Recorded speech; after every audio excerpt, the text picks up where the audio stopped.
Доброго дня, шановні наші глядачі і учасники форуму прихильників виборчої реформи, який Hello, dear participants of the Forum of Electoral Reform supporters. You will be hearing a lot of insights and opinions. In this difficult time, difficult for Ukraine, I would like to give floor over to Ambassador Larisa Galadza. Over to you, Miss Ambassador.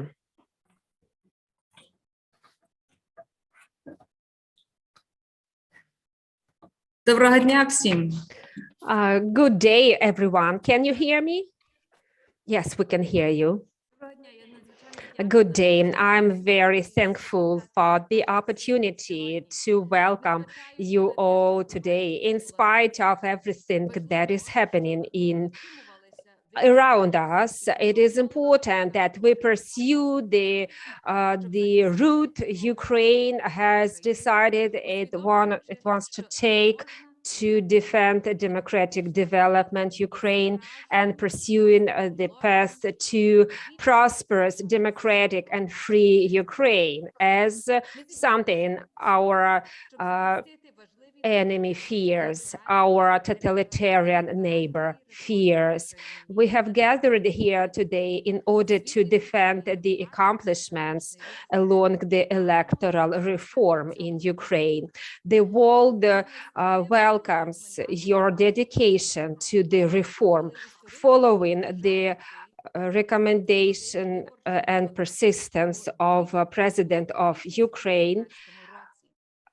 The Parliament of Ukraine had adopted the new electoral code back in 2019. Electoral code provides for transparent system to elect members of Parliament of Ukraine. However, some elites suggested to reverse some of the provisions of the earlier electoral laws and to restore the electoral system in single mandate electoral districts, which was corrupt and discredited itself. In this difficult time, it is very important to confirm that Ukraine is dedicated to going along the path of democratic reforms and transformation, including electoral reform. Instead of concentrating on regressive change that would take Ukraine back, suggest we consider other important aspects of the electoral reform. For instance, we hope that accomplishments to involve more women into the Parliament of Ukraine, Verkhovna Rada of Ukraine, and local councils throughout Ukraine are confirmed and taken forward so that women can occupy due place at par with men.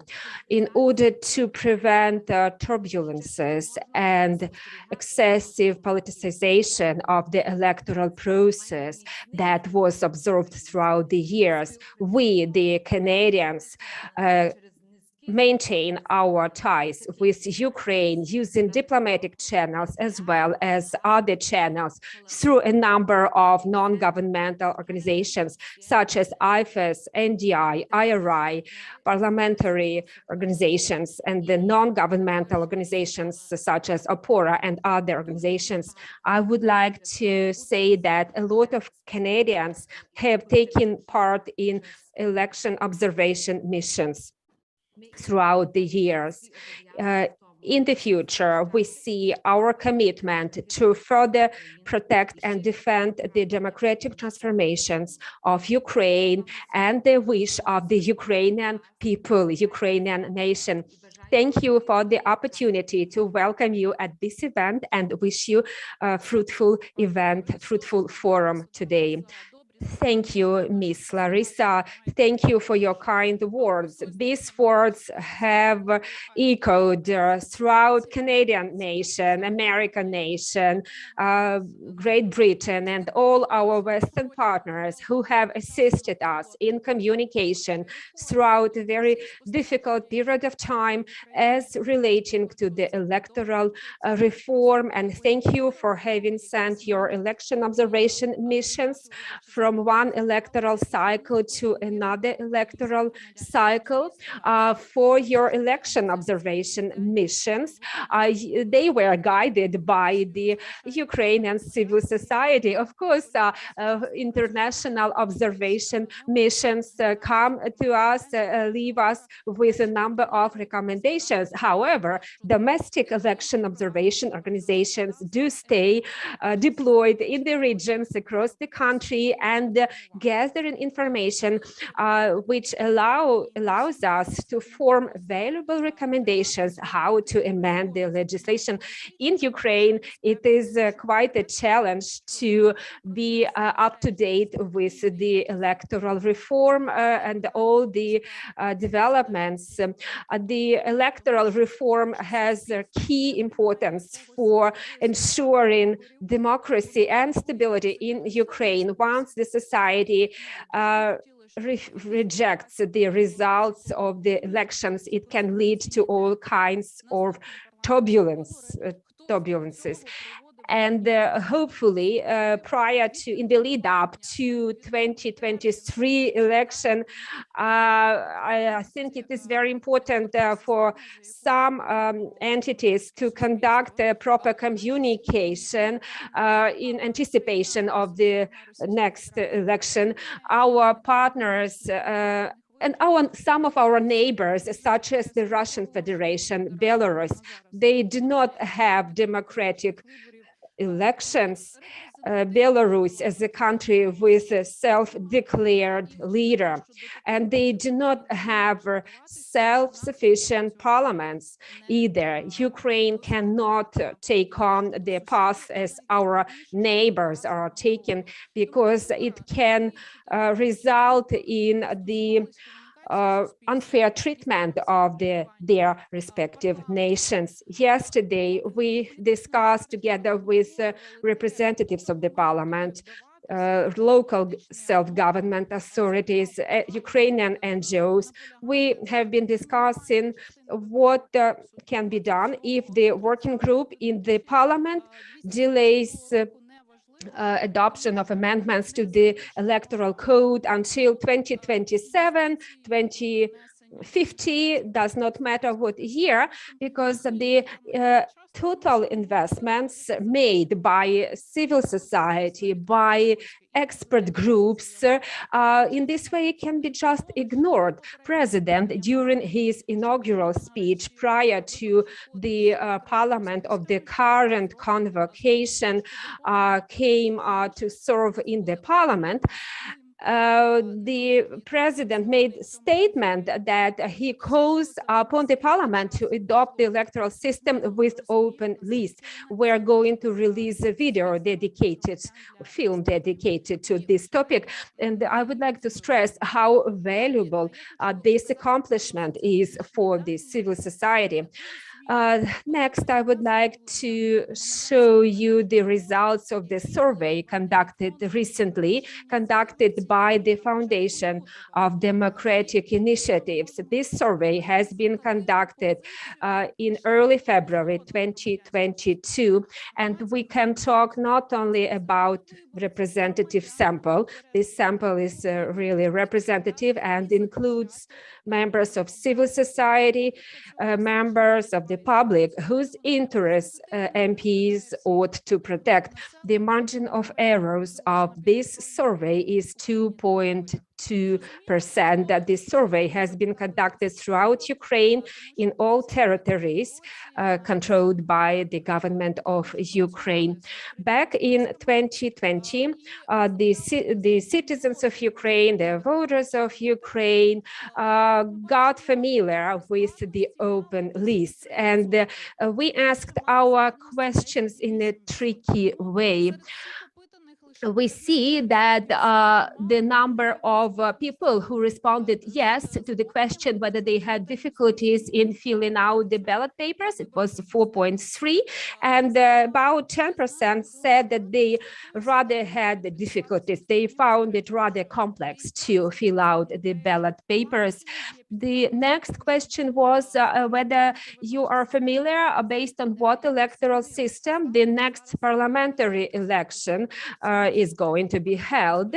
As of now, the electoral code has not been amended, and that the next parliamentary election ought to take place based on the open list, based on proportional systems.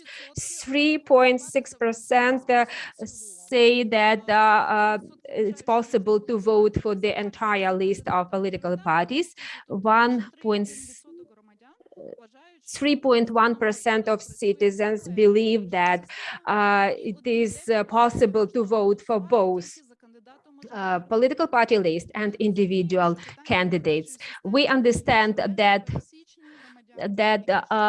the question of the electoral system is not something ordinary voters, ordinary citizens think about on a daily basis, but those people who take interest in the electoral issues, they are informed about the proportional system with open lists. Next question we asked was, what voting system would you personally choose when voting for MPs next time?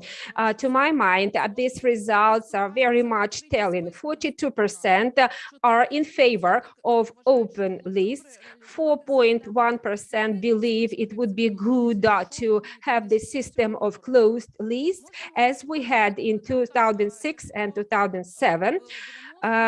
5.6% say it would be good to vote only for candidates in single mandate electoral districts, as we had in 1990 and 1994, and 5.8% say it would be good to be able to vote for the entire party lists, as well as for candidates in single mandate districts.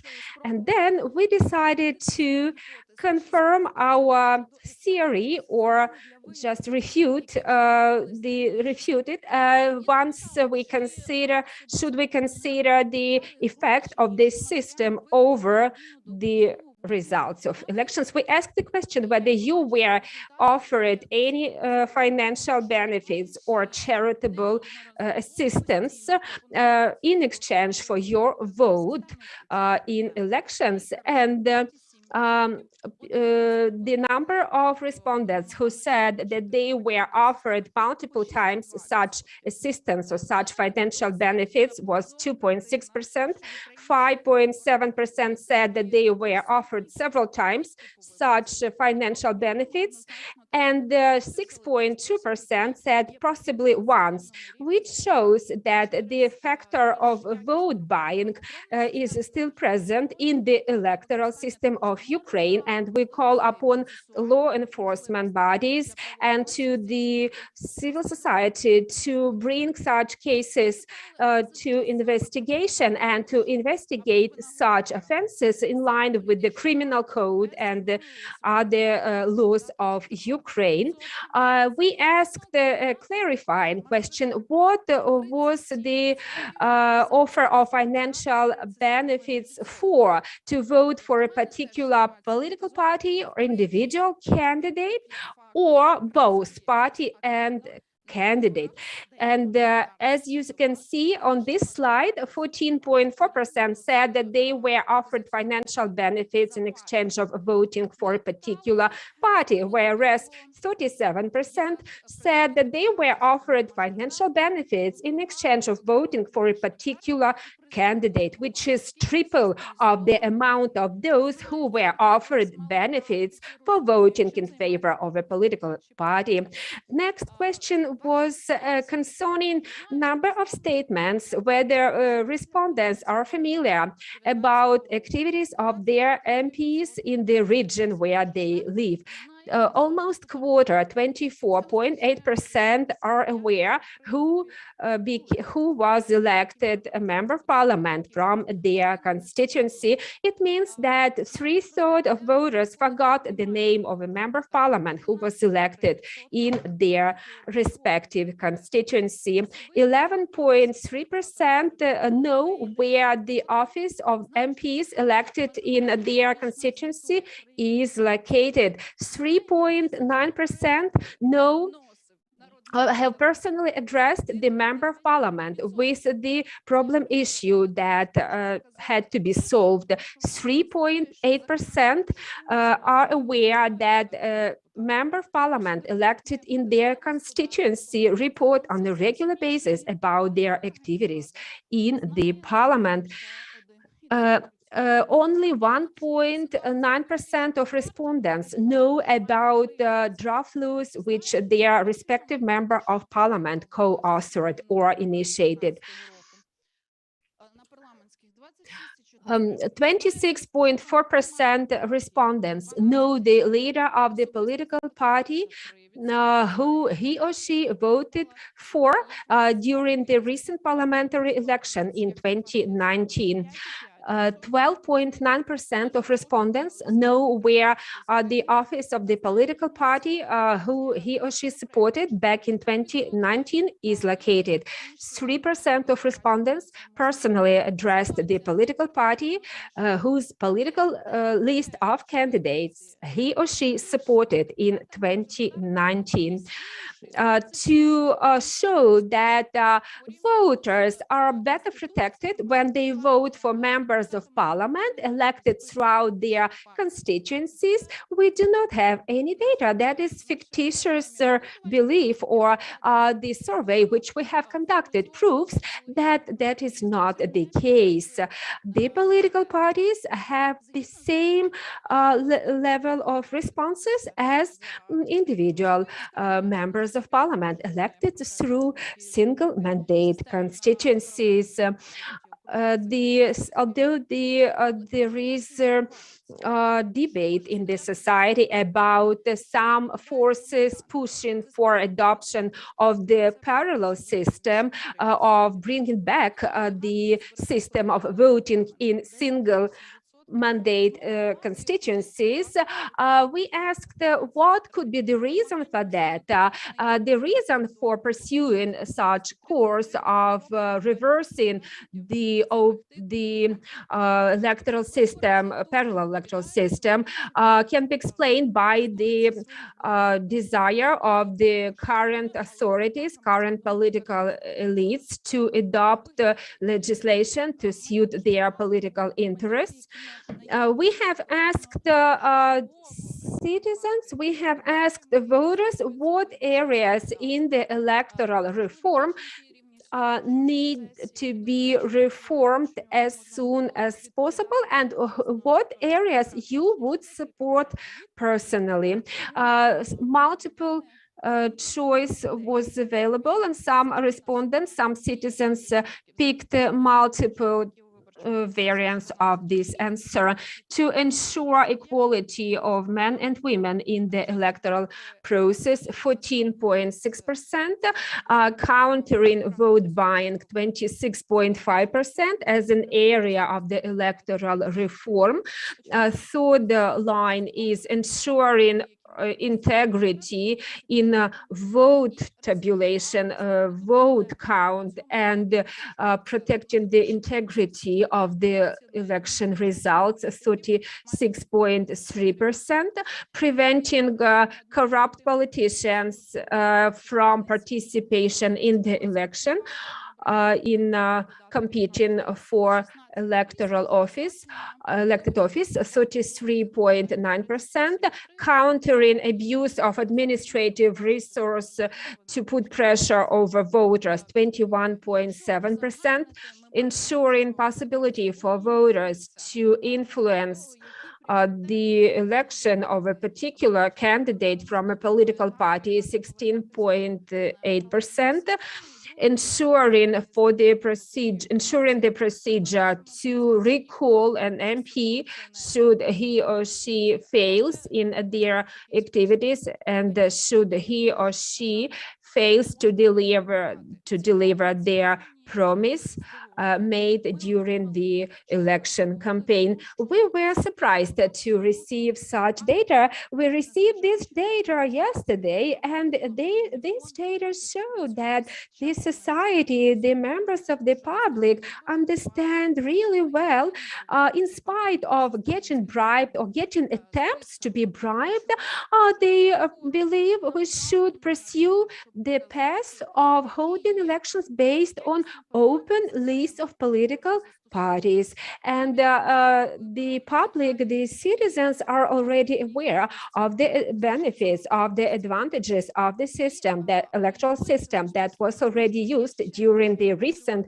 local elections. In spite of all the difficulties in challenges, still there is a number of important areas for all of us to work on, such as protecting the integrity of results of elections. And for all of us, the supporters of the electoral reform, all of us that have signed the manifesto and participated in the activity of the working groups, we all know who we are, supporters of the electoral reform.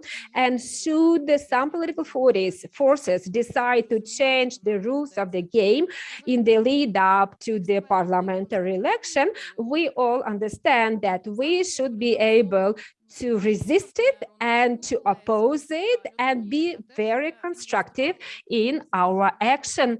Now, I would like to give floor over to the international partner of our civil society, International Foundation for Electoral Systems, to make sure that we get a number of opinions and number of inputs in order to make sure our reform is irreversible. I would like to give floor to Peter Erben.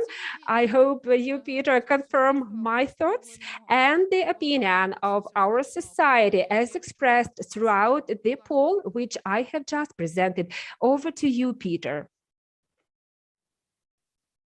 Thank you so much, Olga. I hope that I can be clearly heard. Dear friends, I would like to thank our civil society partner, OPORA and Olga, as well as our donors, USAID, Global Affairs Canada, and UK Aid for making this important event possible. While more than a year and a half remains until the next scheduled parliamentary election in 2023, it is time for political party activists, members of parliament, and parliamentary aspiring candidates to prepare for the new electoral process created by the 2019 Electoral Code for the 2023 parliamentary election. However, unfortunately, there are clear signs that MPs elected in single-member election districts are realizing that their majoritarian districts will no longer exist in the 2023 parliamentary election. Recently, some of these MPs have introduced draft laws in the Rada that propose to reinstate the old parallel system for the 2023 election, and with this revert to the 2011 law on parliamentary elections. If this suggestion is promulgated by Parliament, this will reverse several historic electoral reforms and will be a significant step back for democracy in Ukraine. This old parallel system has been criticized by civil society experts and the international community for a number of reasons. The key flaw is that the first past the post system in single-member districts are prone to abuse of state resources, to vote buying, and to political corruption. Other flaws include the high number of wasted votes, the disproportionate political party representation resulting from this type of election, and the gerrymandering that is seen of these single-member district borders. These are the reasons why numerous mature democracies have long moved away from first past the post, and others are trying to do so right now. Most European nations use proportional systems to elect their parliamentarians.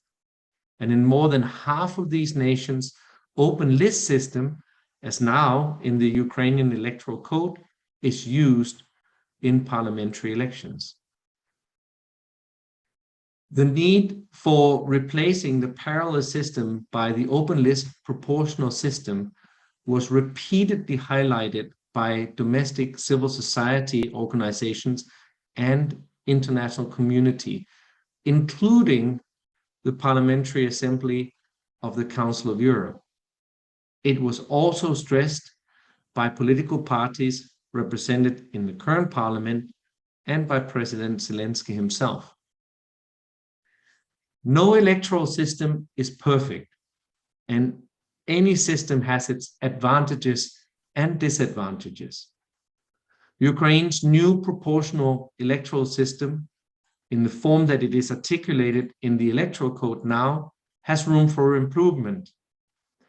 In particular, there is the problematic provision which sets aside seats, reserve seats, to the top 9 candidates on each political party candidate list, including a closed list element in the open list system, and provides some candidates preferential treatment. The seat distribution method can also be further improved to allow voters preferential choices to carry greater weight when deciding which candidates are elected. Seats should be distributed to election districts in proportion to the number of registered voters, rather than as now based on voter turnout in these constituencies. These and other imperfections in Ukraine's new electoral system may still be remedied before the window for amendment to the electoral legal framework closes later this fall. It is the international standard that the key elements of the election law should not be changed in the year prior to an election. The window of opportunity for further improving the electoral code will therefore close in October 2022. IFES and partners call on Ukrainian MPs to stand firm behind their past promise to the people of Ukraine to conduct future parliamentary elections under the open list proportional system and not allow backsliding of the country's significant electoral reform achievements in recent years. The continuous strengthening of democracy and elections in Ukraine since 2014 is impressive and an inspiration to oppressed peoples in this neighborhood and beyond. Ukraine, we must stay the course towards European standards, also on electoral reform. Thank you all for joining us. Thank you for supporting this important quest. Over to you, Olga.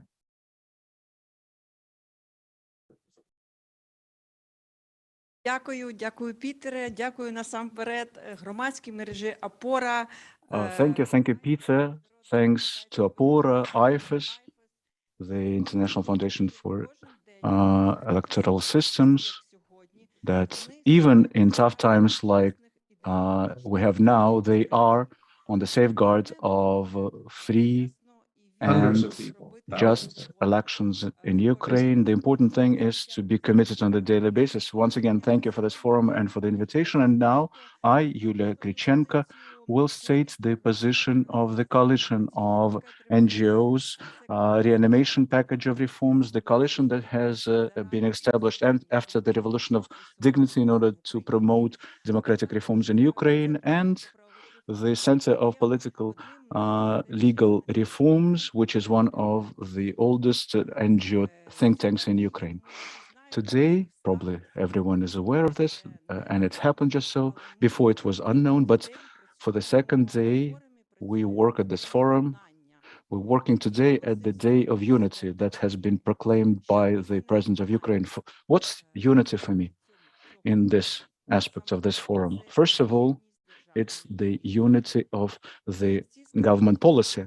And in such tough times that we have now, we don't only need to put on paper that we raise the flag and play our anthem, but we need to have uniform consolidated position, in particular in the state policy. Now I'll share some facts that perplex me, that unfortunately things like that still happen with us. The President of Ukraine, in the first day of this parliament, new parliament, with his political party as a majority at the level of constitution, initiated the introduction of proportional system. I would like to remind the political party, the Servant of People, neither the draft law on introducing the changes to the constitution with a proposal on introducing the proportional system in the constitution has been filed. As an expert on constitutional law, I can tell you that it's not the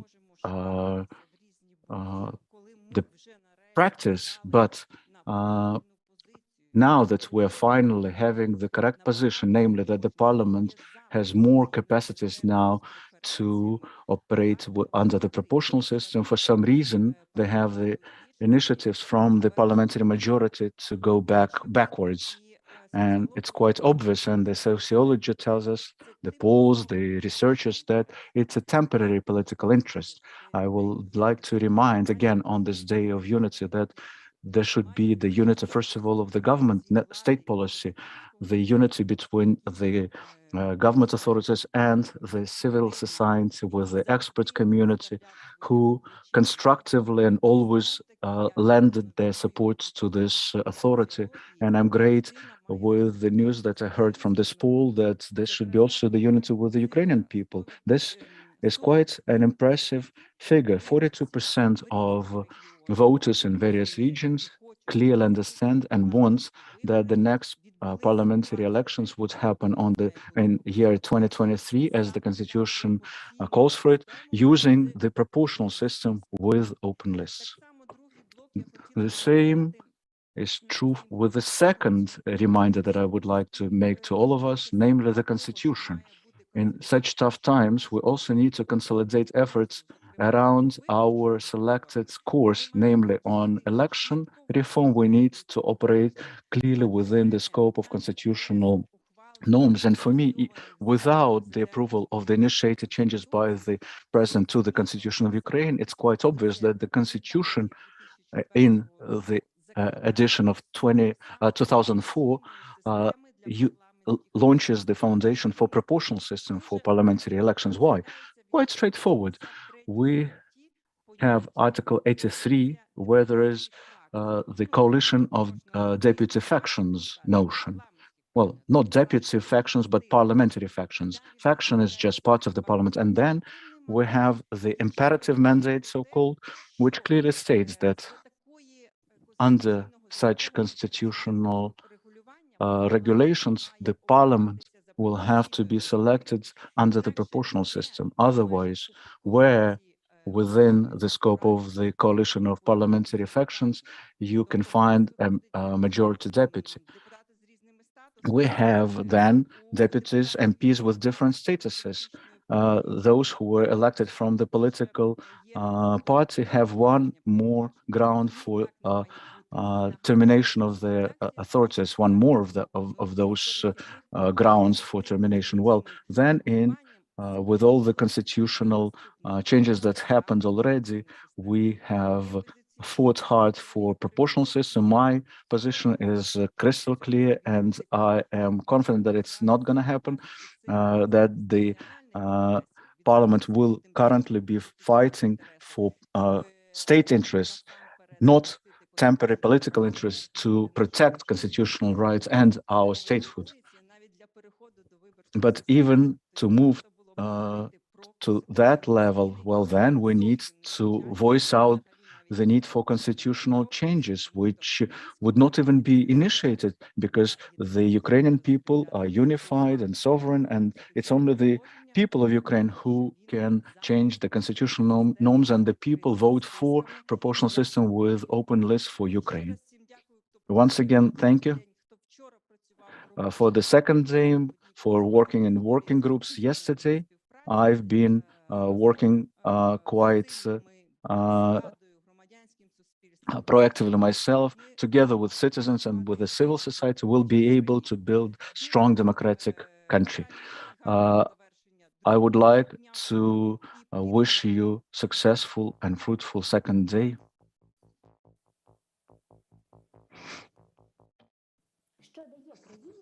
What gives the proportional election system with open list for the country?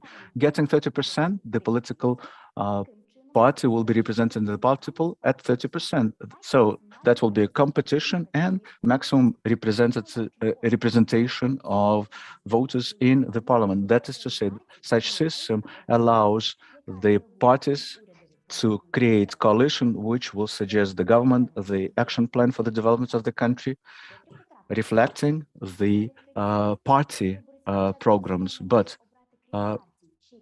when you can also select the concrete member of the party during the election, would only promote more close relation with the voters. But if you have the first past the post voting system, it will not allow all of the voters of a particular district to be fully, their voice would be not fully represented. We have the new election code now, but the election reform started after the Orange Revolution, and in 2010, the parliament for the first time approved the Kyrychenko, Podgorny, Sinchenko's, and others draft election code, but then it was off the agenda for many years, and the Revolution of Dignity allowed to place election as the top priority of the new government and the newly elected political parties.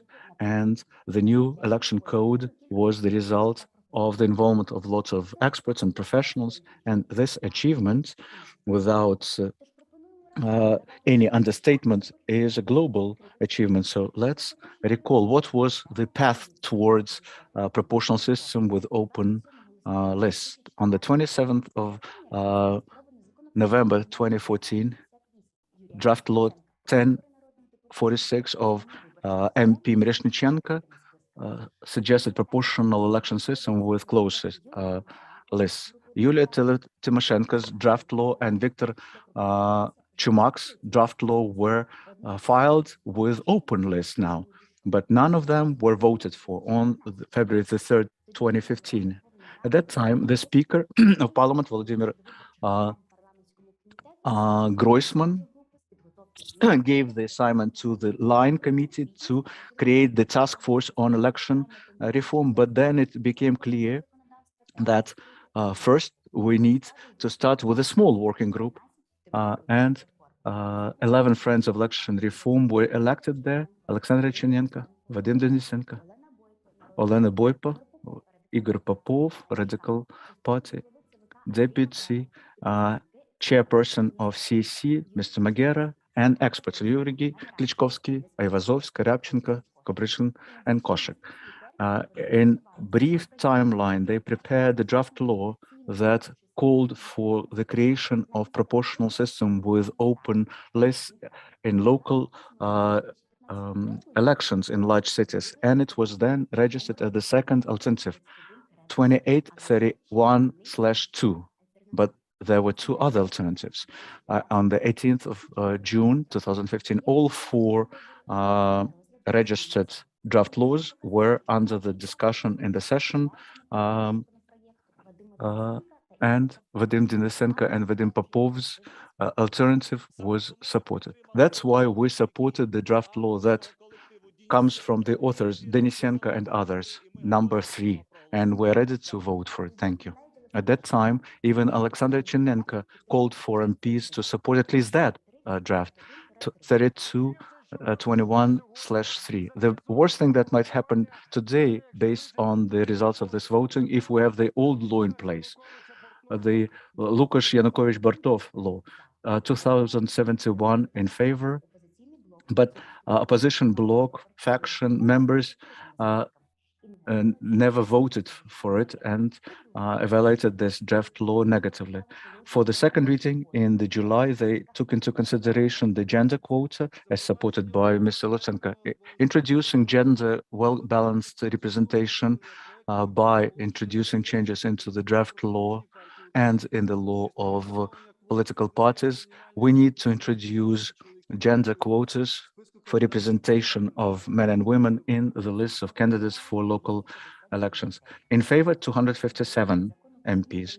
And then the law on local elections was signed by the speaker and then the president Poroshenko. Then the local elections happened under the new law, and everybody forgot about the election code and remembering only in a year's time, 16th of September 2016. Valery Pisarenko registered draft law 3112 with an alternative from Parubi Chernenko Yeltsin, which was based on the law of 2010, authored by Klyuchkovsky and other MPs.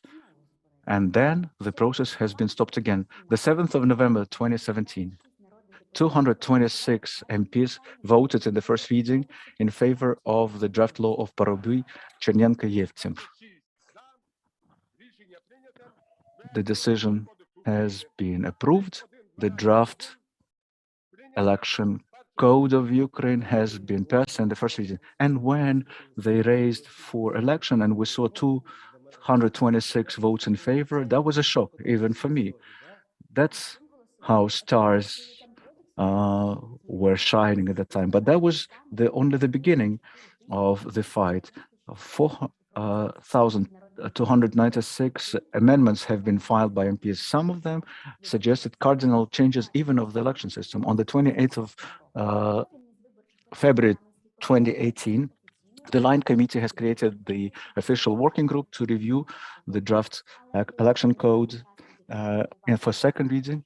But at that time, they created the working team with 22 MPs from all factions and groups and 2 co-authors of alternative drafts. They've been meeting for almost 1 year until the March 11th, 2019, and they conducted 43 meetings attended by OPORA representatives. In the parliament, the review of the amendments was not causing any agitage, but on the 11th of July 2019, the parliament has voted in favor of passing the election code, violating the parliamentary regulations. Shall we vote? Shall we support? Thanks a lot. Every vote matters. Let's vote. Let's support. Let's vote, colleagues. Every vote. Don't let me down. Let's vote. 230 in favor. The election code is passed. I'm welcoming everyone with that. First of all, the Speaker of Ukraine, Andriy Parubi, 17 times was raised the issue of getting back to the amendments that have been reviewed at the plenary session. But his suggestion didn't meet the needed number of votes in favor. And then the Speaker was voting at the same time for the changes and for the election code. So 230 MPs have found right before the end of their term in the parliament. And Andriy Parubi, the speaker, signed it on the 27th of August 2019, on the 3rd of September 2019. And that's why I asked you to pass it. The long-awaiting election code, and please make open lists. The newly elected president of Ukraine, Zelensky, vetoed the election code and sent it back to the parliament to correct the mistakes. He stated 17 corrections. Most of them would support the increase of guarantees for voters and transparency of procedures. The Line Committee has created yet another working group headed by Olena to come up with the proposals how to meet presidential comments. On December 19th, the parliament has voted for the new code with the presidential comments. In favor, 330 votes. The law is passed in its entirety, but those changes to the election code have not been the final stop of this work. Finally, the Line Committee has conducted expert online discussion of critically important changes to the election code based on the project prepared by the MPs. Such consultations allowed to include into this draft the proposals from OPORA to make sure that there will be inevitability of prosecution for the election violations. In favor, 222 votes were taken, but the opposition party and Golos have not supported it. 16th of July, 308 MPs voted in favor for those changes, but European Solidarity and Golos were not voting for it. October 25th, 2020, in Ukraine, we had the first local elections using the new election system. Of course, there were certain problems that we had to improve upon and keep registering the new changes. But then after the first elections on the 12th of February, the Constitutional Court received the petition from 45 MPs on how this constitutional election code meets the norms of the Constitution. Let me reiterate that the person who can elect and be elected could not become a candidate independently. That's why there is clear usurpation of power. I strongly believe this. 17th of December, 6 MPs from the majoritarian electoral system, Minko, Hereha, Milyanek, Lubinets, Molotov, Shapovalov, registered the draft law number 6444 on introducing changes to election code of Ukraine, to introducing mixed proportional majoritarian system of MPs. Grigory Mazurash and Sergei Grevko from the Servants of the People registered alternative draft. And in December of the same year, David Arahami, the head of the Servants of People's factions, stated that we'll get 300 more votes to return to majoritarian electoral system. First Speaker of Parliament, Kyrychenko, during the briefing stated that at this stage for Ukraine, the most acceptable would be the proportional election system with open lists. I personally believe that at this stage for Ukraine, it will be normal and acceptable, the political system with proportional election system with open lists as the code claims for, because we all are aware of why the majoritarian electoral system is bad, but since we are trying to strengthen the election system in this country, then of course we don't need to forget about how to represent the territories. So let's change then the law on the parties, because the current legislation is outdated. It doesn't give lots of opportunity to work for the parties at the territories. The G7 supported reforms of Ukraine, and they set priorities of cooperation for the upcoming year. One of them, election reform. The work on improvements of election code should have been completed 1 year before parliamentary elections in 2023 and presidential in 2024, and improve the law on the procedures of how the parliament operates and the law on the financing of political parties. We tried to demonstrate what were the stages of our work on the election code. Those of you who have the doubts that we did nothing, well, forget about this. Tens of years of work, hundreds of discussions, thousands of changes. It's still not perfect because the needs of modern days create new challenges. Campaigning in internet and others, but we are definitely moving along the right path because the proportional system gives the ability of most of the voters to be represented in the parliament. The majoritarian system is the system of minorities. So the sum of votes for the candidates who lost is usually higher than the number of votes for those who would win. So each MP should be representing the interests of the whole people, and that's how the law on the status of the MP states.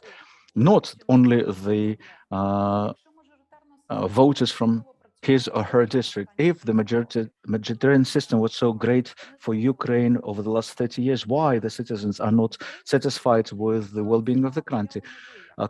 Open systems give the chance for new quality of politicians because it will call for the competition even within one party. Nobody can offer the voter the cat in the sack, as was the case in the old majoritarian system with closed systems. So we need to develop institutionally, not only before the elections, and the political responsibility will catch with MPs after each new election. You cannot change your colors every single time. All of them will have not to write general programs, but create a realistic action plan which will allow coalition agreements and lay the foundation for future governments to work. That's all about the proportional system and the responsibility through open lists and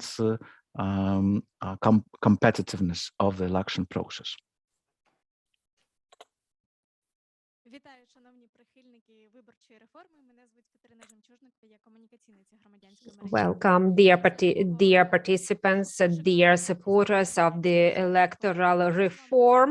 Following this brilliant retrospective presentation and information over electoral reform from our colleagues, I would like to invite our next speakers to talk about the recent accomplishments of the electoral reform that we have confirmed in Ukraine as reflected in the electoral code. First of all, I would like to give floor to the deputy Speaker of the Parliament, a person who stands for gender equality in the Parliament and across the nation, Ms. Olena Kondratiuk.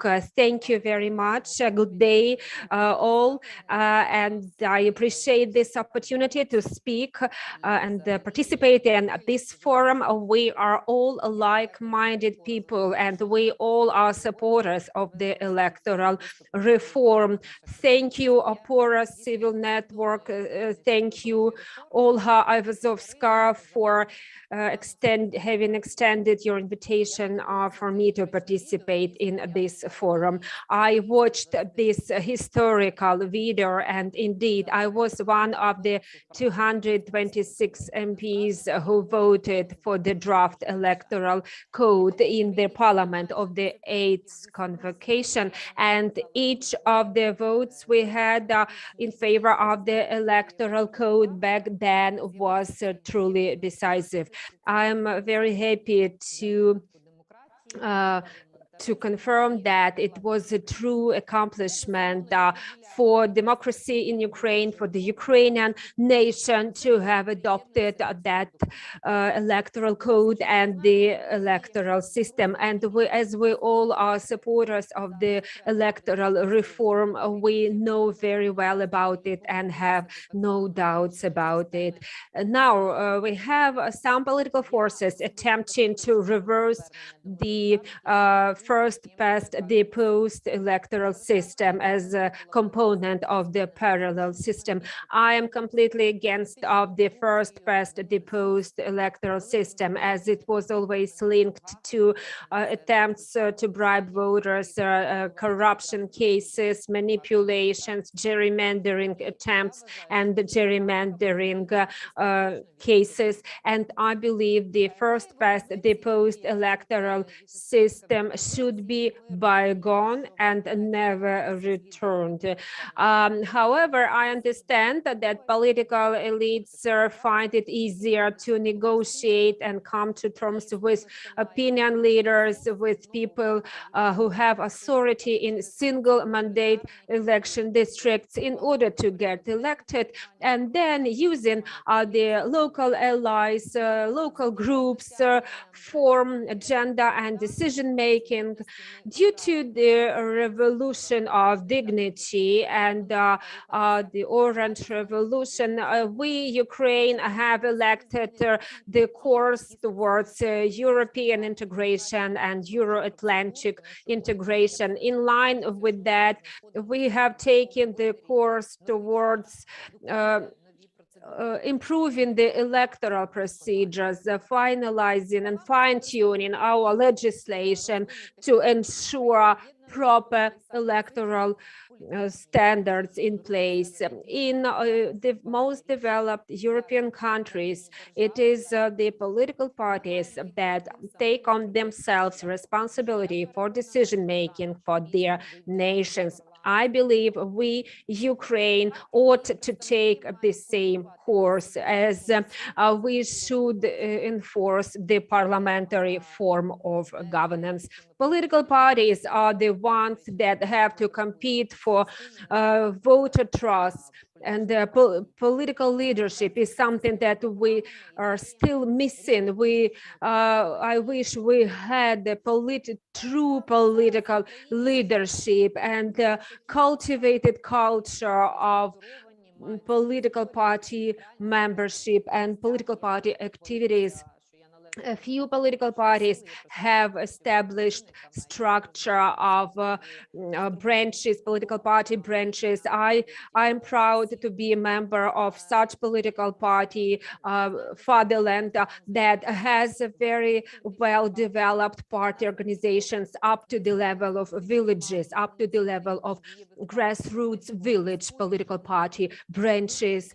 But we do lack proper political culture and the relations between political parties. The political parties ideally should compete with each other, not only for voters to get more votes, but also to get candidates on their list that would be supported by voters. The electoral reform is actually designed and intended in a way to boost and launch this mechanism of competition between political parties to deliver new quality concepts and new quality products, quality political party lists, quality candidates, and quality voting. Nowadays, we lack awareness-raising campaigns, information campaigns, and civic and voter education campaigns to tell voters more about the new electoral system, about the way they should vote and act. We have actually the concept of an MP is something that lacks general understanding what an MP is, what the role of a member of parliament is. In the parliament, we have established the educational center, and we are taking efforts to expand the civic education, but as far as I can see, at the level of universities and high schools, we lack civic education programs and courses so that the voters understand how the elections are held, and to make sure that they understand that each vote matters. Educational efforts would be very much welcome. The latest local elections of 2020 held in Ukraine, based on open lists, proportional systems, have witnessed that Ukrainian society is mature enough to welcome this open list proportional system. I know a lot of opponents of this electoral reform, and in particular open list proportional system based on open lists, were saying that they expect chaos, massive chaos, people unaware how to fill out ballot papers, but nevertheless, that didn't become true. Their expectations were not matching the reality, as the Ukrainian voters were coming to polls and figuring out their way of filling out the ballot papers in accordance with the proportional system openly, based on open lists. The Central Election Commission did, however, recognize over 2 million ballot papers invalid or invalidated that number of ballots due to various errors. It shows that the electoral code has to be amended to give more powers to local level electoral commissions to recognize ballot papers as legitimate if they are able to understand and figure out the will of the voters in spite of some minor errors.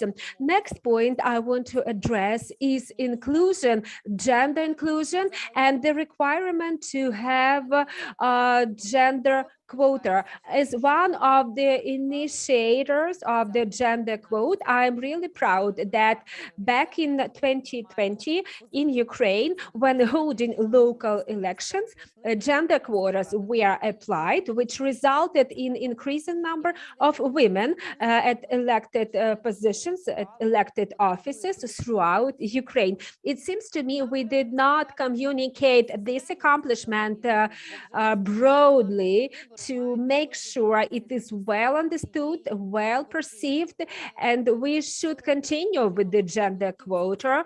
40% of another candidates of another gender should be present in the electoral lists of political parties. Otherwise, should this quota be removed from the electoral code or legislation, it would discard women backwards, as women generally lack access to financial resources. For women, it is very hard to compete with male political candidates, and that is an entirely different conversation about how to promote women, how to assist women in getting the necessary, in empowering women, getting the necessary resources to compete in elections. Although I am against of having women's wings in political parties or youth wings, I think everybody should be equal with other people, but I think we have to take care of gender issues in a due way. The last point I want to address is communication over accomplishments in the electoral reform. First of all, I believe we should consolidate our efforts to dispel the myth about the all the good things that first past the post system might bring. That is not true, and we should discard this myth by joining efforts in communication. How the voters could use their electoral rights, we have to have educational campaigns about it. Political parties should be given the right to convey their messages across the nation by having access to political advertising. I am against of banning political advertising, although the legislation governing political advertising needs to be amended. We have to regulate better social media, internet media, other media outlets. Without political advertising, we are unable to provide for conditions for due political competition among political parties. Next point, I am in favor of promotion of genuine political parties based on ideology, based on party programs, rather than cults of some individuals or political forces united around one leader. I participated in the meetings of interparliamentary unions, uniting parliaments of over 170 countries. I participated in the forum of the Interparliamentary Union back in October 2021, which was attended by representatives of over 130 countries, and the forum resolved that one of the major challenges is to how to engage youth in elections, in political participation. And there is a whole range of impressive statistics which prove that a great number of young people never voted, never signed any political petitions, never participated in political activities. When we are rebranding our parliament, I would like to say I am impressed with finding out that the youth as a segment of population is isolated from political processes. I would like to stress the importance for political parties of taking action to communicate with young people, to recruit and involve in all possible ways talented ladies and talented young gentlemen, to bring them into politics as candidates, as future politicians. And one of the challenges that we are facing in the system of political culture is how actually decision making is going to be organized during the next elections, national elections.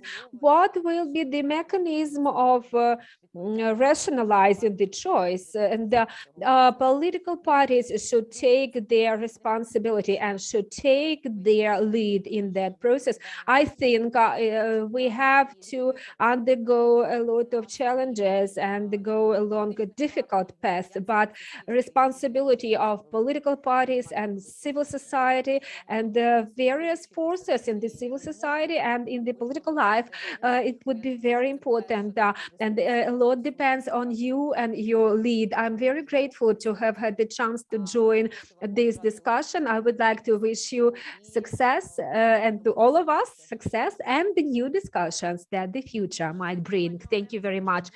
Thank you, Ms. Olena. Thank you for having joined us, and it is a great pleasure for us to witness that you, such a bright leader, join a group of supporters of electoral reform. I would like to give a floor to the first deputy of the representative of President of Ukraine in the Autonomous Republic of Crimea, Ms. Darya Svyrydova. You can tell us about your background and the political accomplishments, and you can tell us about the recent court case and your very interesting story. Good day, all supporters of electoral reform. Thank you very much, OPORA Civil Network, for having extended your invitation to participate in this forum. My name is Darya Svyrydova. I am a citizen of Ukraine, and I lived in Crimea until 2014. I was working in the field of education, in the field, the civic education, in the field of human rights. My career or my path started back in 2004. I was a student at that time when Ukraine was going through the Orange Revolution, very important period of time, and my peers and myself participated in rallies, in peaceful rallies as voters, as electoral process participants. We were also election observers, and in addition to having very romantic ideals about our society, we solidified our beliefs and in values, democratic values. And since at that time, I participated in a number of electoral processes as a voter, as a member of election commission, and I believe it was a very important part of my contribution into our society. Back in 2014, the aggression of the Russian Federation started, and this aggression started with illegal actions of my native land, my native town, and we were against it immediately. We were protesting against those green men that appeared en masse in Crimea. The only thing that we had at that time, back then, it was our right to vote, our freedom to express our opinion. However, Russian Federation took away my home from me, and they wanted to harass my right to vote, my right to freely express my opinion. Since 2014, I became a resident of Kyiv and a member of Kyiv city community, and I have a status of internally displaced person.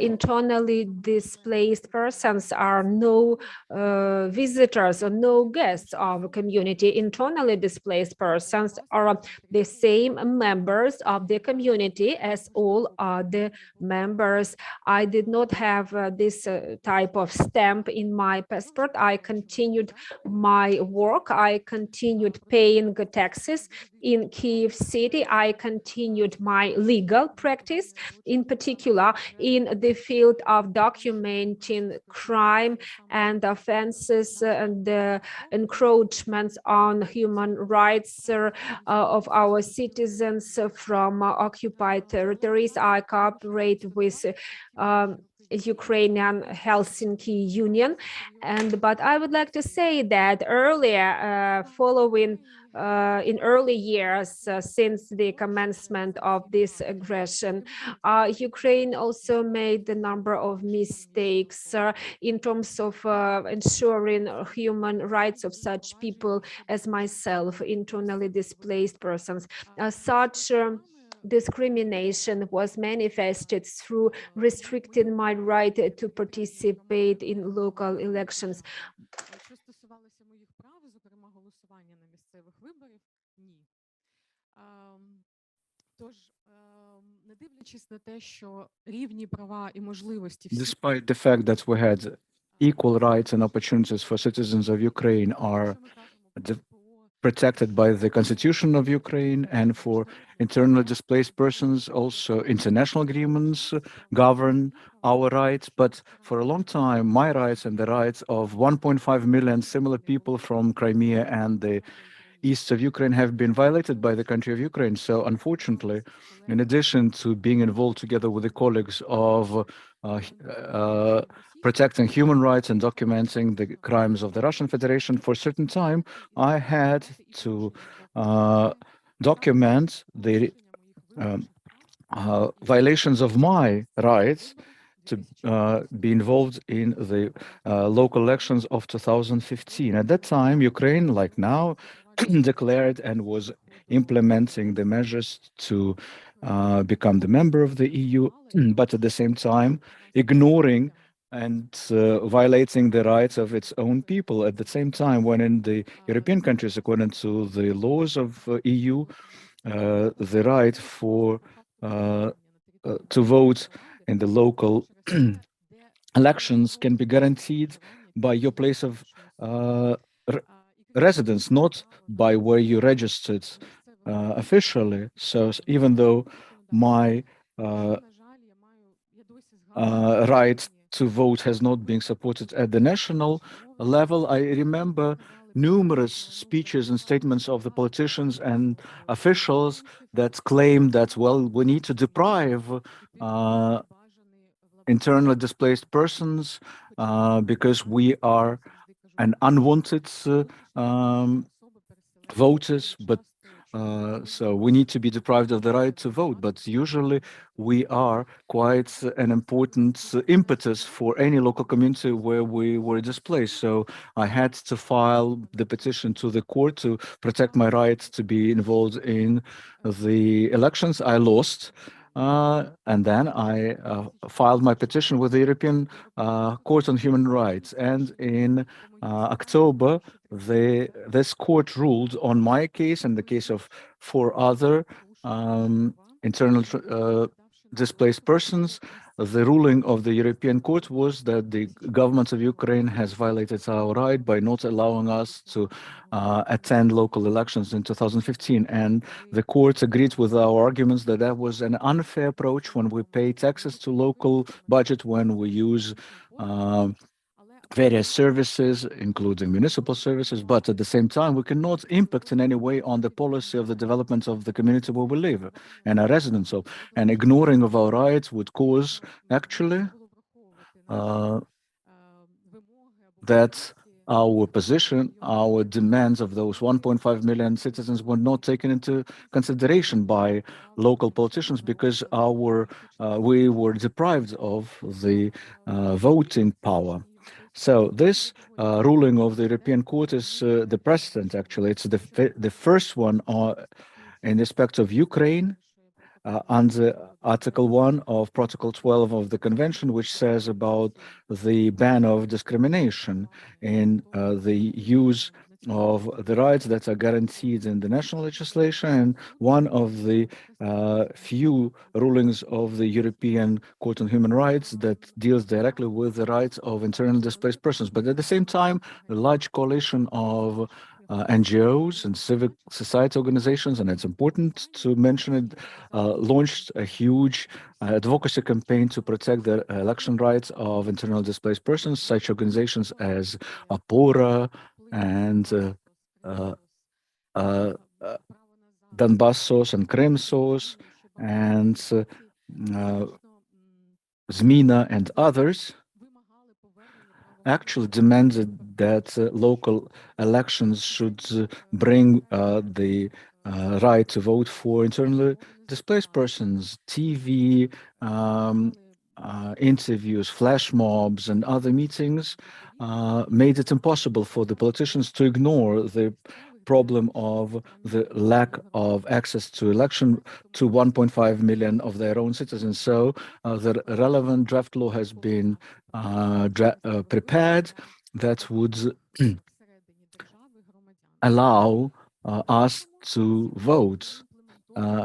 And then the new election code has included those norms, the code that now came into force already. I would like to thank to numerous NGOs and human rights activists and MPs and the president who at that time supported those changes to the laws and contributed to the fact that in the new elections code, these rights would be enshrined, and that would help to not only protect the election rights of internally displaced persons, but other citizens as well, who do not live and reside where at the same place where they have the stamp in their passport that claims that that's where they should live. So the ruling of the European Code was passed after the new election code was approved, and I believe it will help to fight against the return of the obnoxious practices of depriving more than a million internally displaced persons, depriving us the right to vote. Now I work in the Permanent Representative Office of the President in the Autonomous Republic of Crimea. With our team since 2019, we're working a lot on protecting the rights of our citizens at the occupied territories, and in order to avoid similar discrimination practices from the country. Currently, among our achievements, we have, namely, with the help of our team and later approved by the President, the strategy for the occupation of Crimea and integration into Ukraine, which clearly states that there will be equality and the same rights of internally displaced persons, including our election rights. I fully understand that implementation of the strategy and building the strategy of overcoming the consequences of war in Ukraine will face numerous challenges still. But one thing to mention here, as I'm at the same time convinced that such examples of synergy, of constructive cooperation of the civil society, human rights activists, and the government, which help to protect, namely, the election rights of internally displaced persons, will actually help us to not get returned to those obnoxious old electoral practices, and we will need to overcome the consequences of law. But what's important for me to return to the Ukrainian Crimea, Ukrainian flag, and the right of freedom and vote for all of the citizens of Crimea. So thank you, not only as a person talking to you, but thank you for listening to me on behalf of 1.5 million internally displaced persons. Thank you, Ms. Darya, for your in such a statement. I am another internally displaced person from Donetsk, and I was able to vote only in 2020. I am thankful to you for fighting for our rights, and I can only wish you all the success in your future endeavors. And now I would like to give the floor to Ms. Tanya Herasymova, who is the communications manager of Fight for Right organization, the NGO that regularly is involved in helping to improve the inclusivity process in the election process. In particular, she works as a member of the Central Election Committee that work for years now on inclusive strategies for people with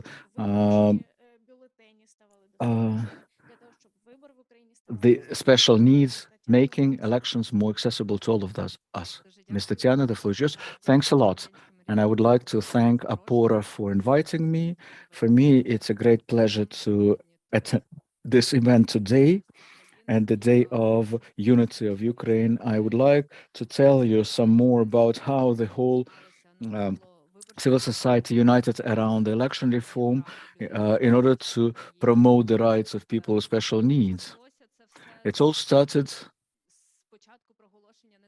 from the proclaiming of independence of Ukraine. Since day one, the civil society of Ukraine and the public organizations of people with special needs fought for their right to vote. Bogdan Moise, the activist who raised it in early 2000s, stated that, for instance, people with visual needs cannot vote on their own, only involving unknown people at the election site, which violates the secrecy of voting. And Mr. Bogdan still fights for his right for free and unimpeded voting, and there are some achievements here. I will tell about them later on.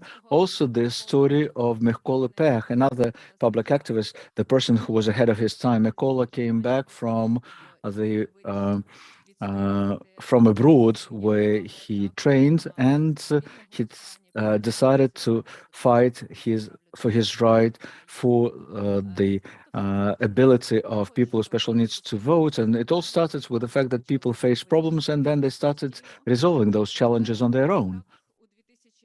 Back in 2015, this fight became more systematic, and actually that's when our organization came into existence. It all started with the head and co-founder of Fight for Right, Iurii Lisovskyi, visited the US, and in Boston, she attended a small district election committee with machine voting equipment involved. And after Julia came back to Ukraine, she focused lots of her activism on meeting the election needs of people with special needs. And in 2019, with the help of systemic advocacy of the whole civil society in the action plan of realization of national strategy on human rights until 2020, the norm was introduced, namely that the government believes that the election rights of people with special needs should be protected, especially those who, by the ruling of the court, are qualified as not able-bodied, and the government and the cabinet minister stated that they will monitor how to meet this norm. That was one of the first achievements in fighting for the electoral rights of people with special needs, and since then, this work became more systematic. This topic has become of interest for other civic organizations and NGOs, including international ones. Our work has been supported by the US Embassy in Ukraine and IFES Ukraine. Our activities became more powerful, and over the course of the last 3 years, we managed to come up with analytics. We conducted the playoff elections of the country against the people with special needs, and we also conducted training in closed institutions for the youth with special needs on election rights. We created the schools for girls and leaders with special needs to make them leaders in fighting for their rights. So we ask for the government to step up, but at the same time, we are running advocacy campaigns and we raise awareness among people with special needs so that they will be aware and could know how to fight for their rights. Also, in 2019, the working group under the Central Election Committee has been established that's worked on the changes to the election code. And for the first time ever, it included the norms that would make the government responsible for making election sites accessible for people with reduced mobility. Iurii Lisovskyi, for instance, has become the member of the expert group. And all in all, the creation of this expert group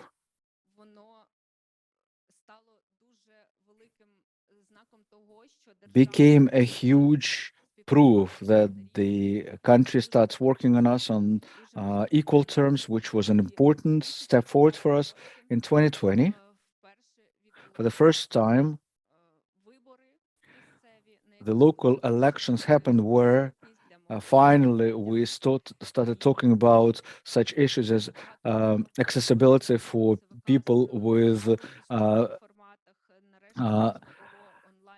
limitations in mobility. You can finally file online petition not to vote physically at the polling station if you are qualified as a person with mobility problems. And at the website, you can check the accessibility of your district election site. This register never existed before, so it's a great step forward. And my personal story of accessible elections started also in 2020 when I was the communications manager of the company Together for Accessible Elections, supported by IFES Ukraine. And I was the first person who filed online petition. And for the first time since I turned 18, I was able to vote at on-site. Here you can see that it was not that much accessible, and at first glance it looks that it's complete treachery, no accessibility, no nothing, but actually I perceive a huge step forward in this, actually, because that's a huge step forward in terms of accessibility of elections, because the fact that they placed an incorrect notes there, that was just because people didn't know what for and for whom it was created. When two of us came to vote and it became clear why the booth should be broader and the table lower. And together with IFES, we were able to react to such violations fast and hard and help to improve the situation. And we provided consultations to the people with special needs whose rights were violated, and we received lots of applications for help. So this experience helped us to understand that the Ukrainian civic society could become a hub to promote such changes, because for us such changes are irreversible and so much important, and that's why we people in wheelchairs and other people with special needs will keep fighting for the proper electoral reform in Ukraine. Thank you for your attention. Thank you, Ms. Tanya, for your inspiring speech. Yeah, it's true that the electoral rights of people with limited mobility and special needs will require special attention and support from the civil society. So let's together pay attention to the drawbacks that need to be improved and improve them as fast as possible. Now, I would like to give the floor to my colleagues from OPORA, Chief Legal Advisor Olga Kotsiuruba, who, using her own example and experience, will tell us that impunity in electoral legislation would have very negative consequences and how to curb it. She is one of the co-authors of changes to the electoral code, which namely introduced the changes to the Code of Ukraine on administrative infringements and criminal laws and violations. That is to say, the changes that introduce the ability to fight the impunity, at least for some of them. So she will tell us how those changes have been prepared, what they change in this country, and what positive changes we can expect. Hello, everyone. I would like to start by saying that the Venice Commission and OEC always analyzing the fair, transparent elections and preparing criteria for them, not only looks at meeting the rights of certain categories of voters and candidates that we have discussed today, and not only monitors which procedures of election administration are out there, but the conclusion is that fair and equal elections are impossible without the proper system of appeals, and are impossible, as Venice Commission put it, without fighting the impunity. Well, actually, within the next 10 minutes, we'll try to think with you and make our own conclusions, whether we can claim that in Ukraine there is no impunity for election violation or not, whether the appeal system is efficient or not, what's being done in this regard. So when back in 2014, for the first time, started to analyze in a systematic manner the court rulings on criminal cases and proceedings, as well as administrative ones, we collected statistical data claiming that based on the results of the presidential elections in 2014, 13 criminal proceedings were reviewed by the courts. Most of them dealt with illegal handing out of bulletins, 5, then placing impediments and obstacles, and others filling in the protocols of the election commission outside of the site of this commission. Well, 13 is too few, so we started analyzing, is it because the infringements are not numerous, or it's just that very few cases see the logical conclusion? We have conducted a number of expertises, and we did the polling among the police force in all of the regions of Ukraine. And if we look at the statistics further, we can see that in 2019 and 2021, finally, there are 73 such cases filed. Well, we're still not impressed with the figure 73, of course, but we need to recognize that we all started with the figure 13. So this is a gradual trend only, but still we can observe that things are improving slightly.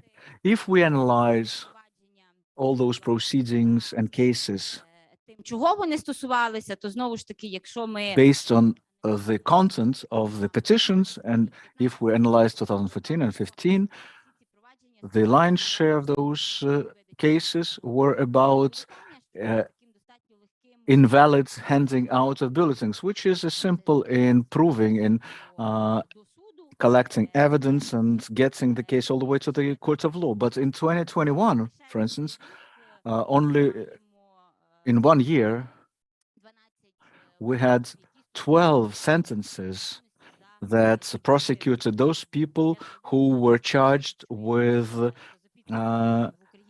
paying the voters. We heard a lot that nobody is prosecuted for bribing voters, but the statistic is this, that each year the number of such cases also starts increasing. Also from the time when the new article in the criminal code was introduced on the falsification of voting bulletins, well, it looked slightly different before the changes were made. So if before, and like I said, back in 2014, we had 2 proceedings like cases like this, from the moment when this norm came into existence, in mid-2020, we have 20 sentences to prosecute such violators. And we need to recognize that in addition to the fact that we prosecute and the sentence comes in, but there are some subjects where they reached amicable agreements, and that is to say, the cases that went all the way to the courts of law are much more numerous.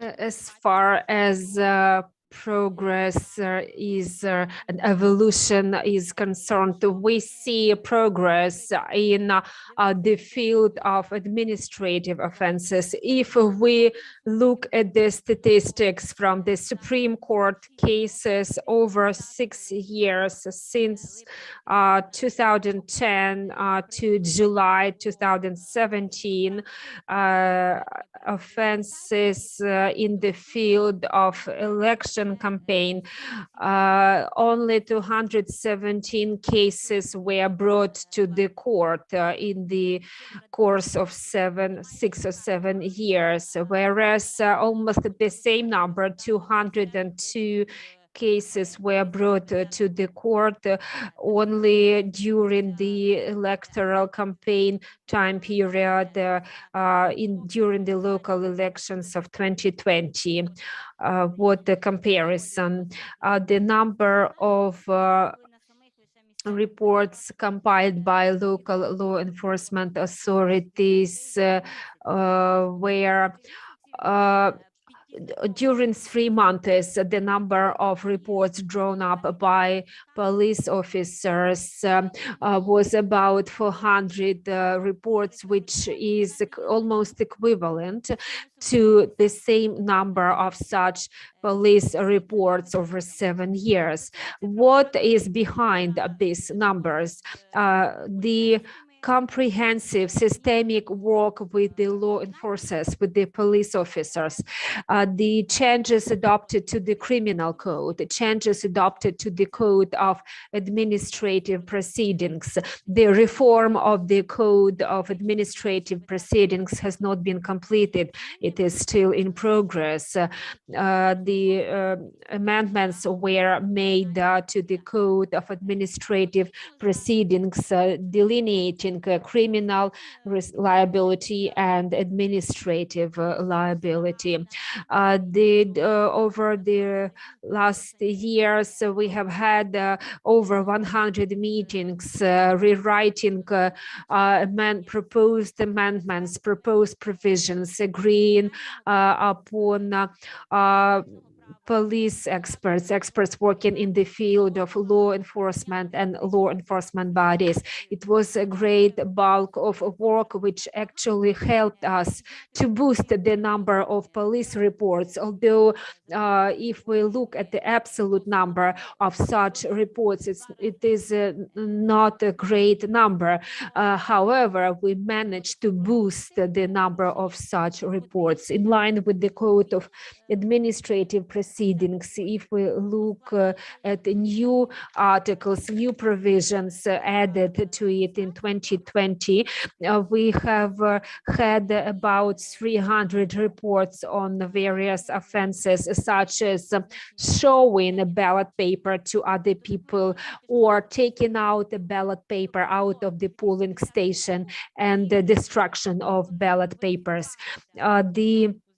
About 300 cases submitted prior to 2020. They were considered minor offenses, but it was very difficult to investigate them and to have a due number of police officers that could actually investigate them. Should those cases be decriminalized and classified as administrative offenses?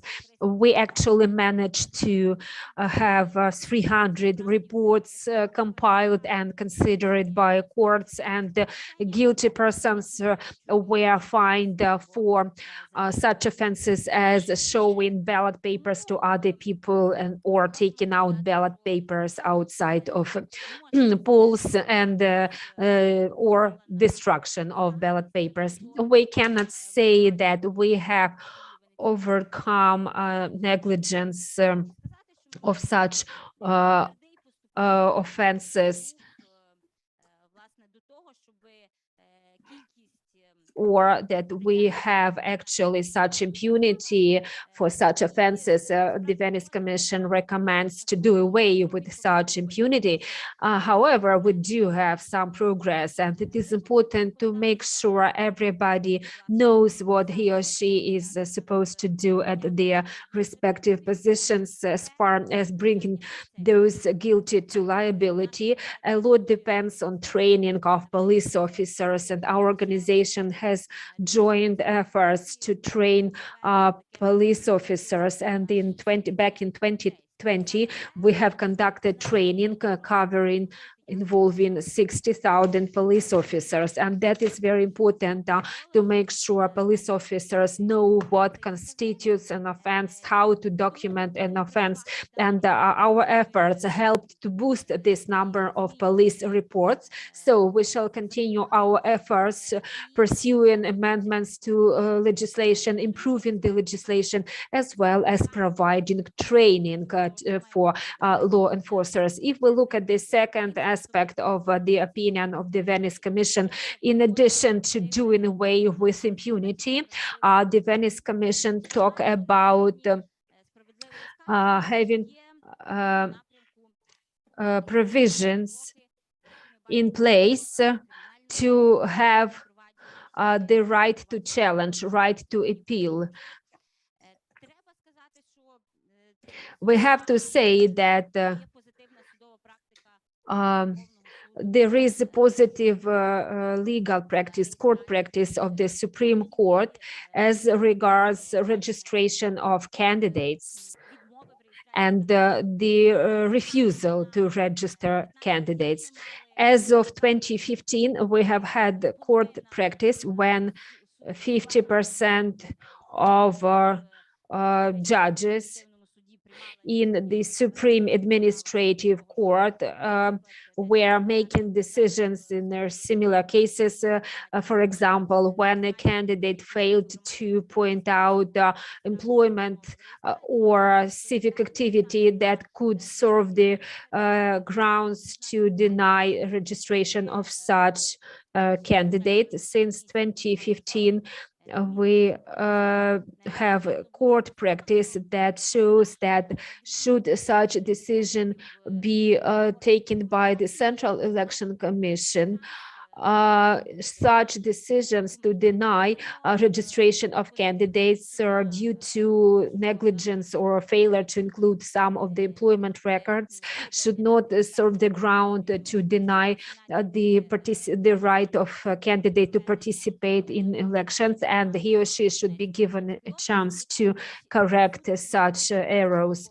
And in cases pertaining to elections and elections in certain districts or regions, certain areas in Donetsk and Luhansk region, the Venice Commission, in its opinion, repeated its belief that it is important to ensure the right of electoral stakeholders to participate in the elections. The court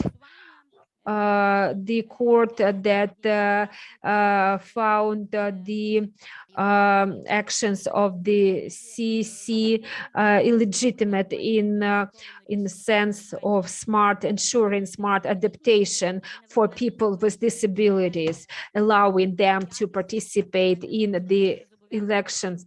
To fulfill the court decision, this coming Friday, the Central Election Commission will have to hold a meeting in order to find a solution and to make a decision on smart adaptation for allowing people with disabilities to participate in elections. I would like to refer to two recent court cases, legal proceedings, which are very much telling. One of them refers to election district 87. This is the court case that basically divided the Grand Chamber of the Supreme Court. It is unprecedented case that the same court case was considered by the court twice, because two different decisions or resolutions of the CC pertaining to the same case were considered. I would like to remind you, in the single mandate election district, when establishing the results of election, about 600 ballot papers were reported missing, which did not allow the election commission to tabulate votes at some polling stations. There is a decision of the Grand Chamber and there are separate opinions. As an expert, I am inclined to believing that as the Grand Chamber consists of 21 judges, they split opinions, 10 judges say that it's impossible to establish the results of election in a due way, and it complies with the practice of the Venice Commission, and it is in line with the international standards. However, 11 judges voted for the final decision, which was the opposite decision. And the second court case is relating to the election in Kharkiv. During the election in Kharkiv, OPORA civil network observers recorded making changes to the result forms, vote tabulation forms, and the observers received data contained in the forms from the polling stations, which differed from the data which the Central Election Commission later obtained. Kharkiv courts applied a formal approach, and they concluded that it is impossible to conduct a recount of votes following the announcement of the results of election. However, the international standards require to make sure there is a procedure in place to genuinely identify the expression of a voter's will. So the court decision made in Kharkiv is disputable, as it contradicts the international standards in the field of of elections, but it is referring to the first past the post component. If it were not for elections of MP in a particular constituency where every vote really matters, and even 500 votes or 600 votes can make a difference and can change a result of elections, as we can see, as we can conclude, that the first past the post system provokes such conflicts which judicial branch of powers cannot always solve in a way that would be acceptable for the community. So let's move forward towards positive decisions and the correct right changes and amendments to the legislation, rather than going backwards and reversing our accomplishments. Hopefully, the fight against impunity will find its place in our legislation with the help of such lawyers as Olga. Now, I would like to give the floor to another colleague from OPORA, the expert on e-voting and digital literacy and digital security, Iurii Lisovskyi. He will give us a mini lecture, 10 minutes, on digital safety nowadays, how important it is, but we all recognize that 10 minutes might be not enough to cover the whole topic, so please consider it to be just the introduction. If you would be more interested, come to Iurii directly. He will suggest which sources to read and resources to use. Iurii, the floor is yours. Hello. I will start this big topic by suggesting not to discuss everything, but to review the latest controversial cases from 2017 without spending much time on anything else, and then we'll recognize why this topic is so much more important than we felt here previously. I will not suggest any I would not give you advice for your personal digital security on passwords, etc. Then I will not make it in 10 minutes. So we are all under a threat, and we'll start with the freshest example. On the 15th of February, that is yesterday, there was a DDoS attack on the website of the government institutions. Another thing happened. People received messages that Privatbank ATMs are not working, SMS messages coming from some Polish number to plant chaos and panic. But two things to consider.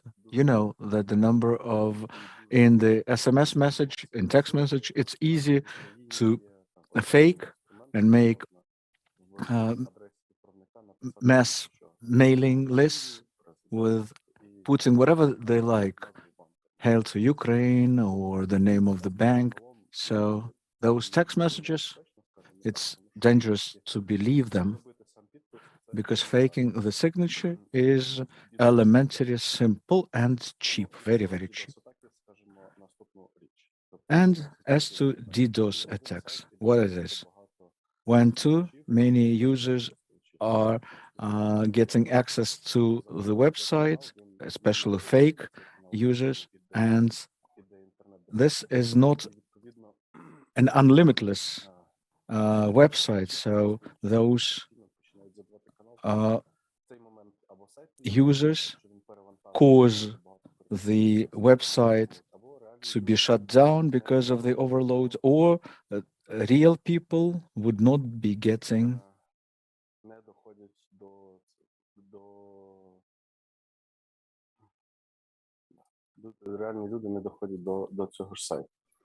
will not get access to this site.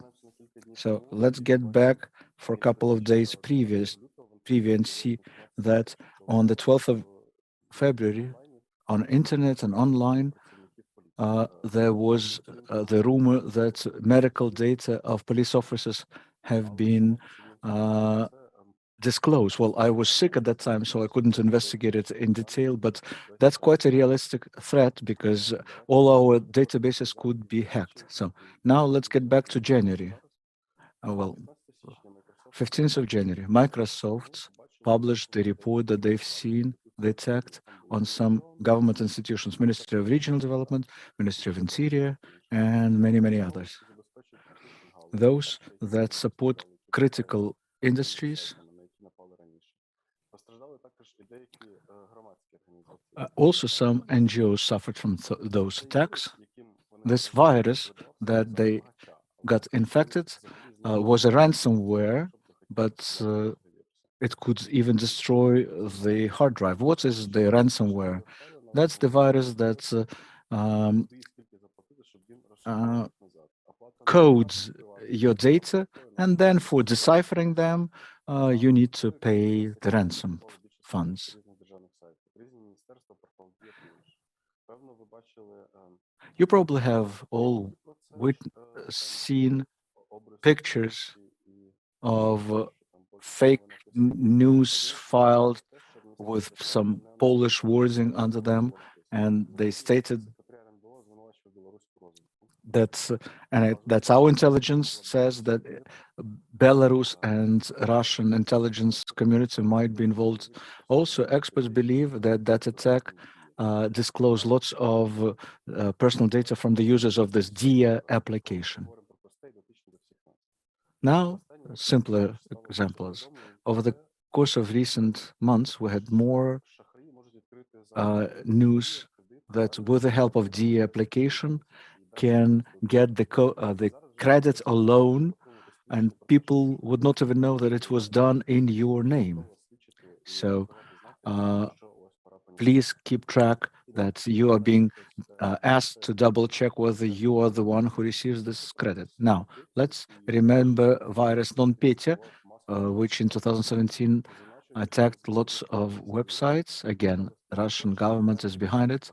British, Polish, and US computers have also been suffered, but 80% of this attack was on the Chernobyl, on Metro, on Underground, and others. And again, they used the special application of the tax agency. So we all use smartphones, computers, our cars are computerized, our personal devices use Bluetooth.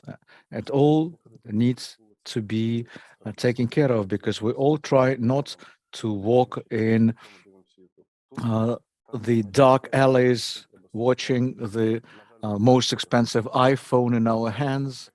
So please remember what happened recently with the cars in some of the states when Mazda cars didn't have the ability to use radio stations installed there that controlled the software of the onboard computer, and it got frozen. So what I'm driving at, we need to keep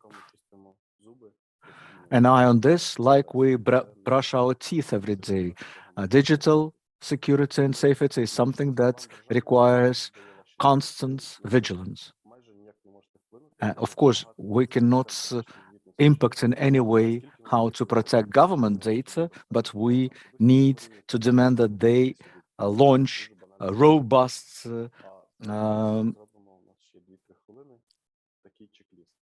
digital security campaigns. Now, let's come up with a checklist of what you need to take care of. Passwords. Make your passwords high quality, complicated, and there are different ways how to make it. Please check it. Use two-factor authorization for all of your accounts. Email, any iCloud storages, Dropbox, Facebook, Twitter, Instagram. Wherever there is two-factor authorization, use it. And please don't use text messages here because, like I started with, you can easily fake the author and it could be intercepted. Quite real threat. Or SIM cards could be faked, which happens in various countries world over.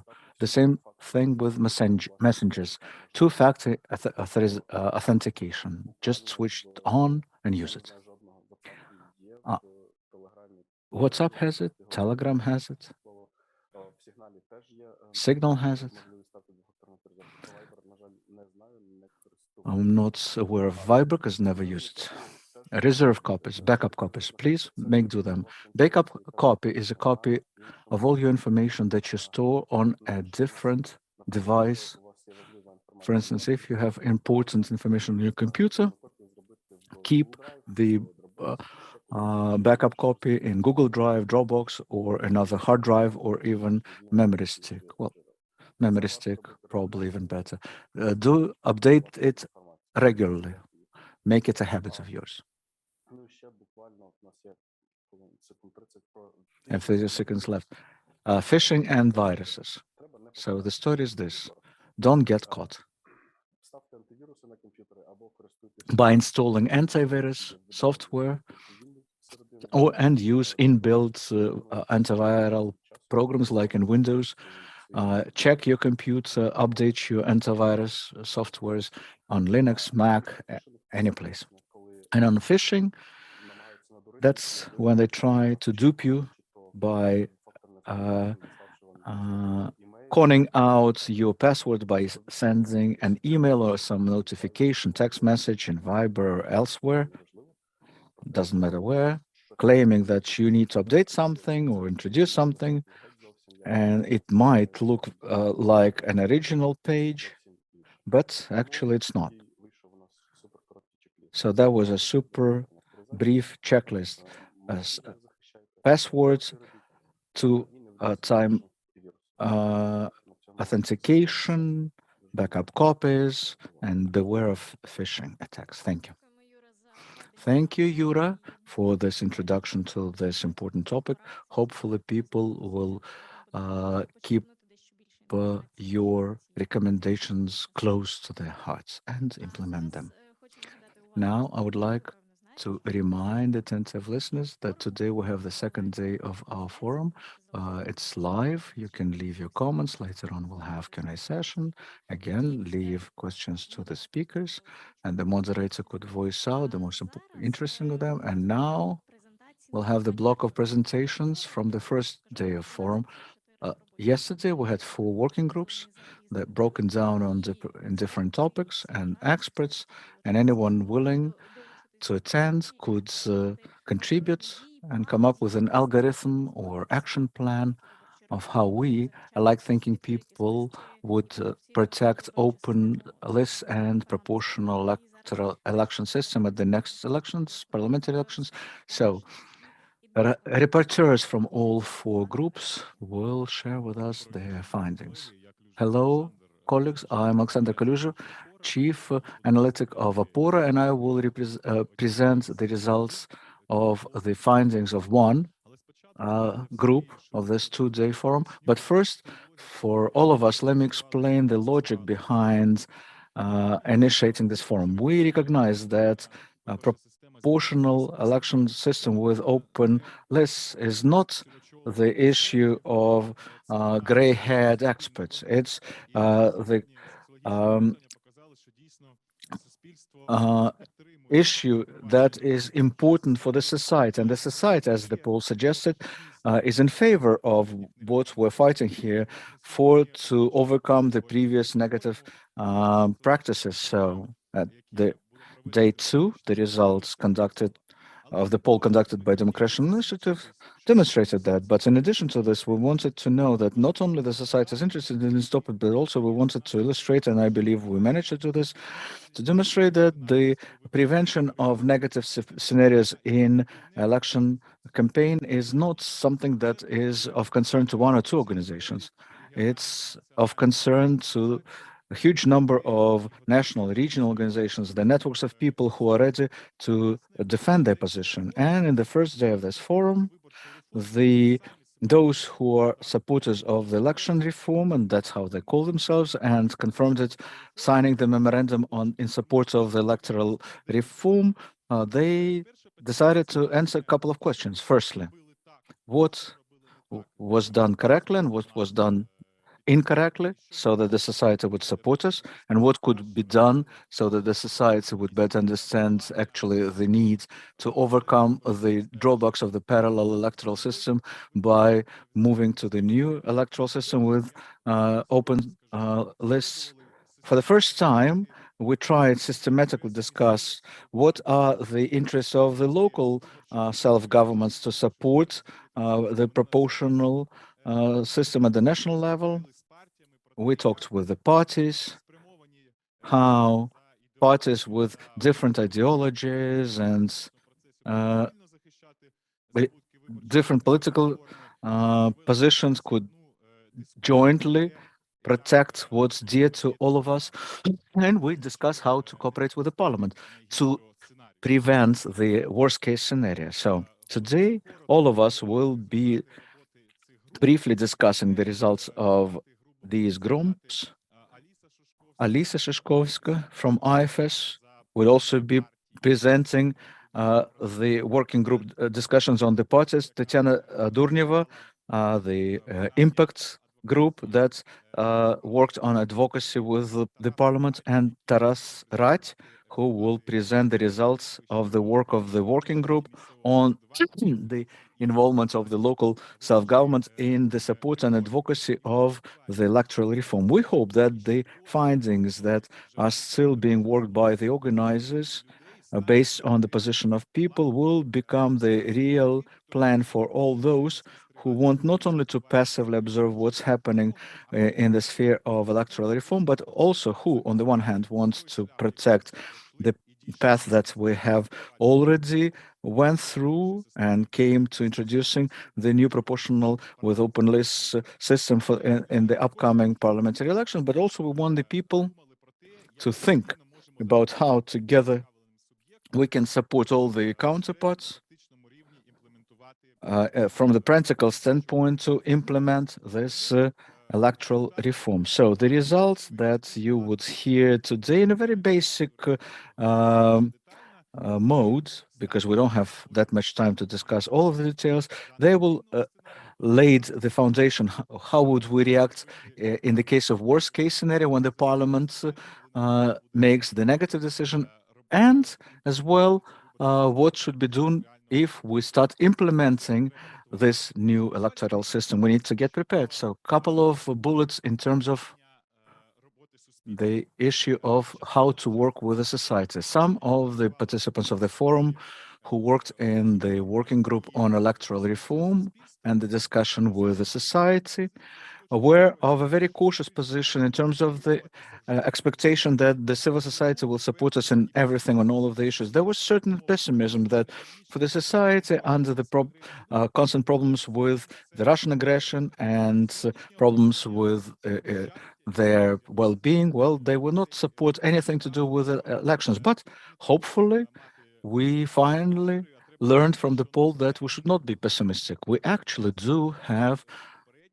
quite good previous results when the whole idea of open lists become high-profile discussion topic in the society. Also, the participants of this group, including those who came up with arguments and messages to the society, reached joint understanding that with the society, you don't have to debate on the theory of electoral systems. The society, in principle, from the standpoint of the citizens who are proactive in their life, it's not important how this or that electoral system is academically known. But at the previous stages of electoral reform, we heard that society was getting theoretical academic discussion instead of concrete arguments why we need to move to the new electoral system. So being straightforward and simple in finding the arguments to support why the system is needed is the top priority for the upcoming informational campaign, so that this would become an electoral topic, the electoral reform, and become of interest to people, especially from the standpoint that it will help to protect the previous achievements and victories. The result of this group's discussion is that the participants represented various areas of activity, but they had joint position, namely that we support the reform, we support the proportional election system, but we are not fanatically enamored in the current wording, and we should not hide it from the society. The only thing that the society needs to recognize is that certain deficiencies of the code don't mean that we need to stop moving forward in order to resolve some minor technical issues or sometimes more substantial problems in the current legislation, because right now those who are opposing the electoral reform tell us this. Well, in this code, you have certain deficiencies, some basic problems. Thus, we need to revert to the back electoral system, which proved to be inefficient in Ukraine, both proportional with closed lists and the majoritarian in one mandate constituency. So the direct discussion actually combined the participants in on communications with the society, and the messages that we came up with, I still don't have the final list because we need to test it on focus groups still, but the approach is this. We talk about why the proportional system is a step forward and why if we refuse to go this way, it would have negative consequences for the society. And we agree that the messages to the society on those problematic issues that we have for the current electoral code should include answers. So what needs to be done to resolve those deficiencies in the current law without actually negating the achievements in introducing the proportional electoral system? If we speak about other certain focuses of communications with the society, well, there is the need to explain to people that the political parties that are using this proportional system have lots of deficiencies, that's true, but not a single successful society without the incentives for political parties through electoral system, through legislation on political parties could not be ensured without normal party structuring, without normal party institution.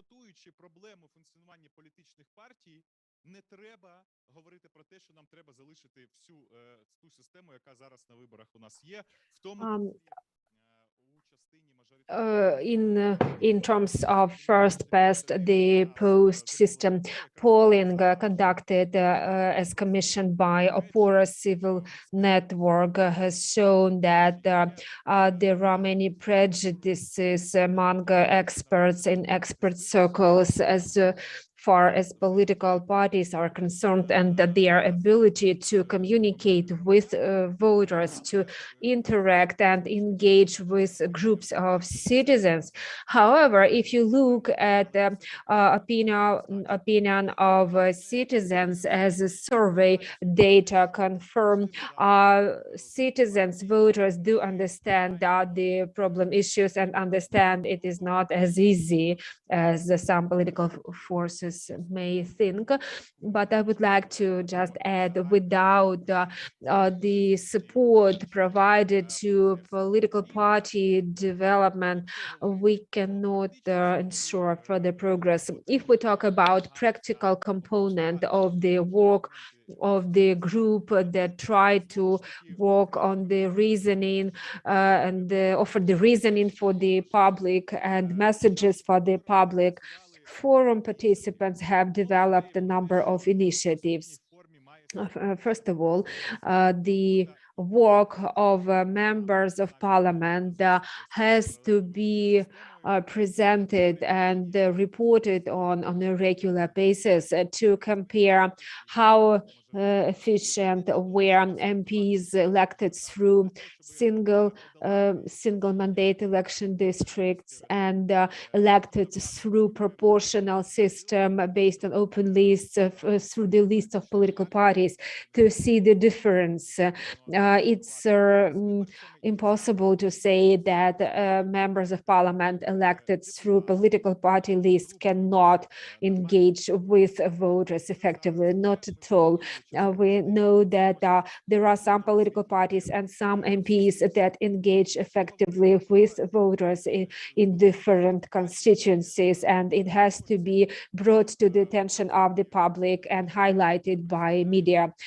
Second point, the members of the group which I represent right now have formulated a principle which we shall adhere to, based following the conduct of the election based on proportional system. We should implement the principle that it is not voters that wanted to please the member of parliament, but member of parliament that have to deliver and satisfy the voters.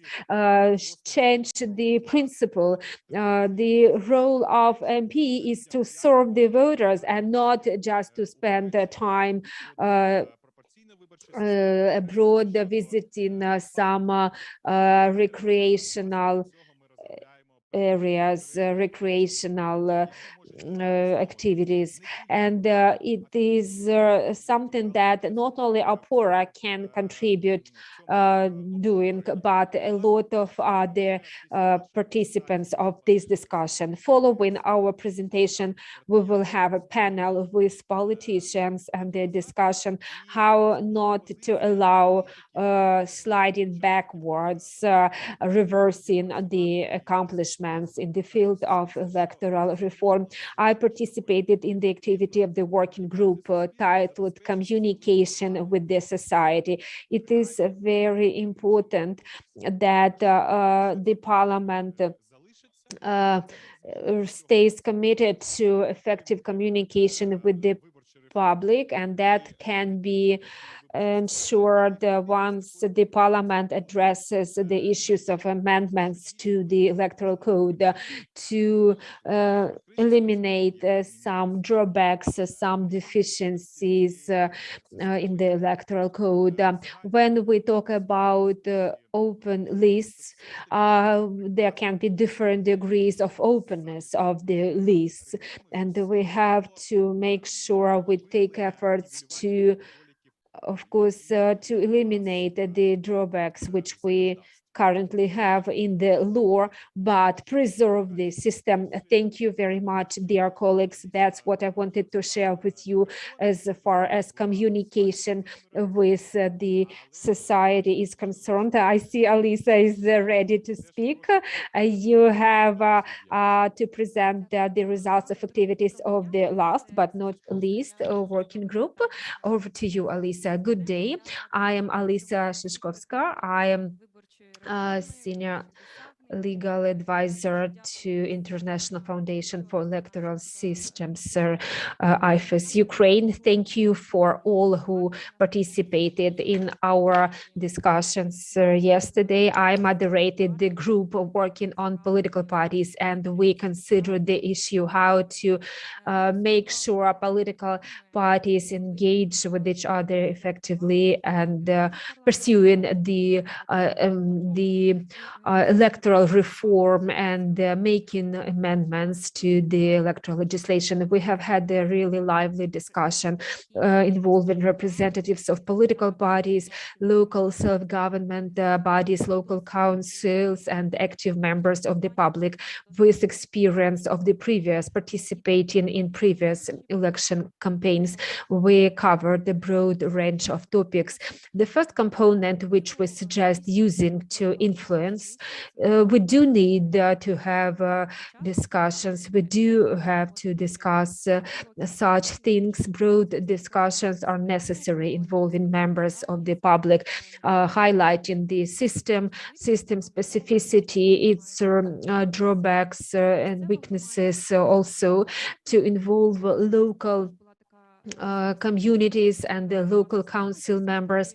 We have had the discussion on the topic of whether the system, the entire system has major flaws, but most participants of our working group agreed that yes, we do need to amend the electoral legislation, but we do need to keep the open lists.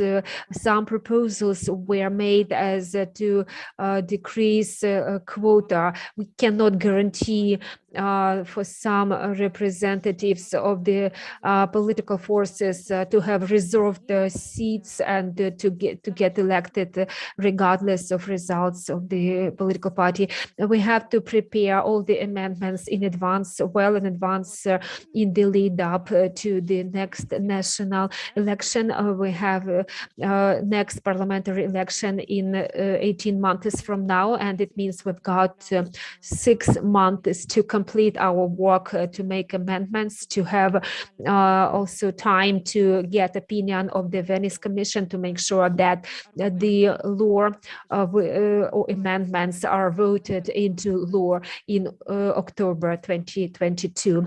The main conclusion, this legislation has to stay in place, but problem issues have to be resolved. The second question we discussed was a gender quota, and the general conclusion of the working group participants was that indeed the gender quota worked very well, and a lot of women got elected to elected offices, and we do expect the same gender quota to produce the same effect at the forthcoming parliamentary election. Another point we discussed that the proportional system based on open lists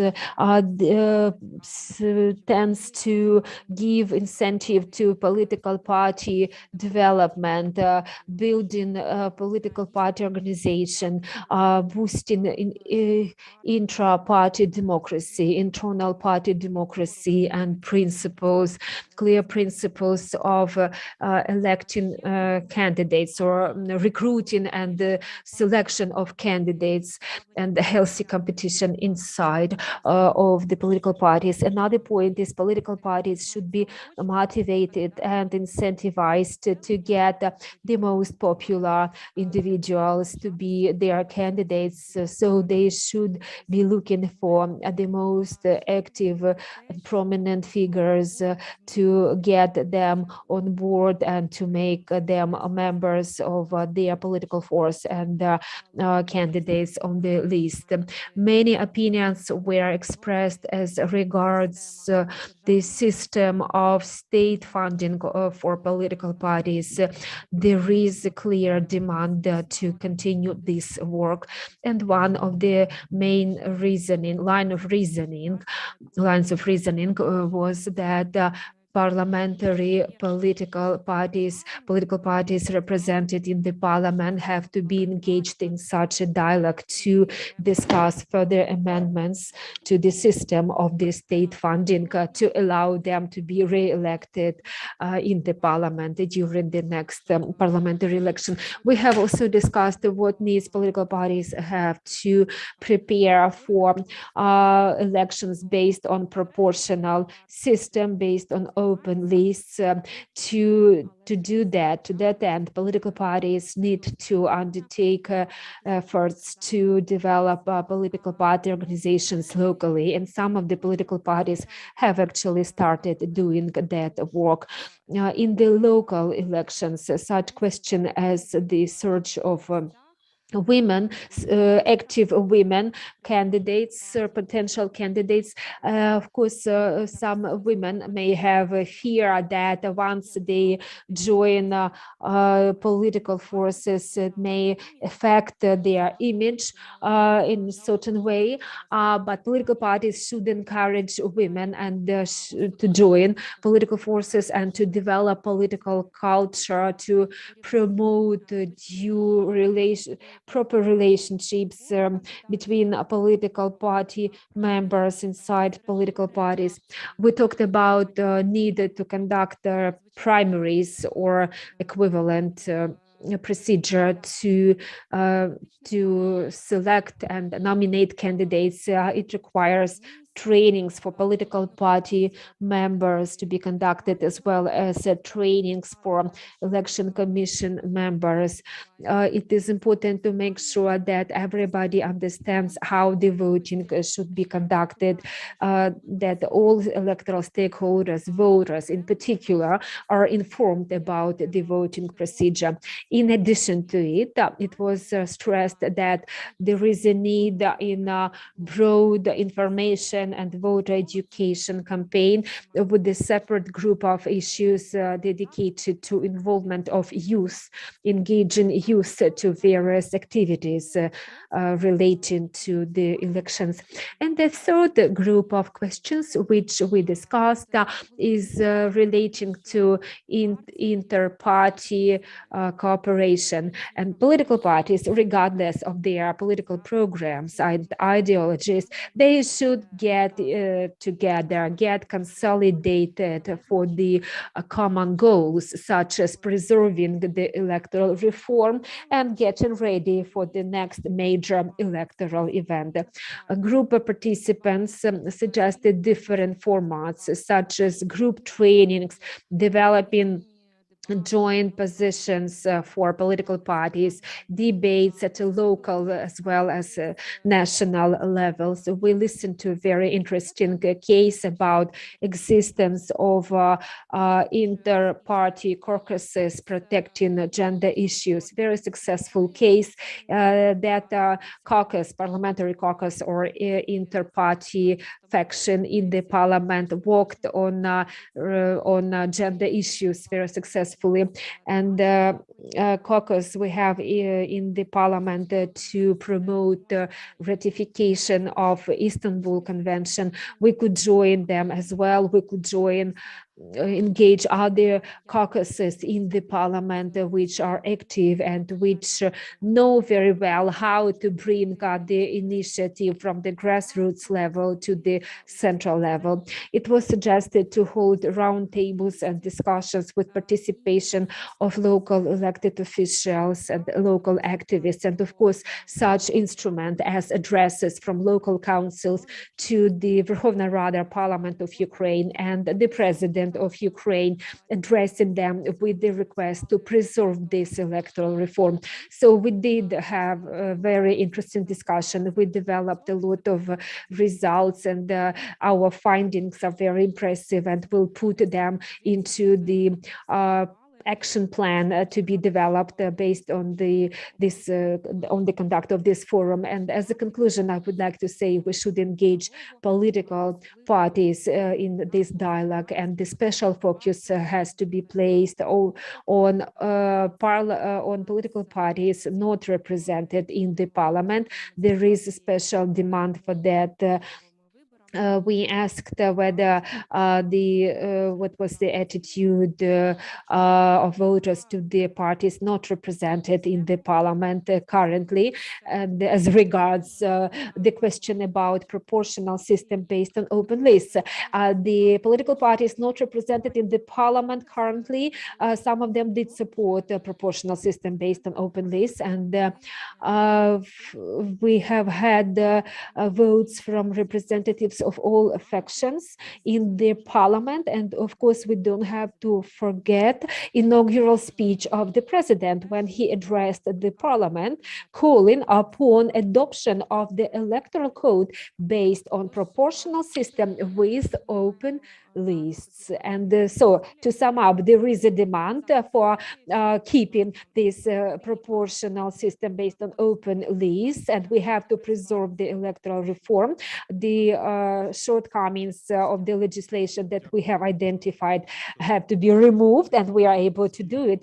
Thank you, Larisa. When we were preparing for this panel and work with other participants on political parties, we based ourselves on the assumption that this reform cannot be a closed topic for political parties only. We would like to make sure during this forum we allow representatives of all political parties exchange opinions with each other. And having listened to your presentation, I understand that we have managed to engage many political parties. I have a question to you. As it may seem, MPs that submitted the draft law to cancel the proportional system based on open lists, they may pretend that nothing actually has happened between the date of adoption of the electoral code and the date of submission by them of this draft law. How can we make sure that political parties continue their efforts to consistently prepare their members to become candidates to implement the proportional system nationwide? Indeed, we have had this experience across the nation, across the country during the recent local elections, and our political parties indeed have had an experience of engaging candidates and using proportional system based on open lists during the recent elections, and they were faced with the problem of finding candidates, women candidates, due to the need to comply with the gender quota. So to sum up, I can say that indeed we have had some progress as our political parties have managed to recruit candidates and to reorganize themselves to implement the proportional system. And indeed, but not all political parties were successful in that. I would like to give floor to the moderator of the group working on interaction with the parliament and improving the legal framework. This is Ms. Tanya Herasymova, a group of influence, and Ms. Tanya Herasymova has got a broad experience of working with IDPs and working at the grassroots level. I would like to ask you, Tatiana, to describe what have you arrived at. Sorry for putting this question in this blatant way. When you work with the Parliament, of course, some MPs may have some specific interests, and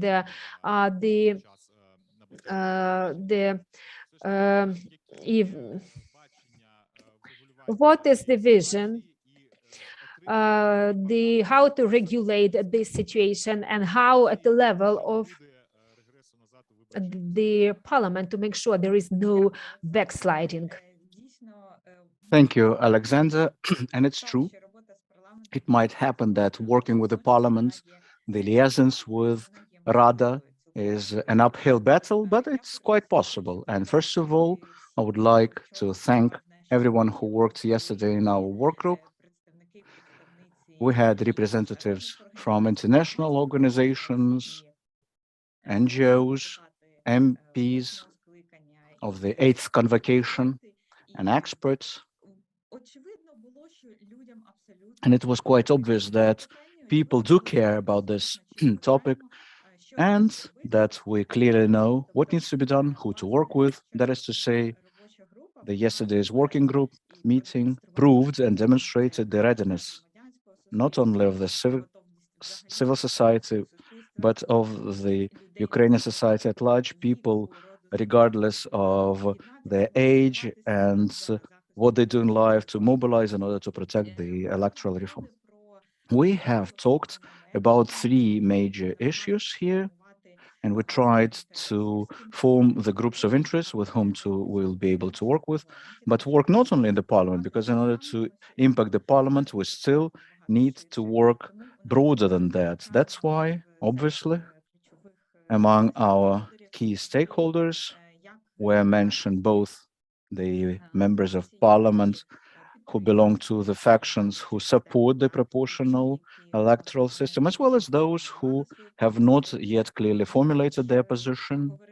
We also talked about the need to work with the president of Ukraine, because this topic of continuity, when the president, during his inaugural speech, clearly stated that we need to pass the electoral code with proportional election system in place. Also, we stated that it's really important to work not only with the parliamentary factions, but also with those who have the intention to become an MP, thus working not only in Kiev, but with the regions as well. We also discussed various options of not only personal meetings, but also various public events where the arguments in favor of proportional electoral system could be discussed, and also which would contain the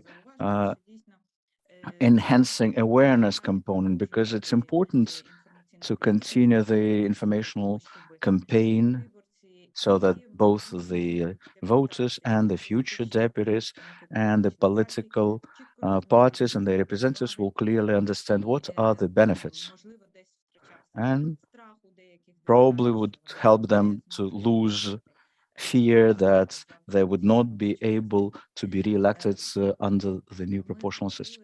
We also discussed, give me a sec,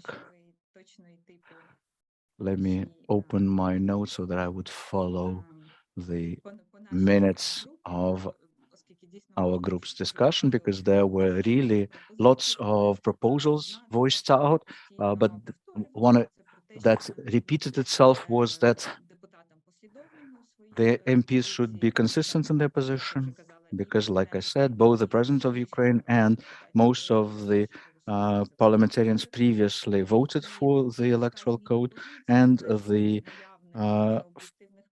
such drastic change of position without real reasons could impact their ratings. So we discussed various arguments that would both explain the threat of going back to the majoritarian system, and try to present the arguments in favor of our position, namely that it will allow the political parties to achieve better results, and retrieving the parallel system, it will not be for their benefit, because they will receive less mandates than under the proportional system. We also talked about the need to collect analytics and thus show the figures what sort of results we are expecting here. Also, we discussed the risks of returning to the parallel system, namely the negative impact of subventions, that it's an individual benefit for those deputies who were elected in the majoritarian constituencies, that the feedback with the voters could be maintained under the open systems, because those lists are regional in nature. Also, we discussed various forms of cooperation, namely with the Committee on Local and Regional Self-Government, with the heads of factions, and with the representatives of political parties, both in Kyiv and in the regions. Based on the conclusions of this work, it became clear that nobody in the Ukrainian society would give a chance for some revisions of the election code or returning to the old norms, which reminded me of this example. From my young, active professional life, when we built the children's playground and somebody stole football goal, one of two goals. And when people learned that we built it ourselves, by the time the police arrived, the football goal was placed back on the football pitch. So when people, the community is doing something together, and this long-suffering election code is the result of the synergy of lots of counterparts. So with all the attempts against it and the threats against it, the society mobilizes, and our today's forum demonstrates it as well. And I believe the demonstration of the readiness to fight for the election reform is the major argument that no changes, no revisionism will happen. Thank you, Ms. Tatiana, for your optimism, for the optimism demonstrated by your group. That true, there would be no revisionism with the electoral reform. If we look at the image that you depicted, actually what we have is the situation when there are attempts to steal that football goal still. I mean, we built the football pitch. Our job is just to be able to play on this pitch and making improvements to the grass on it, actually, not finding the stolen goal. Well, my question to your group is this. We remember that after the local elections, the Parliamentary Committee on Local and Regional Self-Government actively discussed the problems of the electoral code. And now the process to a certain extent is happening as well. But is there any interest among the representatives from various reasons to this format, like the analysis of the deficiencies involving the line committee? Is there any fears that the intensity of this dialogue has dwindled out? Well, we did discuss it yesterday, you're right, but mostly we discussed the safeguards, the ways to protect the proportional system, and what would be our actions and measures, how to involve international organizations, experts, how to work in the field. So the focus was mostly on protection. Thank you, Ms. Tatiana. It was a pleasure to see and listen to you. Thank you for the work done on such a difficult topic as the advocacy at the level of the parliament. And now, esteemed colleagues and viewers, we move to the last, but not the least in importance group of this forum, namely how to make the local self-government interested, their authorities, to be proactive subjects in protecting the election reform, which arguments to use so that they would be really loyal and would really support the implementation of the new system, because the use of the election system at the local elections is quite clear. Local self-government has its own vested interests and could have a certain position based on the concrete interests of specific gromadas, communities. But for the parliamentary, it's more difficult because being politically active citizens, everyone is interested in cooperating with the parliament. On the other hand, the current activity of the MPs depends on the parliament a lot, so they cannot stand aside from those processes. And like I said before, for the first time ever, we tried to talk with the local self-government, not on the about local elections, which is evident and obvious, but how the local self-government authorities contribute to the discussion of future parliamentary elections and what vested interests they see in this process. So I give the floor now to Taras Rad, who represents the OPORA NGO, who would tell us about the conclusions of the of this working group. For me personally, and I read some of them, some of the conclusions are quite powerful indeed, and this is something that you can bring to local self-government authorities, but I'll give you the floor. Give us more details, please. Thanks a lot, Sashko. And I would like to welcome the participants and the viewers. Yeah, that was quite an interesting group indeed, which has discussed the local aspects of the electoral reform. That is to say, what is the relation between this reform and the local self-government? The discussion was attended by the local self-government authorities and representatives of the line NGOs. We have heard lots of interesting thoughts. Some of them resonate with the ideas voiced out by the colleagues from other groups. I will try not to repeat them here. Together with Sashko Salantai, who moderated that discussion, prepared a number of bullets, the key of which I will voice out now.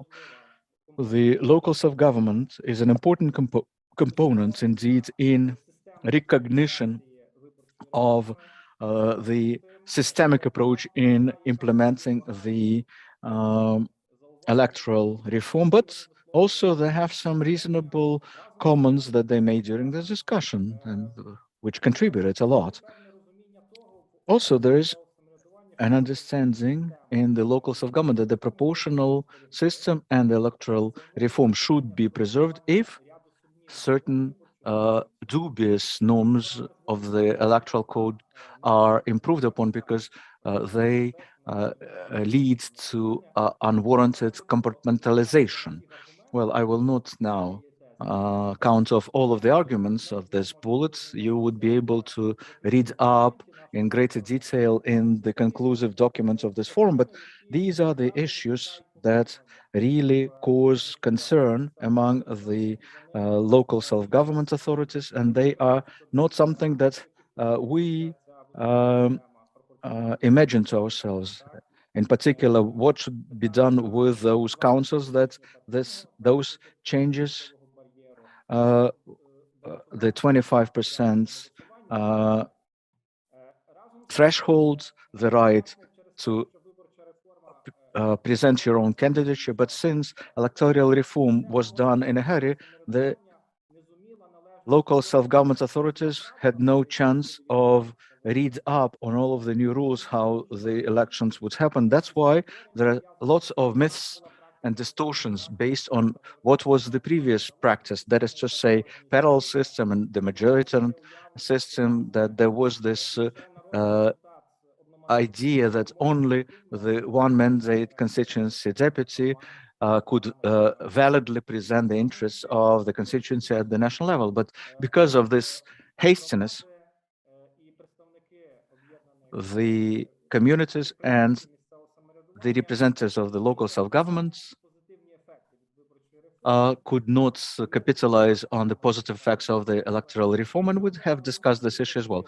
As to the positive arguments for those local self-governments, we reminded them about the ability of better representation in the Verkhovna Rada, because what we suggest gives more ability to local elites, professional groups, and activists to get into the parliament in the list of party organizations.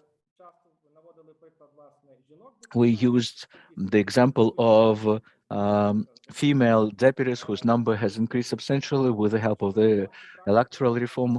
It's quite obvious that this practice and those positive cases could be implemented at the local self-government level as well, and raise it at this level and tell them about this. Because if the deputies who represent so-called financial industrial groups will get into the parliament under any electoral system, what would happen is that it would not be that easy for the local self-governments to get to them and to raise their concerns with them. Well, unless they're big communities. Also, the argument was made that some deputies actually duplicate the existence of the local self-governments or create some alternative centers of influence, substituting the truly elected local self-government authorities and make them reliant on their political activity, which is obviously a negative phenomenon and would cause the reduction of capabilities of the local self-government bodies. Another argument that has been raised during this discussion was that the electoral reform allows the elected deputies stick together at all the levels, starting from 10,000 voters and above. What I'm talking here about, if the elections happen the way they did previously, using the majoritarian system of the parallel approach, it would cause actually that there will be a huge fragmentalization of the local council with lots of groups of influence.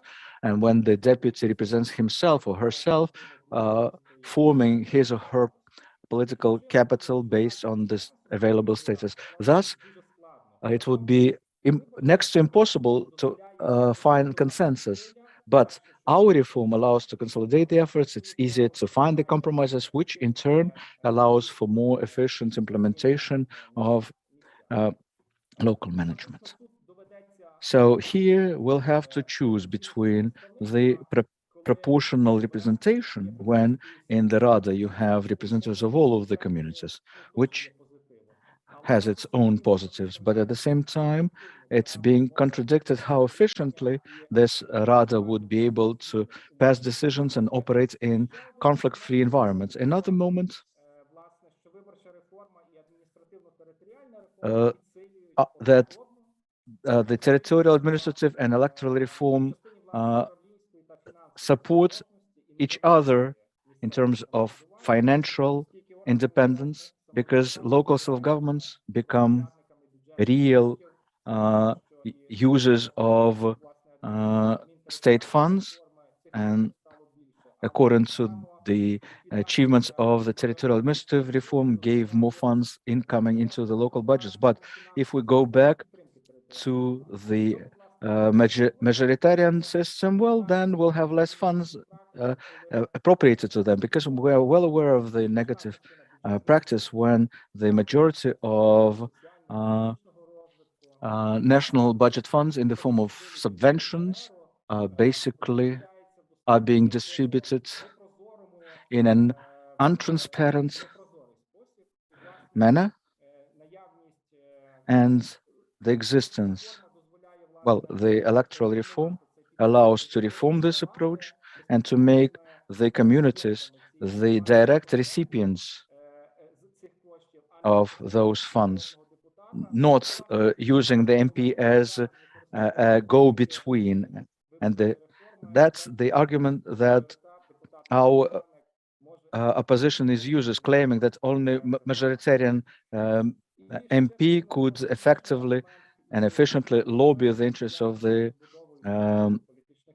community. And another argument was about the development of the internal inter-party democracy, namely, the electoral reform will help to develop grassroots of political parties, strengthen the liaison of the community with the party participants. As a result, those new structures will build the trust to the elections.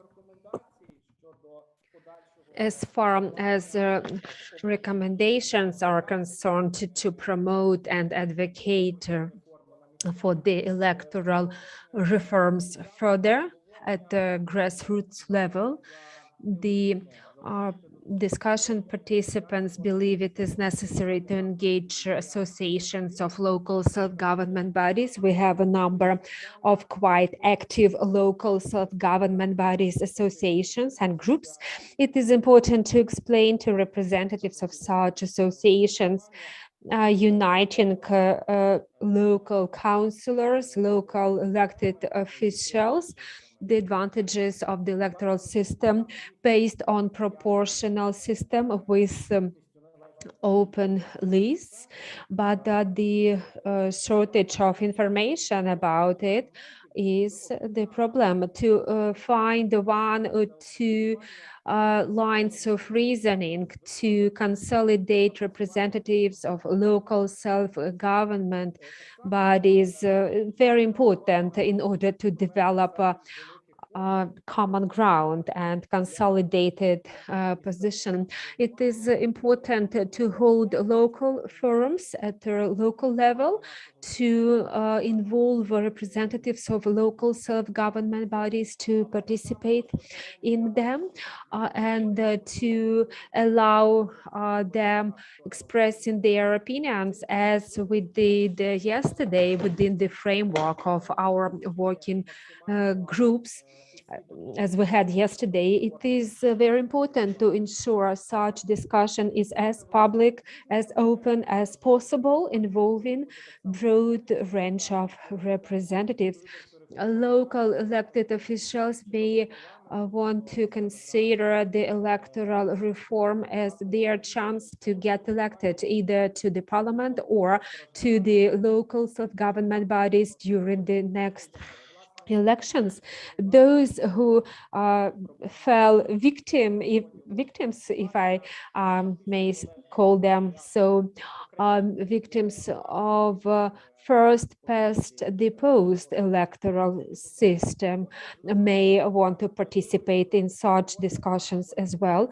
To sum up, an important part component of advocacy efforts is educational campaign, voter information and education campaign to explain to voters in a very practical way, in a way that is easy to understand for both local elected officials as well as voters, advantages of the electoral reform and the electoral system implemented as part of this reform.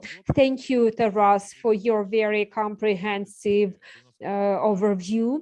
We would like to proceed with the next stages of the second day of our forum. We are expected to have a mini lecture dedicated to the topic of disinformation, and my colleagues will introduce the speaker in a few moments. I would like to say thank you very much, all the moderators of the topical working groups. Thank you, Andrei Kulikov, a well-known journalist, a well-known expert. Thank you, Alexander Solontai, a well-known expert. Thank you for participating in moderation of the working groups. Thank you, dear participants, and thank you, both representatives of OPORA Civil Network, IFES, Press Service.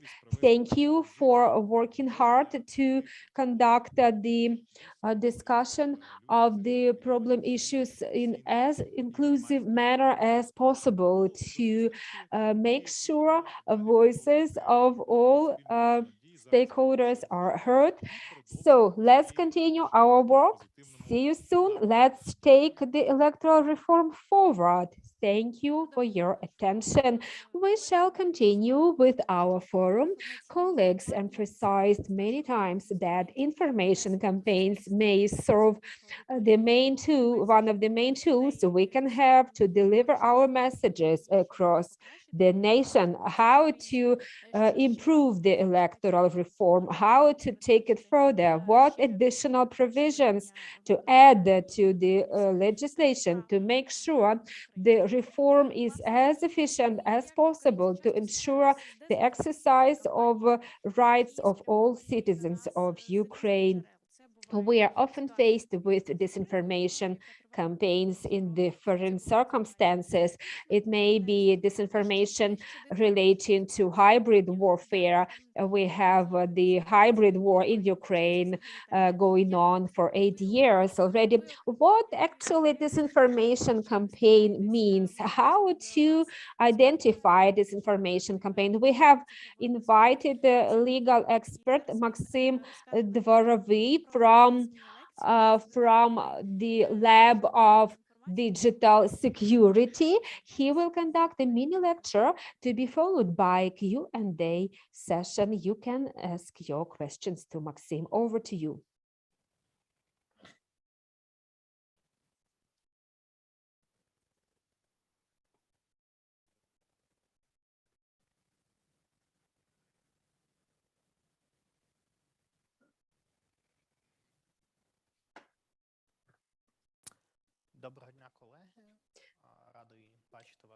Good day, dear colleagues. I'm very happy to see you, although we conduct this event virtually. I am Maksym Dvorovyi. I'm a lawyer in the Digital Security Lab, and we work to develop legislative initiatives and advocate such initiatives in the field of digital rights. One of the main focuses of our work is freedom of expression and right to privacy. Within the framework of the right to express his or her views, we consider disinformation as a separate special phenomenon. Actually, most of us understood that disinformation can be a very serious tool when back in 2014, myths started circulating about the crucified boy, crucified child. Actually, most offline campaigns are accompanied by disinformation campaigns. We have noticed that during the presidential election of 2016 in the United States, when Donald Trump was elected president of the United States, we witnessed a series of disinformation campaigns during Brexit. Actually, this term has become quite popular nowadays, and it is broadly spoken about. And every time when there is any phenomenon that poses a threat to national interests, disinformation may appear, and the governments have to deal with it. Before we describe what actions can be taken to oppose disinformation, let's refer to the definition in the Council of Europe. Council of Europe provided such definition that disinformation is the spread of information that can cause harm to public national interests, such as a threat to public order, national security. And lately, this type of information became the focus of attention and the subject for governments to work on. We can have two levels. One is a policy level, how to oppose disinformation at a policy level by developing laws. And the second level is an individual level. Here we should talk about individual media literacy and opposing disinformation at an individual level. I studied this in more detail. I will focus on that. Disinformation and what governments can do is, of course, ban disinformation, but most bans can restrict freedom of expression and can lead to imposing criminal sanctions over those who perpetrated the legal provisions. Why this is not effective method of fighting disinformation and why it is excessive in terms of human rights? Because spreading information, the right to spread and disseminate information It is mentioned in the practices of the European Court on Human Rights in the case Salo versus Ukraine, where newspapers publishing satire prior to the presidential elections in Ukraine of 1999, saying that Kuchma has died in a satirical manner. The governments should refrain from imposing such bans from Kenya to Malaysia to Russia and Belarus. But such things happen, and quite a lot of them. And second way to resist and oppose disinformation is to ban the website. Actually, there are such websites that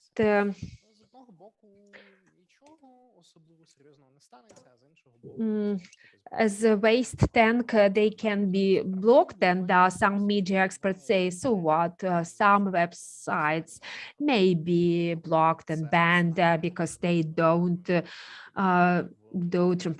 represent a value.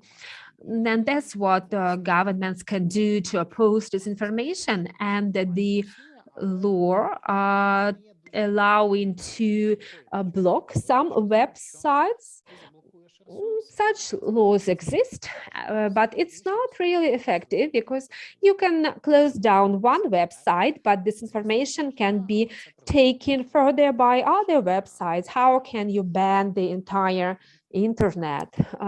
That would restrict the freedom of expression also. What else governments started doing, and some organizations, they started resisting disinformation on an institutional scale, on a large scale institutionally, and this is an interim solution between what governments can do and individuals can do.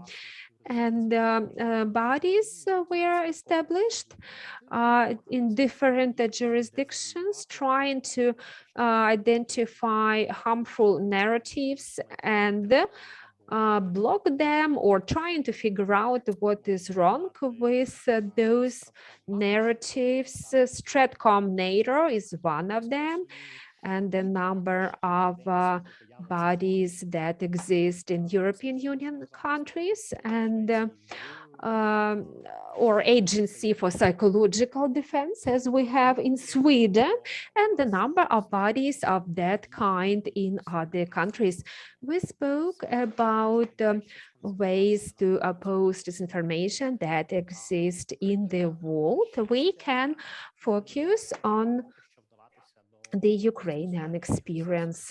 Ukraine has not started using provisions of criminal code, or not blocking, not taken to blocking some of the web resources unless president or other bodies impose direct sanctions. There were attempts to introduce the law on draft law on disinformation. It didn't go anywhere. That law was abandoned, draft law was abandoned, and now it's completely forgotten.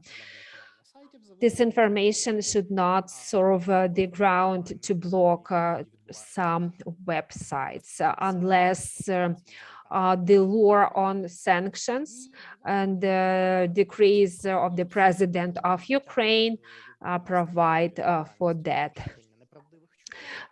People were brought to liability in Ukraine recently for spreading unjustified information, rumors. This legal practice proved to be not very efficient for a very minor amount of penalties imposed and very little effect it ensured achieving. there were resolutions and decisions on bringing people to liability for the fact of some people writing in their social media that quarantine was prolonged for another 2 weeks. Some people were brought to liability for that, but later on, quarantine was in fact prolonged. So it's very ineffective way of tackling disinformation.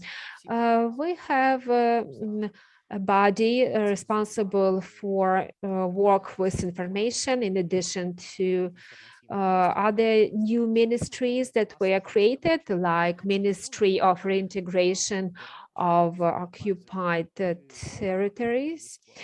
The first body is a Center for Strategic Communication created in the Ministry of Culture and Information Policy. Second is a Center to Oppose Disinformation established at the National Security and Defense Council, and they managed to review narratives disseminated and promoted by the Russian Telegram channels. You may want to try blocking such Telegram channels, but as you can see from the Russian experience of blocking this messenger, such attempts were not successful.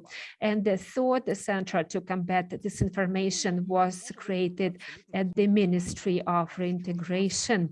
We have talked about all of that, and the logical question arises, how can it help us? If criminalization of websites does not help, banning websites does not help, and other initiatives do not help, we have to remember about the environment in which disinformation is disseminated. Usually that is a social media serving platforms where we spend the bulk of our internet life, because to a certain extent such platforms have social media platforms have monopolized internet space. If we look at the initiatives at the EU level, we can see that the states are coming to realize that more duties have to be imposed on social media organizations, especially in the sense of countering disinformation.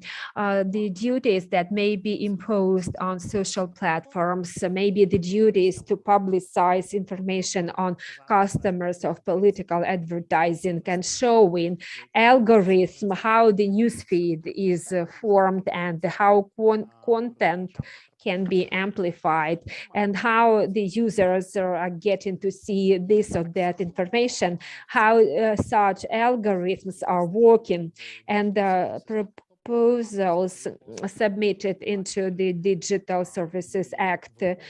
We can see the requirements as regards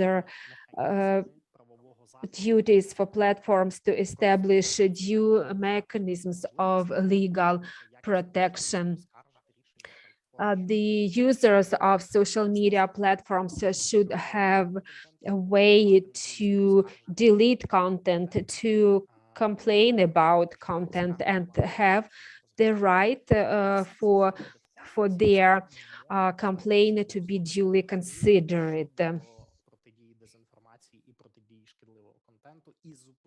Curbing disinformation and to stop this harmful content, limiting it, including in the electoral sphere. And that's the way that Ukraine sooner or later will follow, because we can see that most of those international acts should be implemented into the Ukrainian legislation under the framework of the association with the EU, an approximation towards updating our laws and regulation based on European standards. On the individual level of protection, I don't want to tell you that much, because experts and journalists could tell you much more. That's media hygiene, media literacy, always test which source you received information from, always double check whether the source is trustworthy, and doubt what you see and not believe immediately everything you absorb. And in the context where we live now, these pieces of advice become vitally important because healthy perception of news will allow us to build the resilience that we need to fight the threat that especially became so rampant in the last couple of weeks. Thank you for your attention, and soon I will start the next discussion that will be moderated by Alexander. Thank you for your attention.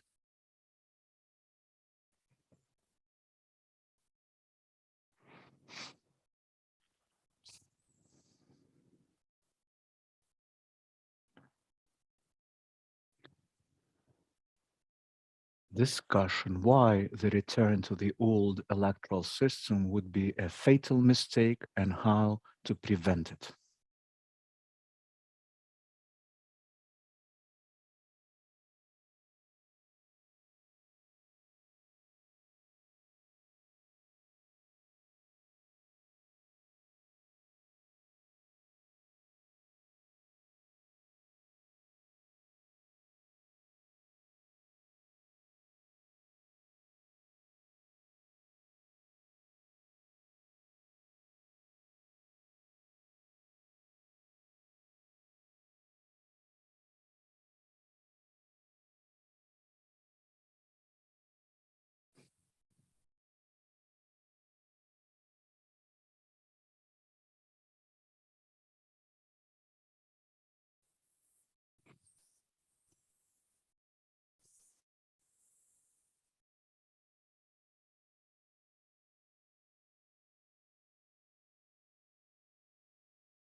Доброго дня ще раз, шановні глядачі. Я Клюжев Олександр з громадянської мережі ОПОРи. Hello, I'm Alexander from Opora. Today, we start an important part of our forum, the discussion with key politicians and experts of Ukraine on the risks. Назва нашої дискусії звучить дещо драматично.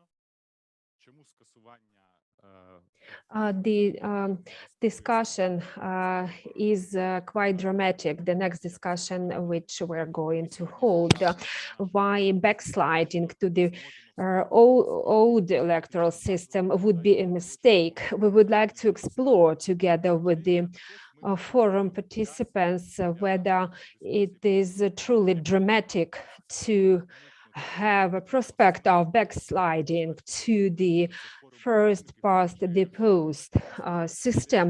I'm talking about this topic using such terms as dramatic because it is a forum of supporters of the electoral reform, and most of you are supporters of electoral reform regardless of your background and organizations you represent. We want to make sure we avoid the negative scenarios unfolding. I have a pleasure to introduce the following panel. I would like to welcome Olena Shulak, chairwoman of the political party Servant of the People. Good day. Roman Lazinsky, a member of Parliament of Ukraine, member of Holos Party and member of Justice inter-party faction caucus. Welcome Denis Kovrizhenko, legal advisor to IFES Ukraine. Denis Lepchenko, member of Parliament of the AIDS Convocation and the group of MPs People's Power. Welcome Ms. Olga Kotsiuruba, Chairperson of OPORA Civil Network, and welcome expert Volodymyr Venger. We have a very representative discussion, and the key idea of this discussion is to allow for representatives of both parties presented in the parliament as well as the parties not presented currently in the parliament to discuss such important issues as electoral system. We have to find a solution out of the situation that appeared when two draft laws were submitted in the parliament, calling for cancellation of the provisions of the electoral code, such as electoral system based on proportional system with open lists. It was followed by discussions and debates among MPs and in the media, and that this opinion and this entire situation attracted attention of MPs, media. A few words about the format of our work. I request all of you answer the same two questions. I would like to ask you to stick within 5 minutes and convey your views over the problem issues we discussed so that we can compare opinions of supporters of electoral reform so that we can form consolidated position later on. Please stick to the point when answering my question. I would like to start with a very simple question, which is related to the topic of our discussion today. Should the legislative initiatives registered in the parliament be adopted? In your opinion, what would it mean for the society, for the elections? What consequences it is likely to produce? And I would like to request you to review how probable this scenario is in your mind.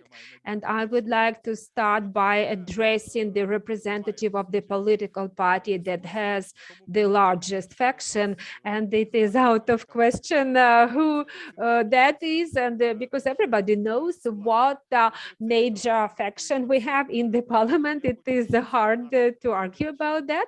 But before we proceed with that, I request our viewers to ask your questions under this video, and following this discussion, we shall cover the questions received through the chat.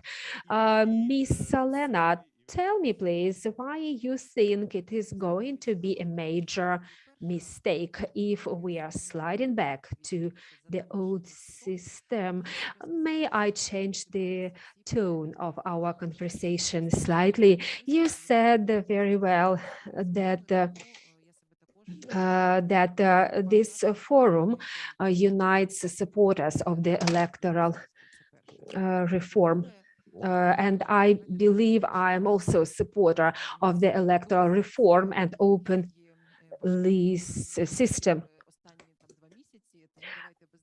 We have a lot of drama. We have had a lot of drama lately in our information. And that is why I suggest we have less drama, but rather focus on constructive things.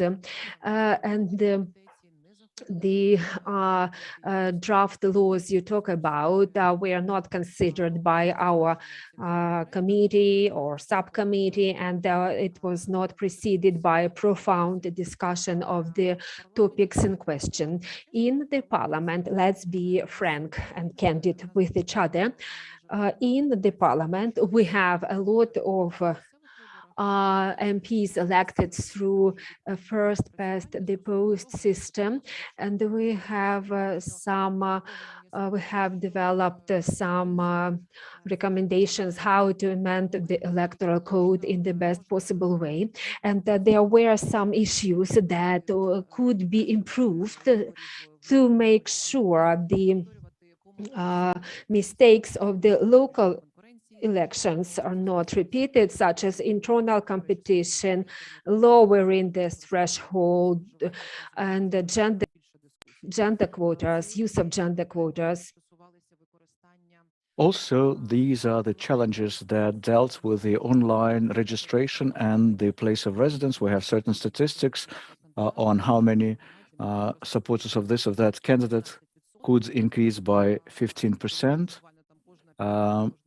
When every fifth or every fourth person in the community was not residing in this community, but had quite a substantial impact on the results of the elections. So that's why I believe that there is definitely no drama just yet. We need to focus on making the existing code, which we were fighting tooth and nail. It's not ideal just now, but still we recognize that the code that came into existence recently is a certain political compromise reached by political forces. So I would not dramatize anything. Instead, I would ensure support of the experts community and help them to help us change what is needed, while when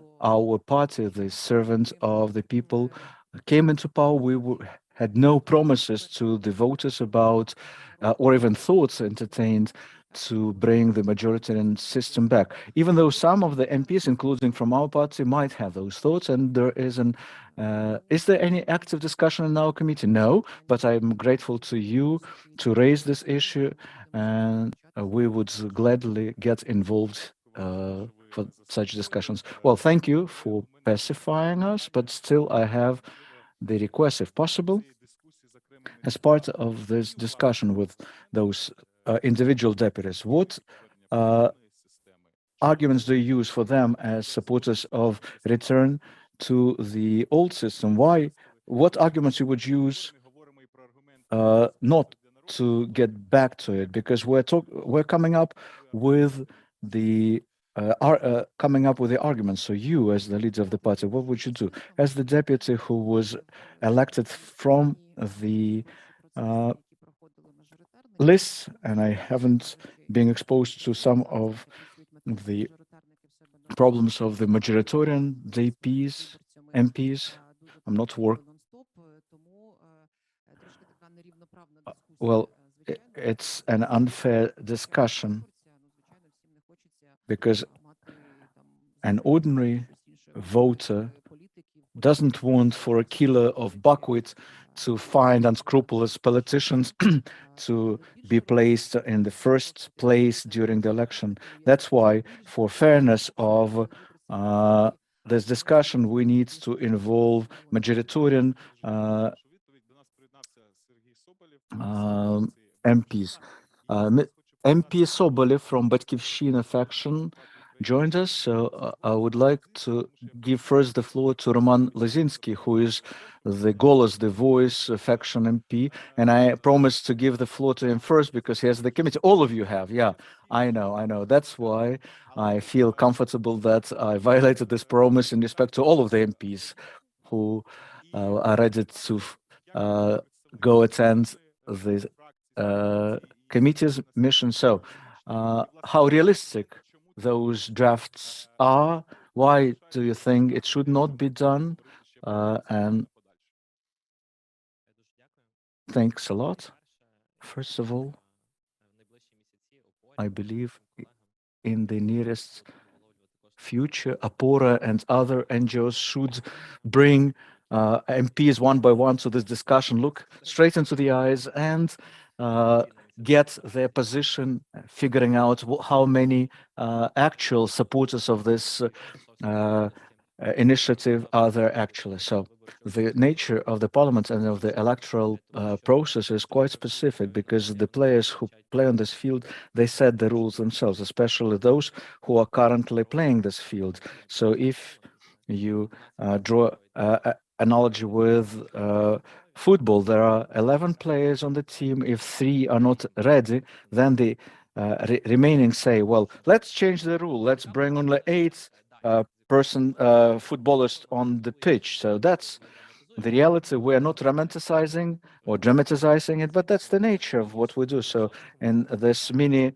philosophical introduction, that's how I see how not to allow the rules of the game to be changed, as we observed in each cycle of elections before. It's the public opinion, it's the understanding of people. How come among the discussion of such issues as tariffs and corruption and war, what would be the rules of the game for next electoral cycle? And if somebody wants to change the rules in the last minute or bringing the norms up to their standards, why it's important to go to the streets if this moment arises? Because as to the open list, I've been the proponent of it even before I was elected at the street actions arranged by OPORA in 2013 and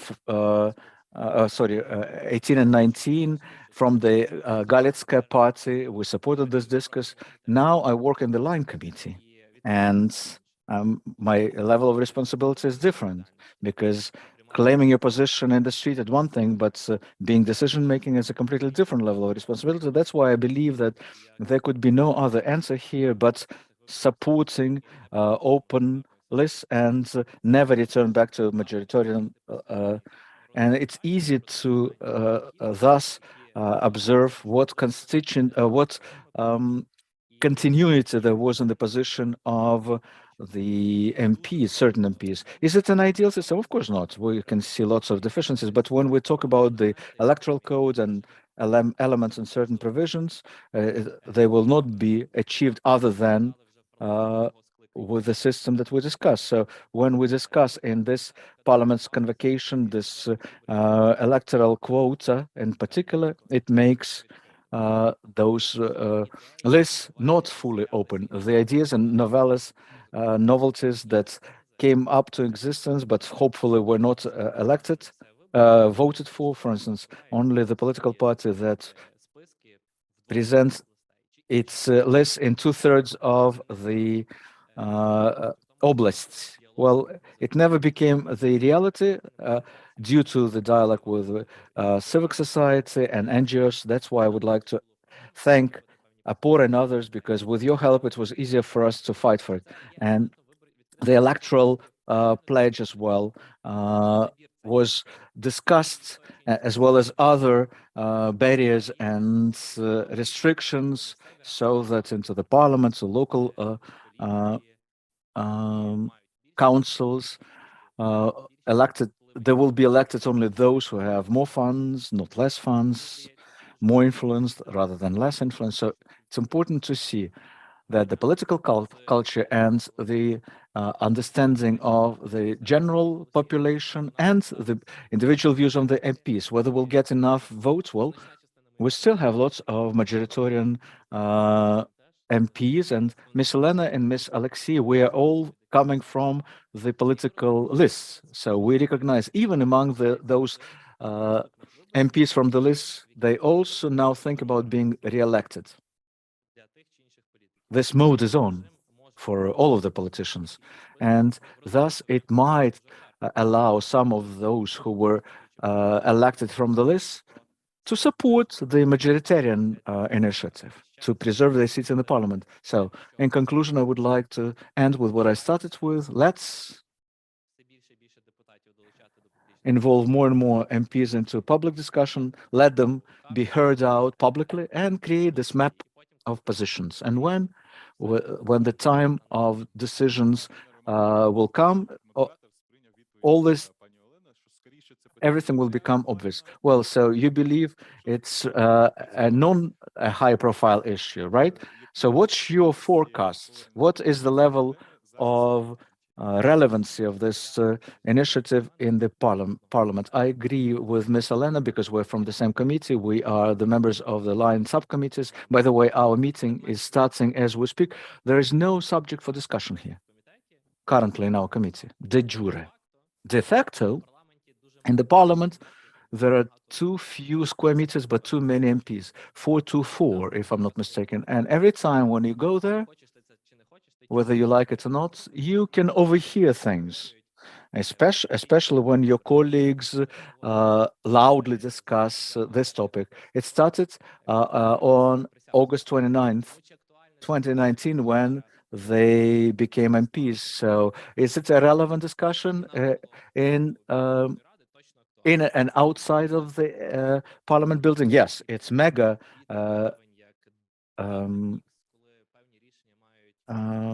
high profile and a relevant issue.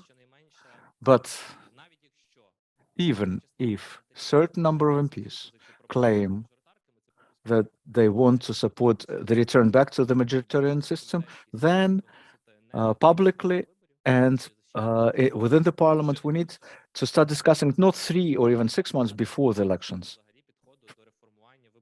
but much, much earlier, even if we have an opposing position to them. Mr. Sergey,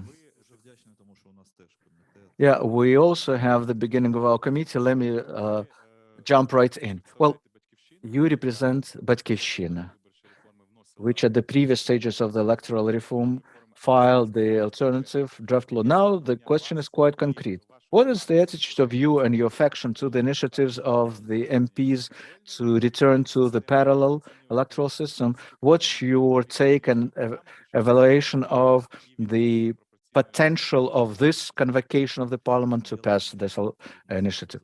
Well, the response to all those questions should have been heard in the statement of the head of the Servants of the People faction, and I was listening to her quite attentively. If it's the general trend in the party and in the faction, then there are no threats. Actually, what I perfectly recognize and understand, that the only party that could support those majoritarians who are now beyond the factions is only the one party, the Servants of the People, plus 1 or 2 from other factions that might support from this initiative. So if there is no such direct threat within the ruling party and faction, well, then there are no threats. But that's superficial. There are things are run more deeper than that. As a person who had the opportunity to go through all possible elections with absolute majoritarian system, you probably forget about this. Back in 1994, you had not only to receive a majority, but an absolute majority in the first round. In the second round, there should be the turnout of 50 plus 1%. It created such barriers that resulted in the mixed system. Then we received closed lists, then getting back to the majority system. Unfortunately, it was all dictated by those who had the majority in the parliament, and they looked at their ability to remain in majority for the upcoming elections. So often enough, those who expected it proved to be wrong. I remember the discussions that happened with the previous president, whose advisors stated that if we introduce proportional system, we'll lose everything. So this election system and the elections that happened, the previous ones, demonstrated that if, again, the word if in the policies is very relative, if only the elections would be done proportionally, the 7th of the people will get 221 seats. They will not be the majority. And based on this, I believe they are quite angry with themselves, those who were close to Poroshenko, who convinced him not to pass the proportional law. And at that time, we were expecting only closed lists. At that time, open lists were a non-starter. And as a result of this electoral code, after it's being passed, finally we can first develop grassroots political structures, not only the vertical parties, because I remember the discussion that our party had, what's threats and it will bring to the party in general. Now everybody agreed that because of the strong political groups, it will help to develop strong parties. Also, let's not forget the key issue here. If you look at the EU association agreement, in its political part of that agreement, there is a clear statement about the electoral system, which is proportional with open lists. So, and that's my proposal to you as well, and I will be using it myself. Whoever is claiming that we need to get back to majoritarian or mixed system, basically torpedo the EU association agreement, its political part, and this is a huge threat, I believe, which because it could easily provide the arguments to those who claim that there should be the zone of free trade and visa-free regime and etc. So I believe this argument is bulletproof, and those who communicate with the embassies, who hopefully will come back to Kyiv soon enough, or those who would be visiting them in Lviv or elsewhere, they will clearly recognize the position of G7 and the EU in general at large. Hopefully this argument would be the ultimate argument. So what are the chances? Like the first law to postpone it until the 2027 of the election code, and the other one that would delay it until 2031, well, they are unsubstantial. Why? Because it's all focused on the fact that the next, including local and parliamentary elections, would be conducted not according to the election code that was approved by the parliament. So what we want is the open discussion when people hide behind various signatures, those who try to lobby the return of the old system when there are only two authors, for instance, of the draft law. So the situation was quite clear. They are scapegoats, but How others will behave, well, the time will show. So the position of the Batkivshchina faction, it goes without saying that we believe that despite certain considerations that and deficiencies that could be improved on, but still it will give the opportunity to clearly see what this electoral code gives us already. First of all, the ability for the parties to develop, the accountability of the parties to their constituencies, regardless of where you are, you still are forced to constantly talk to your constituency. It doesn't limit your rights and responsibilities to the voters. And again, I try to analyze everything with my example of 1994, when I won against the communists in Zaporizhia. But I still remember the mixed system where the elements of blackmail and coercion and bribing the voters that basically ruined the electoral system for us for a long time. So what we need to do is to make it impossible to buy the voters, to bribe the voters because the electoral system of 1990 through 1994, where it was impossible to even imagine the bribing of voters. We need to make everything possible to make bribing impossible. Secondly, a psychological pressure and coercion through constant political advertising in whatever shape and form it happens, and then we'll be able to move forward. Thank you, Mr. Sergey, for your position. The position of parliamentary parties have been voiced out, and my question now is to Mr. Iurii Lisovskyi. You being the representative of the party that doesn't have seats in the parliament. So how was your take on this initiative, and why do you believe that implementing the proportional electoral system is of benefit to you as the party that is not in the parliament? Because it's interesting to see not only the parliamentary parties involved in this discussion. So why did you decide that it's in your vested interests?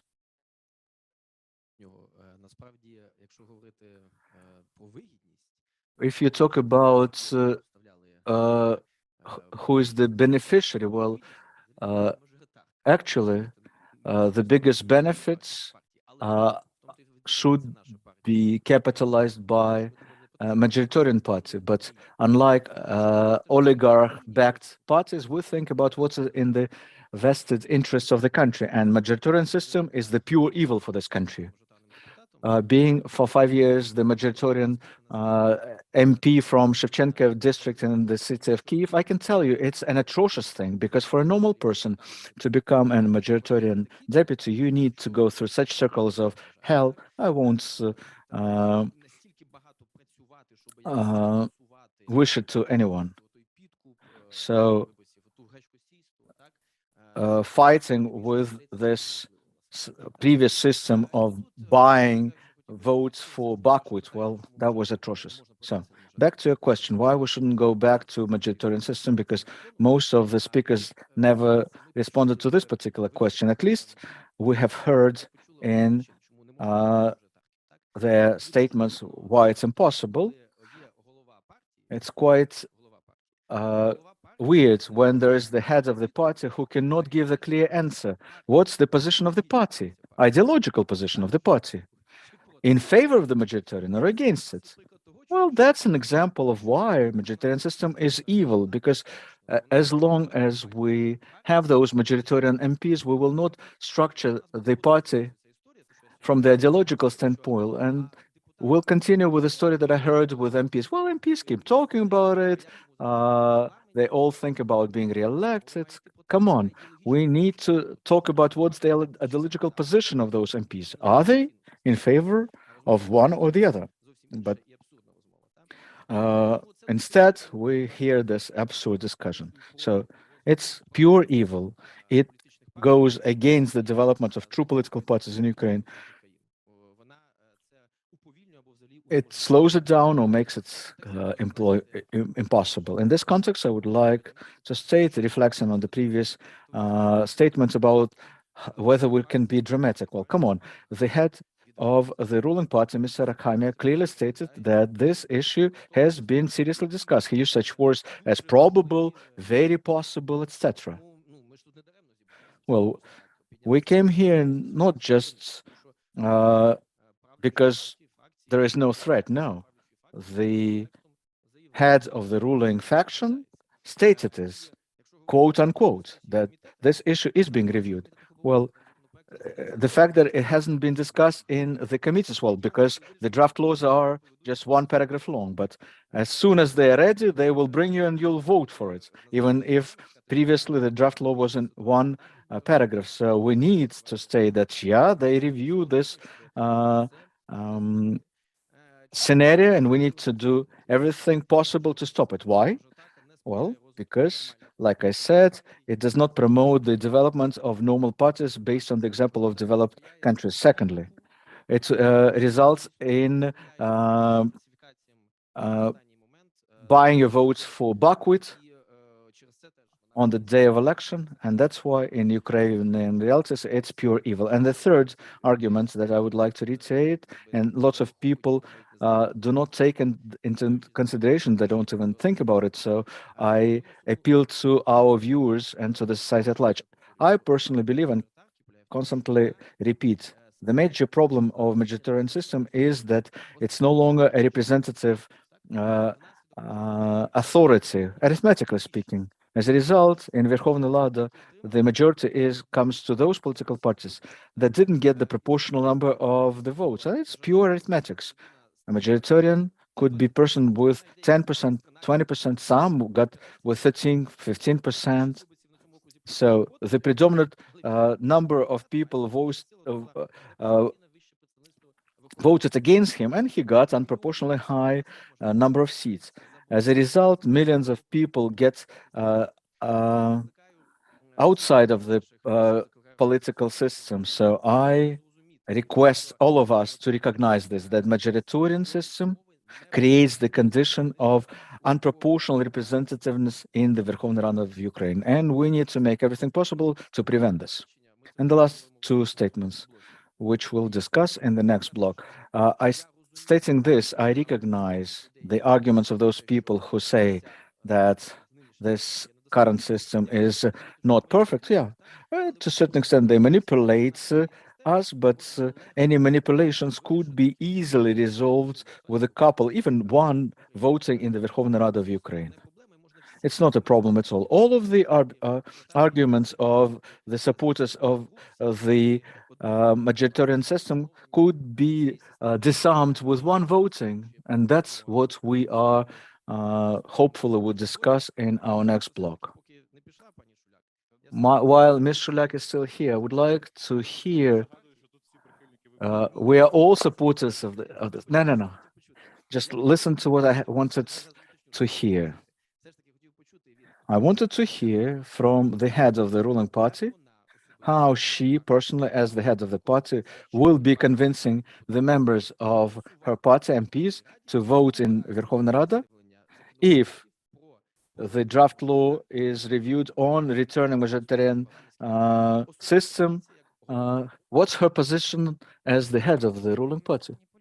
Okay, Mr. Iurii, let's not manipulate the situation here, because it's great to sit with the head of the ruling party and tell everyone how great your party is. Well, my position is unequivocal and crystal clear, and I mentioned it at the meetings with the closed meetings, which were conducted with representatives of the civil society, and with 100% conviction, I can tell you that my personal position, open list, proportional system, and I am the supporter of the reform that's happened with the changes of the electoral legislation. So if we discuss today the problems, let's discuss the problems, because those populist statements brought our country to, unfortunately, to the fact that politicians are involved in PRs and not do things. Here, Mr. Iurii, at this panel discussion, we have representatives of different political parties, but who work in the same committees. So if you mistrust me personally, for instance, well, fine,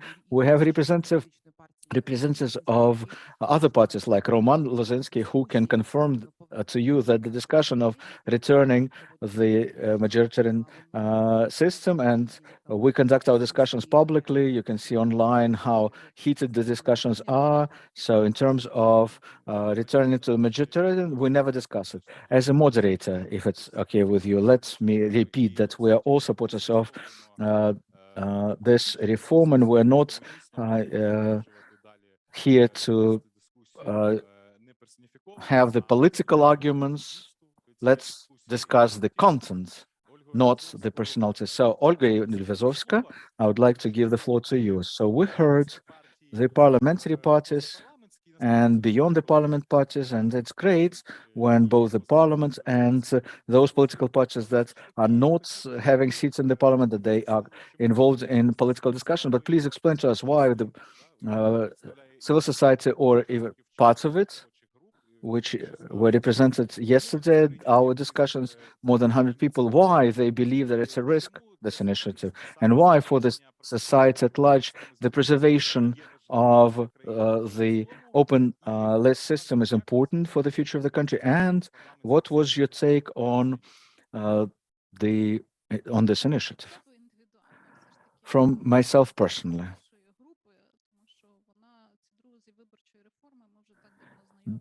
the friends of electoral system, we're friends. We have been discussing various modifications of electoral system. So obviously we learned that it's we should not return back to the old system. Well, it's all about availability of 300 votes. Whoever is the partner of our line committee on local self-governments, well, you know, and it's an open secret that the discussion is not taking place there on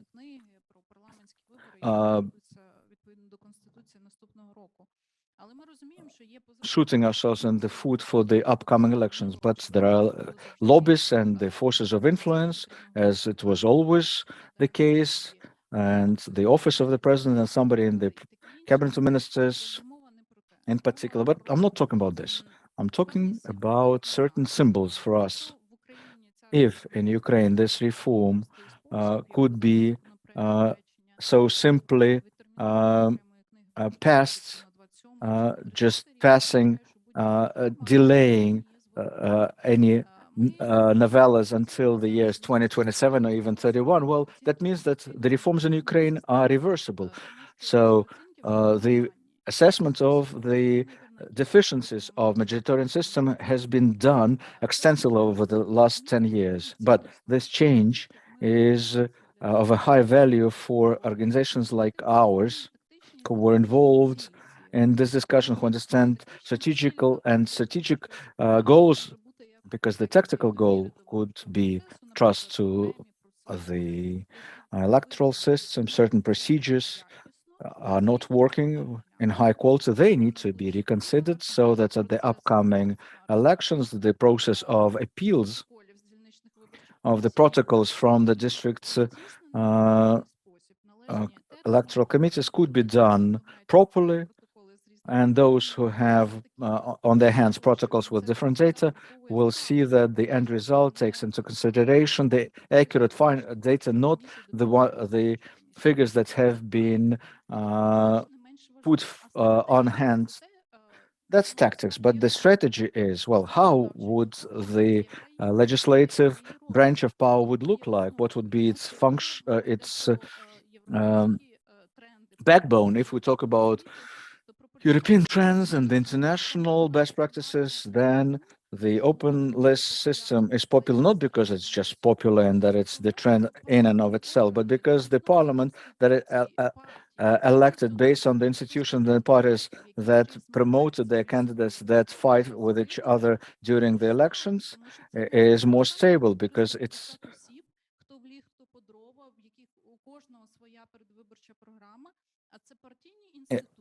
then we're talking about party institutions, not individuals, and they came to power to deliver on their party program, to be also supported by the parliament, the government.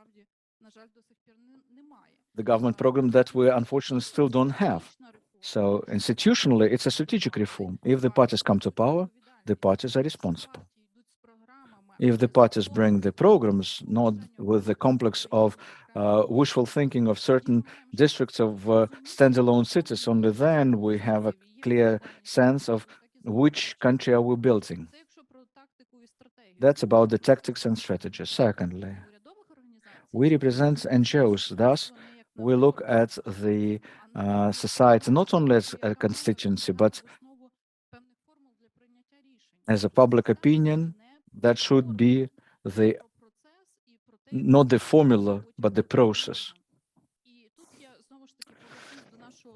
And here, let me get back to our survey, this poll, which we intentionally conducted before this forum. You can find all the answers to your questions. 42% of citizens of Ukraine, that's representative data as of early February.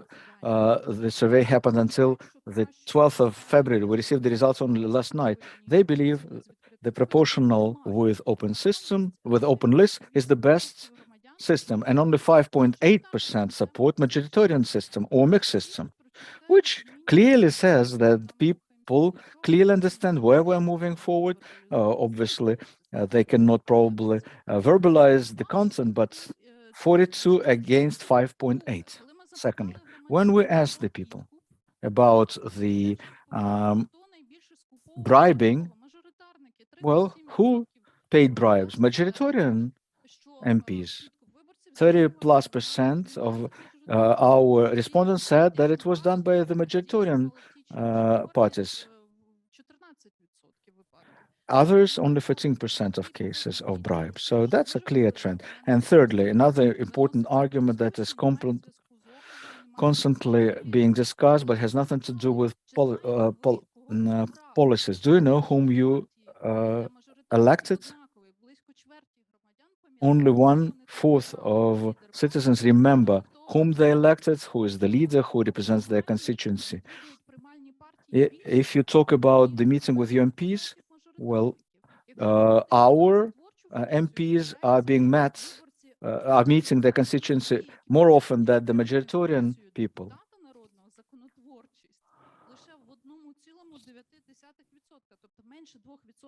Less than 2% of citizens know what their MP is doing in terms of legislative performance, not what their charity funds are doing. And now, but they know much more about what the political party is doing. So, institutional speaking and the attitude of the society did receive the answers. So, if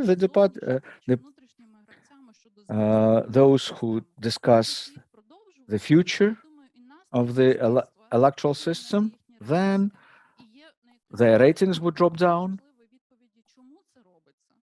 But the important thing is, let's recognize why it's being done. Only a small percentage believe that it's to improve the situation. Most see that it's just to meet their vested interests. Why I'm repeating all this? The position of our citizens clearly understand the motives of those who suggest to change electoral system and the quality of the initiatives.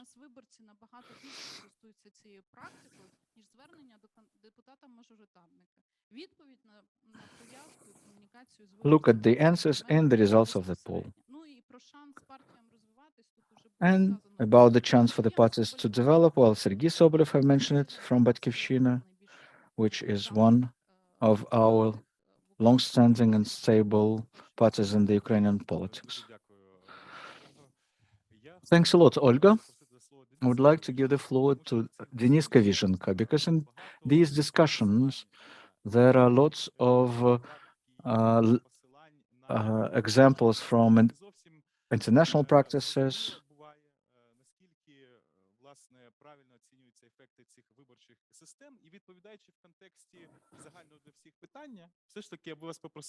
So I would ask you to please tell us,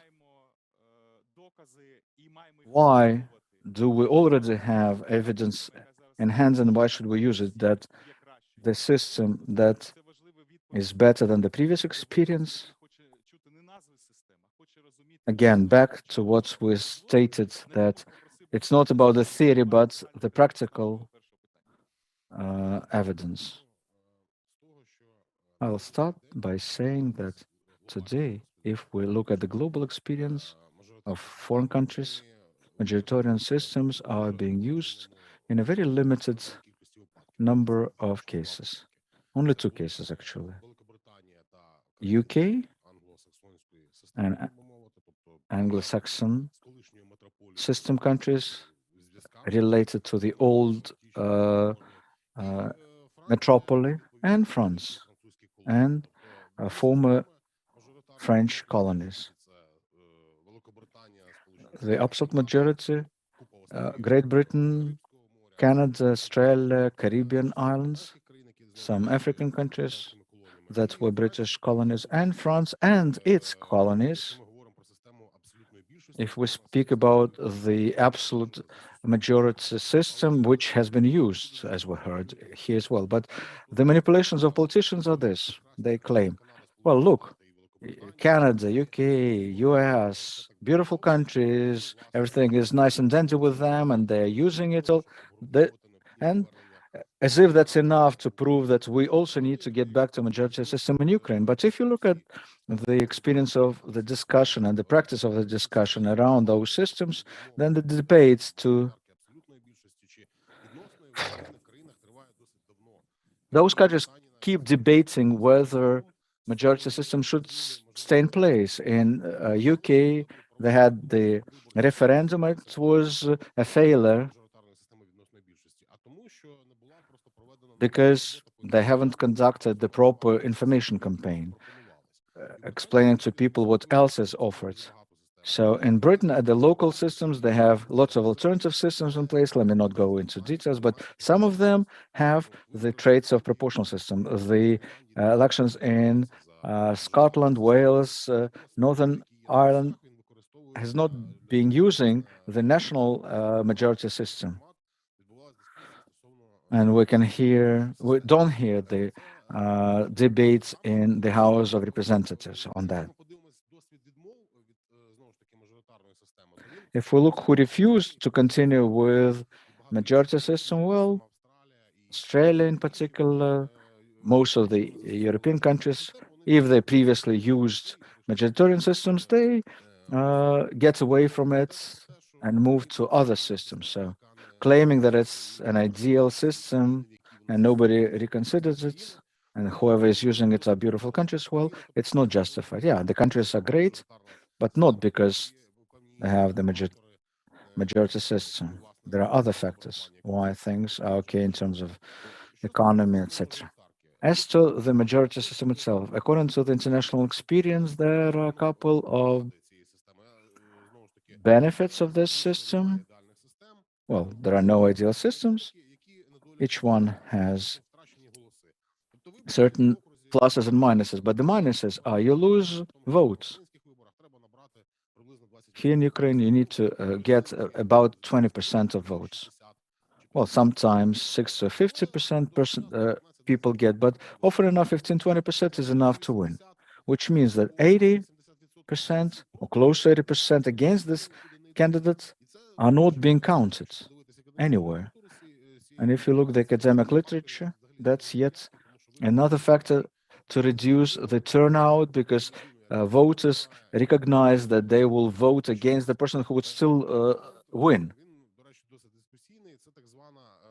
Second argument, they claim that majority system ruins the electoral system, but actually when it was introduced, there was law of Darya, when the number of parties during the majority system should be reduced in the country. The example of the Great Britain, US, Canada, well, 3/5 parties in Canada compete, in US 2, in UK there were only 3 parties. Now the situation has changed, but it's changed because in certain districts or regions you observe certain nationalistical trends or groups of interests, then the party system get eroded. In UK now, we have not 3, but about 10 parties. Regional parties of Wales, Scotland, certain Irish parties. There are independent MPs in particular, and most are being controlled by one of them.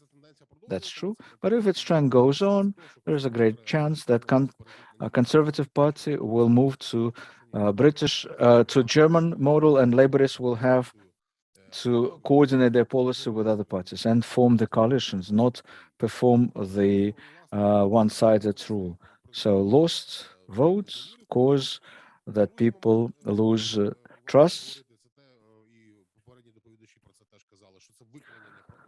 Secondly, it distorts the representative system. In Great Britain, Conservatives could have 30% of support nationwide, but have only 40% of the parliament. There is a Liberal Party, and a beautiful example when they are always supported by 10 to 15%, but they have only 10 seats in the parliament, about as much as the Scotland Socialist Party, which they get 10% with a minimum level of support, but this support is only in certain constituencies. So this disproportions the deficiencies, and that's why they don't have any coalitions in UK, at least of German model. Finally, bribes and buckwheat diplomacy, as we call it, it's a real problem. Also, in our realities, the majority system, like this under the law of Jeopardized, which I mentioned, in Ukraine, if we look at the results of any elections, about 10 to 15% of one mandate constituencies are those candidates who present themselves, which brings to the problems of forming the coalition. In India, that uses majoritarian system, similar to England, they have 37 political parties in the parliament as a result. Again, why? Because in different states,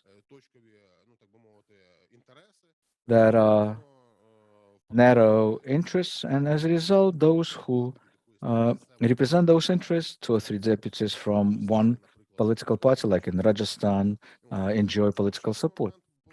Another issue, gerrymandering. Gerrymandering was not happening for a long time now, but I remember 2012. We all have seen, especially in the east of Ukraine, how this gerrymandering was done and who for, why the configuration is like that. Looks, I'm talking about Donetsk region right now. Who would benefit from it? Who will definitely win there? And again, the problem of gerrymandering in the US is still a relevant challenge and has not been resolved just yet. In California or Illinois, the districts are cut in such a way that gerrymandering is really a problem. The last thing to add, not a full composition of the parliament, because the majoritarian system does not allow us to bring 26 more MPs, but the proportional system will easily allow to resolve this problem. I would not be telling you all the benefits of proportional system, but if you take away Britain, France, and the countries with mixed system, the rest use proportional system. About 30 countries, if I'm not mistaken, where 50-50 open lists and closed lists. Multi-mandate constituencies. I'm supportive of this system. It's most widely spread in Europe. The system has been recommended to us by the Parliamentary Assembly of the Council of Europe, which stated that proportional system with multi-mandate districts and open lists is what Ukraine should introduce. The element of soft obligations, not binding, but still this. and the Venice Commission document, which we should use as well, because in their analytics, they also refer to this Parliamentary Assembly resolution. In conclusion, obviously, there are lots of benefits of the proportional system, regardless whether it's open or closed system. That's a benefit under Ukrainian realities, but in order for it to effectively operate, the previous speakers mentioned that we need to have other structures of the party, but I would not go this way, because the problem of virtual parties, or the parties that were established for a certain personality or for some virtual project, well, it will not disappear. The parties, I am deeply convinced, should be built bottom up, not top down. First, you have the grassroots movement, then it goes all the way to the oblasts and to other oblasts, and then the central body of that party will help to build a true ideological political system. But if we look at the Central Committee of the Communist Party, and that's it, where you have a handful of communist bonzes and lobbyists, well, we'll never get out of this paradigm. Their statutes are that of the Communist Party of the Soviet Union, more or less totalitarian. Thus, we need to deepen the party components, and then it will be a really working system. The majoritarian system will leave us in deep cul-de-sac. So thank you, IFES representative. Now the questions to Vladimir Venger, the Rule of Law Research Center.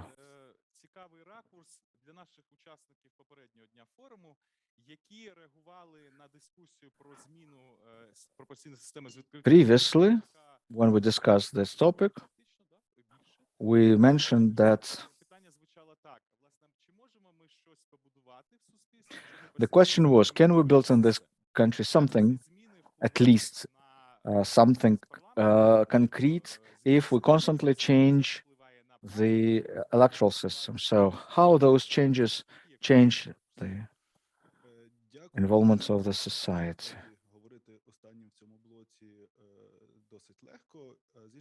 It's easy to be the last to speak in this blog, but on the other hand, it's difficult because the colleagues have voiced out lots of interesting ideas and arguments. Yeah, it's true. The question of stability of legislation is very interesting from the legal standpoint. How efficient this or that electoral system is, that's politology. And the Ukrainian example was illustrated quite well by Mr. Sobolev when he said that almost every election in Ukraine has been using almost virtually brand new electoral legislation, except for the law on the presidential elections with certain conditions for the requirements for the candidates, which might be changed on the fly. So this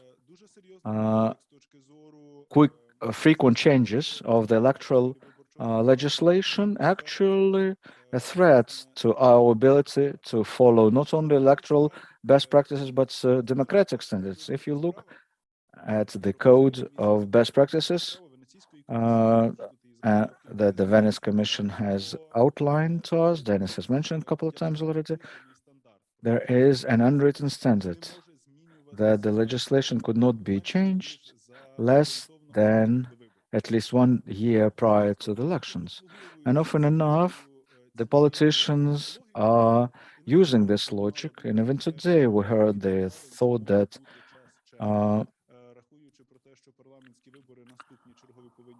April, May would be the D-Day because it's a bit 1 year plus from the upcoming elections in 2023. I would dispel those illusions about the deadline. Well, first of all, a year, that's a very relative timeline, even in this code. It's not only, it's connected to the main elements of the elections and the election system. At the local elections in Ukraine, we have faced practical problems. First of all, the legislation has changed quite substantially. A couple of weeks before the elections started, local elections, but the experts forgot about another serious problem, namely that we had the administrative territorial reform, and as a result,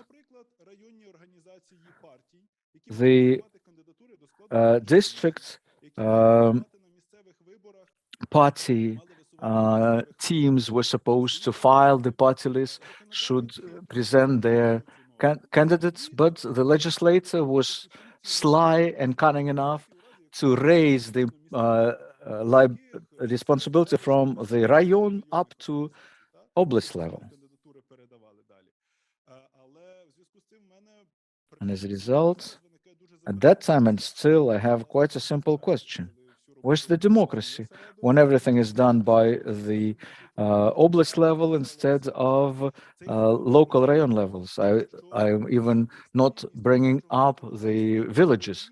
The stability of electoral legislation is needed not only from the standpoint of the unchangeable pillars of the electoral system, but of its constituent elements as well, and long before the elections.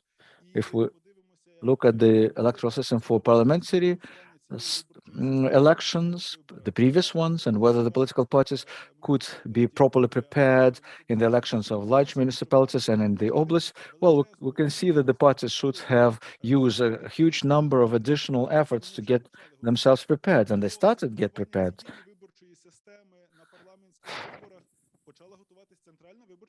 And the CEC started being prepared. They started improving on their regulations. Another example, the readiness of the society. We all were the witnesses, and some forgot, but we remember how difficult it was for the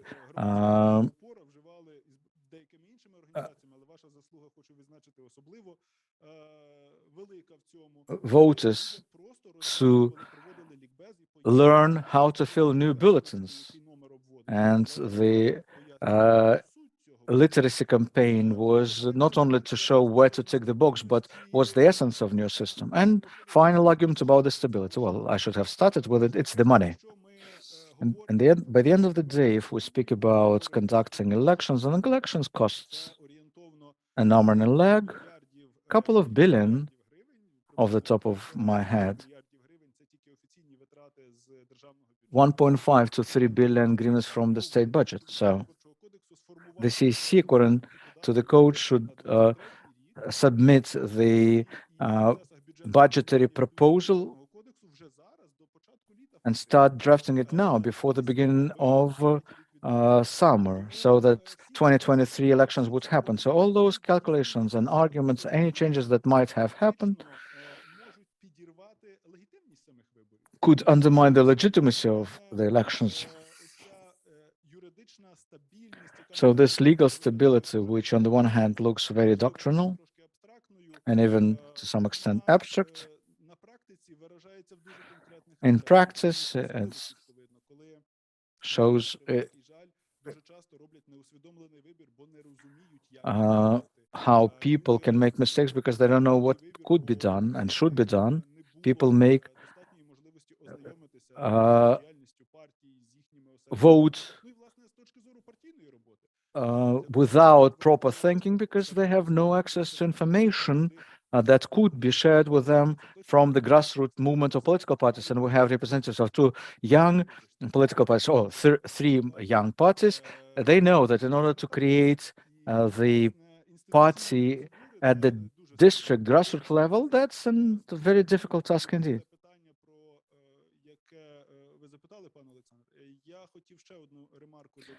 Another remark here to what you asked, Mr. Alexander, on the changes of, because we're talking about electoral reform. So unfortunately, traditionally, the discussion about the distribution of mandates and how somebody could win, ruling or not ruling party, opposition or not opposition, that's all.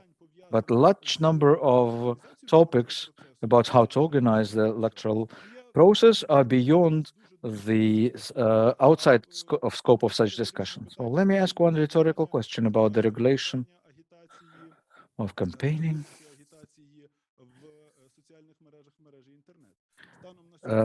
In internet and social media.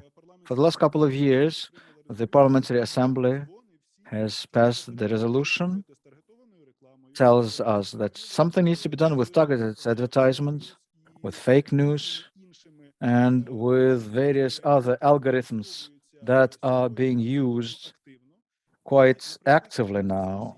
And unfortunately, the parliamentary environments, and my colleagues might correct me if I'm wrong, in their committees, but those steps are more needed than other corrections or adjustments that would give, take, or bring some political bonuses. So from formalistic legal standpoint, in addition to the arguments that Denise Kyrychenko have mentioned, and I'm ready to put my signature under all of them, I would add legal stability and compliance with international standards and commitments. Okay, thank you. Let's start talking about the plans for the future. On day one, the participants of one group formed such a vision of our perception of the electoral code that we support the proportional system with open lists, but we are not the fanatics of the existing system. That's what one group stated. There was another statement that we can work effectively with the society only when we take away from the codes those deficiencies that we currently identified, but with full support of proportional system with open lists. So, Olena, if we start with you again. If we talk about top 3 or top 5 of our plans as the parliament, as expert in community, how to improve the electoral code. What's your personal take on this? I recognize that your fraction might not have chance to discuss it, but what priorities are we talking here about? I'm not a deep expert in electoral laws, but we have the experience of conducting local elections. And we collected certain statistics which we can take from the CC website, where you can see that, for instance, when the local elections were happening, 67 candidates that became local deputies have received not a single vote for them from the voters, but they were elected because they were on the list. And that poses lots of challenges because this list, the must list of candidates that would definitely be elected, well, it brings not only machinations and schemes, but there is also the ability to sell your place in the parliament. So how to improve the competence in this regard, like 25% probably, could be reduced to 5% or using some other figure, but still this problem is still there and it needs to be resolved. Second problem that I'm personally concerned with, and like I told you, we discussed it in our party, it turns out that when at the session of the party you discuss the candidates, gender quota is okay, but when you file the documents to the electoral committee, then they forget about it. We have the hypothesis it's being done in such a way so that women candidates would be refused in registration. Again, that's the big problem that we still need to try to resolve, because that's huge battles on gender quotas in our committee. But I believe that we fought so hard to approve it that we should help to enforce it. And thirdly, another thing that I mentioned, we need to somehow resolve this problem with changing the place of residence. You have your digital signature, and so you can be easily registered. So on the one hand, we are in favor of digitalization and simplification, but unscrupulous candidates fast enough were able to use at the local elections this loophole or deficiency of the election procedures to remain unscrupulous. Mr. Roman Lazinski from Golos faction, what are your top 3 or top 5 priorities in improving the code, if you believe that it could be changed without changing the system? I believe the correct answer at this forum is not to return to majoritarian system, if I stay laconic. And it's not even a joke or even half a joke. It's all about fundamental issues and what we discussed for so long. But if you ask me about technical issues, frankly speaking, I am all in favor of minimization of key conceptual changes. We'll need to wait for certain cycles to pass over. It sounds probably overly theoretical, but what's being mentioned today, that each new election brings new novellas, well, something that I was against and my colleagues in 2020, right, when we voted for electoral code.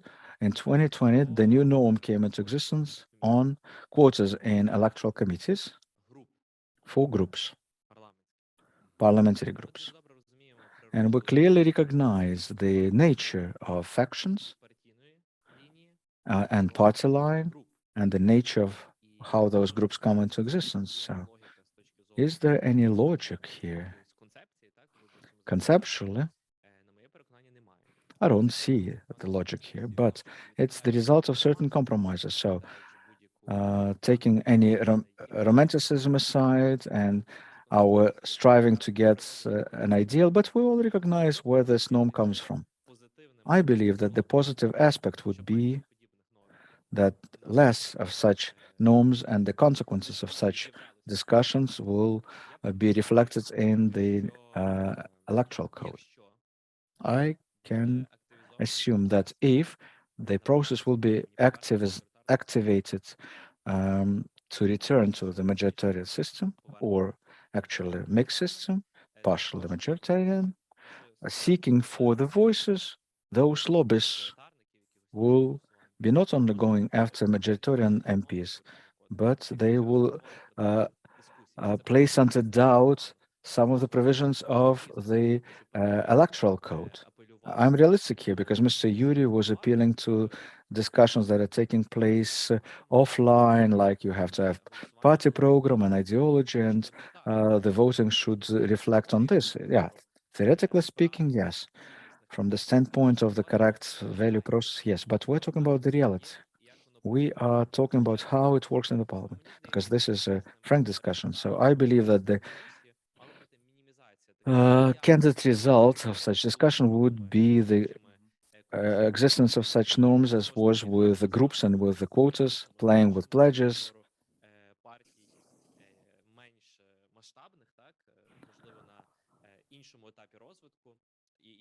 less mature parties who are still looking for donor funds.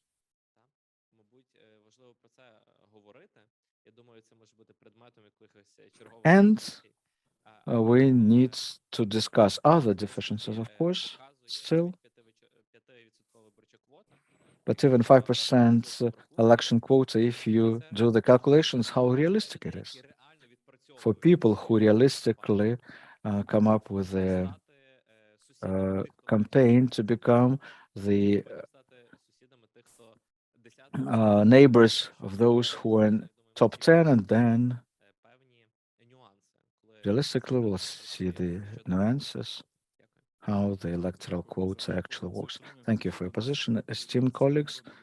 We have been joined by the European Solidarity faction member, Iurii Lisovskyi, who was one of the co-authors of the previous draft laws of the electoral code.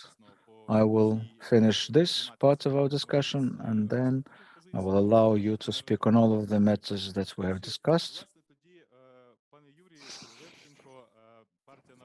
Ms. Iurii Lisovskyi, the party of rule of people, Народа Владя, I would like to ask you this. The parties that are not in the parliament, they are all obviously getting ready for the upcoming elections. So, well, what other alternative scenarios do you see? Well, in addition to what we discussed.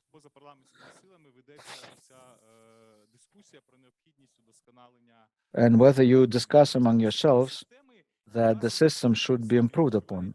To what extent you personally feel that the interests of the parties that are not in the parliament could coincide with interests of the parliamentary parties, because the goal of this forum is to build a dialogue on those topics involving all of the political parties. Thank you for interesting questions. I would like to react to two issues that I heard previously and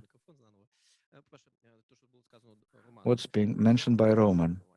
Let me clarify what I meant. The discussion that everything is discussed individually among the MPs instead of discussing it on the level of ideology, once again points that majority system bears so many problems. So that's the reality. And one of the arguments why majoritarian system is pure evil. Because we don't have structural ideological discussions. Ms. Shulyak, I was not trying to manipulate. I had one particular question, not to you individually, like I was addressing you as the head of the ruling party, the servant of the people. My question was quite straight. You as the head, will you request, Mr. Iurii, we're talking about the future. Look, I was blamed in manipulations now. We are all supporters of the reform. We're working for the future. So, full stop here. Hopefully, there will be concrete position of your party, not of you personally, but of your own party, against bringing back the majority system. So, we'll be waiting with bated breath for this. Now, the parties that are not in the parliament, it's all about the quotas. There is a clear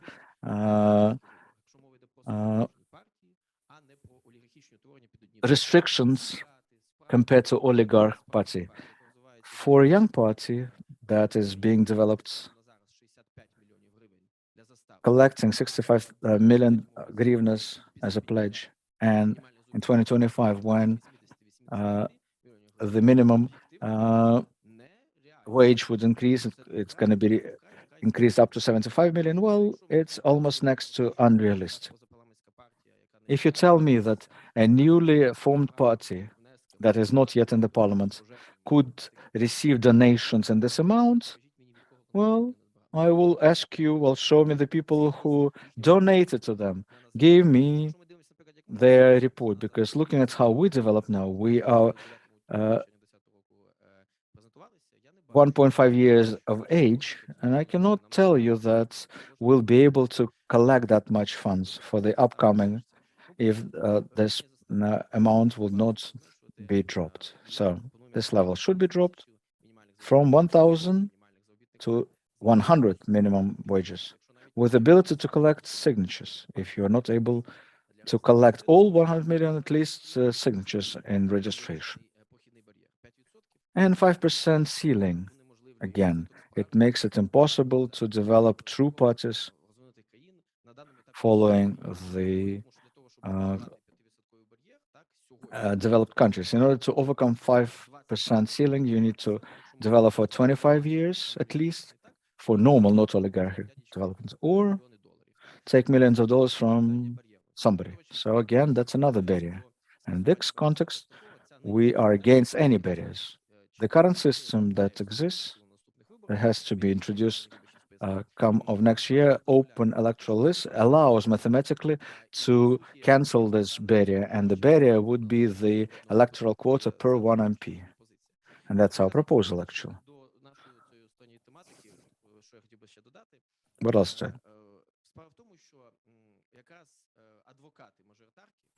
Those who are advocating for majoritarian changes, I call them devil's advocates myself. In order to promote this, they are using the arguments about the really existing deficiencies of the existing system. And these are trump cards in their hands. We need to take it away from them. It could be done easily by one voting of the existing party. What are the trump cards? They tell, well, these are not truly open lists, but they're close. Well, let's be quite frank with, well, it's more closed than open. Overcoming 25% quota for most of the normal candidates is almost unrealistic, and the results of local elections demonstrated. If we look at the results of the elections of the oblast capital cities, very few from below the list jumped over those who are on top of the list. So thus, we need to just drop this quota and vote for it. And I would like to see the politician who, with a serious face, would try to prove that, oh no, this quota is great. So let's demand this. Second issue.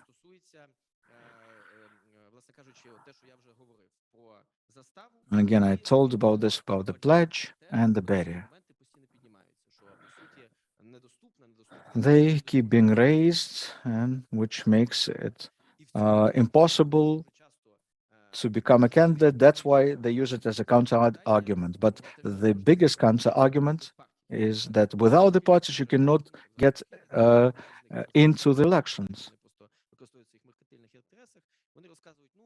So what they tell us is majoritarian is better because you can run for the office without the party. Okay, fine. Let's get this trump card out of their hands. How? Let's look at the what Mr. Klitschko suggested in his wording of the draft law. And there are lists of independent candidates or of candidates without party affiliations. They can combine their efforts and present their list without being tied to some legally approved political party, and that will get the final trump from their hands. Well, we don't need to write anything. All this has been registered in the previous convocation of the parliament. So just that's my appeal to the ruling party and others. Please register those things and promote them. You have all the opportunity to change them.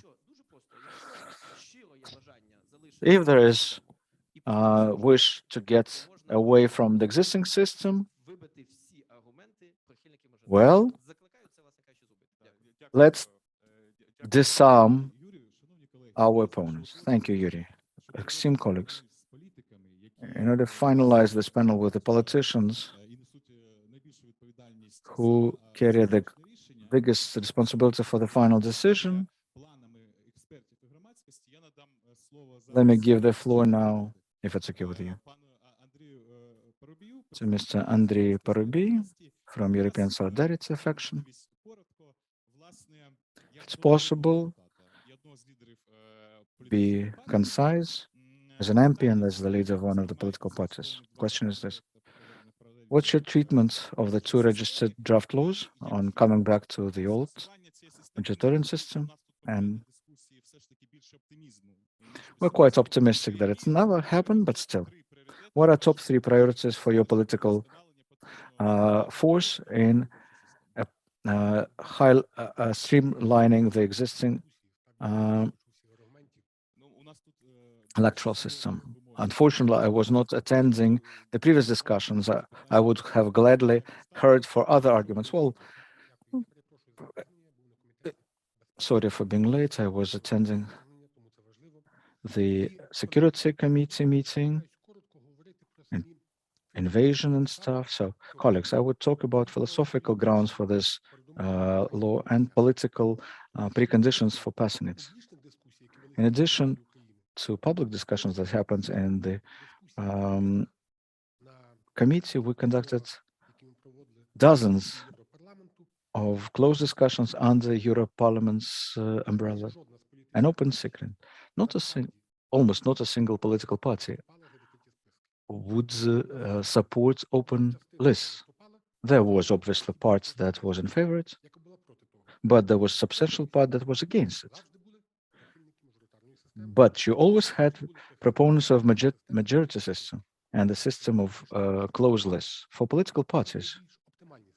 These are most optimal systems because under one system, political leader in his office can identify the sequence, promise to sponsor this and that, place number the 12 or 13, and majoritarian system with the help of backwards to buy constituency.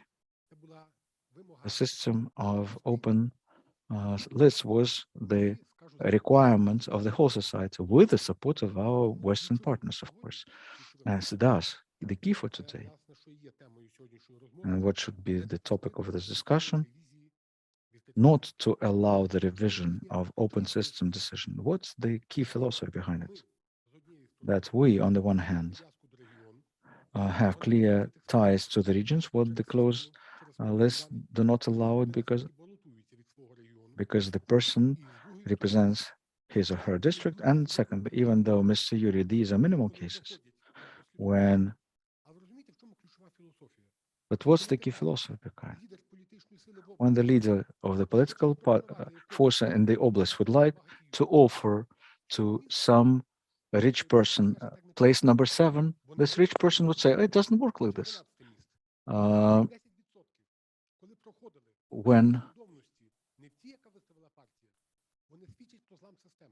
it shows that the system is broken. You cannot sell your place. The 5th, the 15th, 12th, 27th, that's the key philosophy. When the young, proactive person in his constituency can jump over those who was promised the place.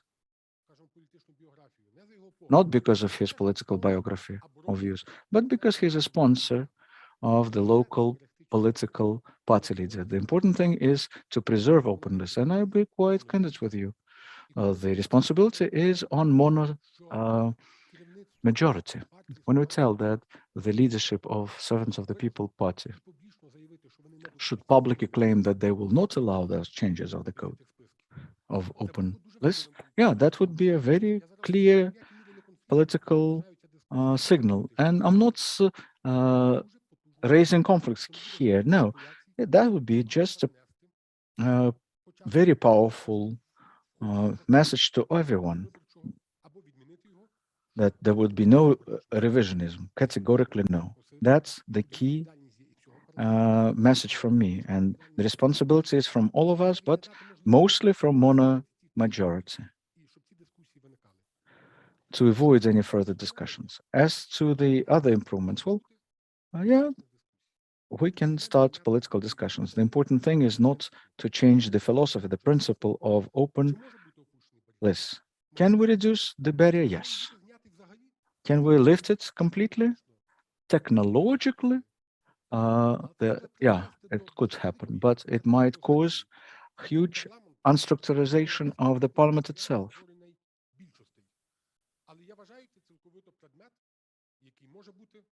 But still, it's the topic subject for discussions. Can we reduce this step? Yes. Why not, Mr. Iurii? Because it was the result of very difficult discussions. You remember when it happened, how we passed it. 17 votings, and people tell me that that was a negative experience. But I know that 17 votes is not my responsibility, but the voting code in place for Ukraine. That's the victory for the whole democratic country. So, broken down your question into two parts. That we expect key statement from the key political parties, but first and foremost, the servants of the people. That it's unacceptable. It would never happen because it would happen. It would never happen with our votes. We can guarantee this. But if all the political parties will do that, that will be a positive thing. What could be improved? I believe the package for discussion could be quite broad, and each of the concerns that have been raised could be the subject of discussion. The most important thing, not to change the philosophy. On the one hand, it should be a person who has ties to the region. On the other hand, there should be a chance for changing this sequence that has been put down in somebody's office. When the Ukrainian voters could influence not only which party would be elected to the parliament, but who from this party and in which sequence, on which place would be find their place on the list. Thank you, Andrew, for your position. You have responded to the first and the second question. I pass the floor to Olga Lisovskyi. And please tell us not only what we have come up with yesterday in terms of priorities, but also please try to suggest what might be the action plan starting tomorrow to improve the legislation at the level of the parliament in particular, which initiatives will deliver to the factions, to the individual MPs. So what should we do based on all of the findings that we have identified this forum? Thanks, Alexander. We ran out of time already, and I'm sorry for our interpreters. I'll speak first. First of all, I believe in terms of the content, there is much to work on, but I would like to thank all of the parliamentary parties and the ruling party in particular, because I recognize that there are different opinions, and the fact that Ms. Olena is here for us is very symbolic, because at least we know that if something goes wrong, well, we can tell you, look, you stated that that's the position of your faction. So, secondly, on the contents, we can talk ad nauseum on this, but the openness of the system, if the internal quota is reduced to 5%, then it will increase up to 45%. Based on the local results, we're talking about 42, 46%. That's the number of candidates who changed their position for the better because they overcame the quota, 25+% of individual votes. If we reduce it down to 5%, then it will be more than 90% of open lists. So we should not take away the quota completely, because the political force wants to see the ability to foresee the political life in the country, some guarantees to the leaders of the political party. There should be a compromise between the society and the political groups, but 90+ openness of the system, that's quite a strong percentage. Even our European colleagues who use open lists have a worse system now. At the platform of Constitutional Court, don't forget that there was constitutional petition claiming that proportional system is unconstitutional, and of course we know that it has no standing legally and politically, but we are interested in political dimension of this petition. So what we would like to see is that not a single ruling of the Constitutional Court would help to put the end to the to this reform. But again, we'll need to discuss it some more. But 9 guaranteed places when the national-wide multi-mandate constituency presents the party list, well, it's overkill. So minimum 9 candidates plus 5% barrier for the party, and the party will get the seats for those candidates, and the rest should be still fighting. Well, it's not normal. It doesn't present equal conditions, even for the candidates from the same list. Also, there is the legislation that moves forward compared to what we reconsidered back in July 2020. For instance, draft law on local referendum contains completely different norms on conducting campaigning. There's certain progress on digital advertisement. We know what the hidden advertisement is, something that the electoral code failed to give answers to this 2 years back, how to make it impossible, those shadow investments into the campaigning that doesn't have the formal traits of campaigning, but still impacts the decision of the voters, thus gives unfair conditions to those who play by the rules and those who try to manipulate. We have the proposals on how to use the gender quota after the day of the voting, because we recognize that some of the candidates might refuse to receive this mandate. So here we need to stick to the proportion. We have the ideas how the list of those candidates who present themselves, Mr. Kyrychenko in particular is here. We have even proposals that were sent to the Light Committee of the Parliament. But since from the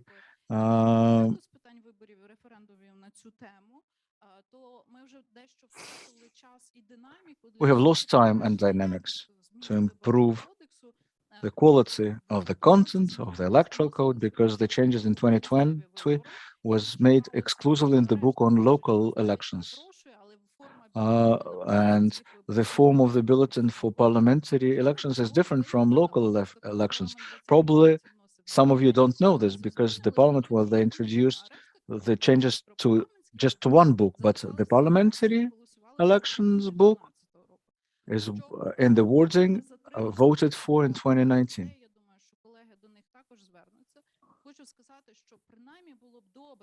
It would be great, at least, that the Line Committee will reinstate its work in the form of the subcommittee or the working group on the findings that have been made by the effort of 7 subgroups with involvement of stakeholders. Because if we talk about media, we involve media.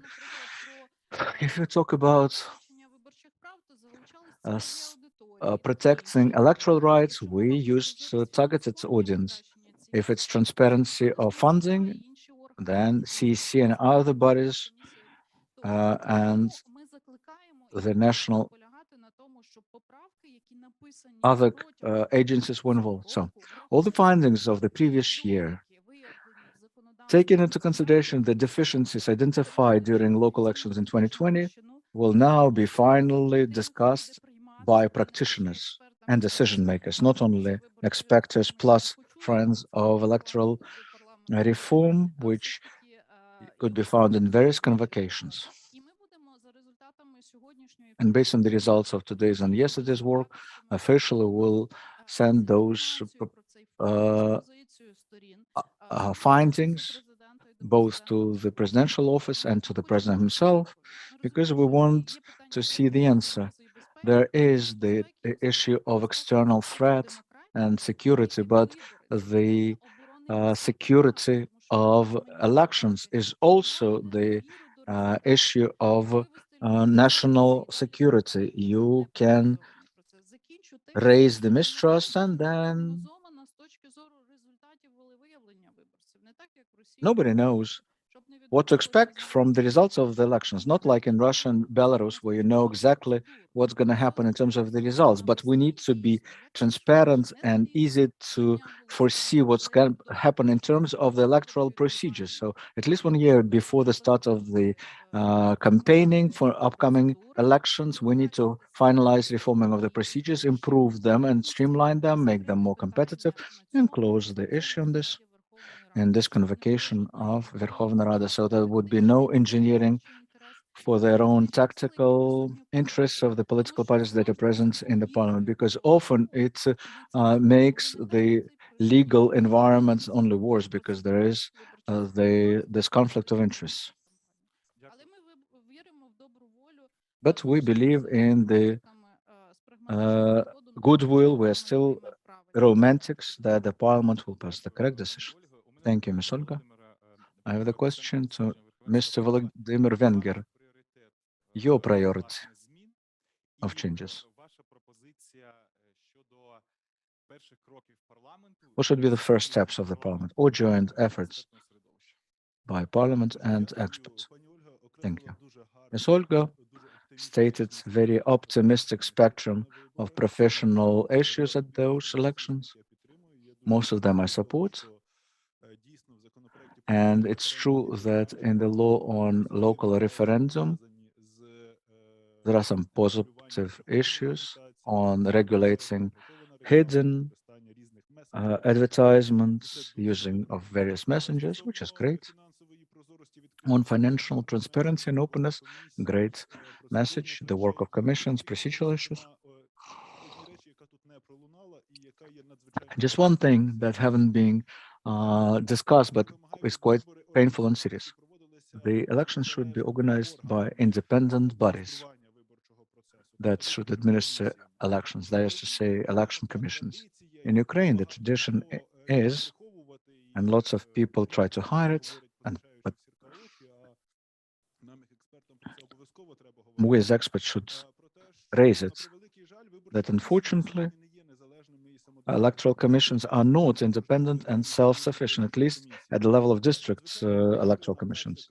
There is a widespread practice when they're being paid in envelopes, sometimes find the schemes how to pay officially, which ruins the key foundation elements and the key pillar that these are independent elections. I don't want to remind you about Karolina Bugas and other vivid examples, but we can find similar at the latest one mandate commissions, which only proves that commission members are not fully independent. How should they become independent and unbiased? Well, training, raising their professionalism, creating the core of professional workers of those commissions, and improving their pay. Politicians don't want to talk about this, but democracy and elections is quite an expensive thing. Without properly paying them, we would never get their full independence from their for those who submit their candidatures. Quite a difficult problem indeed. Hopefully, it's being discussed in your committee. Probably it will not be resolved that fast, because in addition to money, that's a huge political will, which I am not convinced that this convocation or even the next one will demonstrate. But at least resolving the issues that we discuss here, political campaigning and other issues related to other quotas and financial responsibility. That's the minimum program that could be done and could be done quite fast and pass without violating the conditions for stability. Denis Kovrizhenko, IFES, what are your priorities and proposals? On the main priorities, we heard from previous speakers. I agree with them. It's true that we have the global question to the electoral system. How would it look like? Because the system that the code states now, some of the parameters cause doubts about their constitutionalism. For instance, voting abroad types of bulletins for those overseas constituencies. Then 9 places, that's basically closed list. Some parties might overcome the barrier. 9 guaranteed mandates means that half of the affection would come from the closed lists. Those 2 parameters of the system raise concerns about how constitutional they are. So this discussion should be concluded at least 1 year before the beginning of the campaigning, as Venice Commission suggests us, not to change other major parameters of the electoral law. Secondly, registering candidates. Here, Olga Lisovskyi stated they raised the topic of independent candidates. There are some findings here, but then feasibility. It could cause fragmentation of the parliament and destabilize the structure of the fraction, the stability of the government, etc. So political decision is needed. But when you refuse to register candidates or sending documents for additional improving, there are proposals made by OPORA and IFES and other organizations of civic society. They're currently being reviewed by the committee, and the big question is that it should be reviewed and supported. Gender quota, it's being mentioned already today. There are certain issues how to ensure this quota at the time of creating the list of candidates, when the candidates can refuse the mandate later on in favor of somebody else, well, which basically negates the quota, while we need to support it. Now, as to the election commissions, I fully agree with the statement made by Vladimir. Pay more, make them professionals, and we have some findings in this regard. And IFES submitted its proposals together with OPORA to be reviewed by the line parliamentary committee. So high time to review those proposals and reflect them in the election code. We talked about campaigning, lots of outstanding questions, starting with the right for answer and how to regulate it. A minor issue, but regulating answers does not mean the standards that have been used by predominant number of European countries. The use of various online platforms, messengers, disinformation, and other issues that Vladimir have mentioned. Let me not repeat him. Transparency of funding and control over the use of allocated funds. And again, huge field for further work to differentiate the responsibilities of CC and the district commissions, delineate the scope of authority, identify alternative sources for attracting funds for campaigning, but with the needed level of transparency, in short. Again, lots of stuff that could be improved. Finally, the electoral disputes are now being reviewed in the court of law. Only certain categories are reviewed in the law, in the commission's level.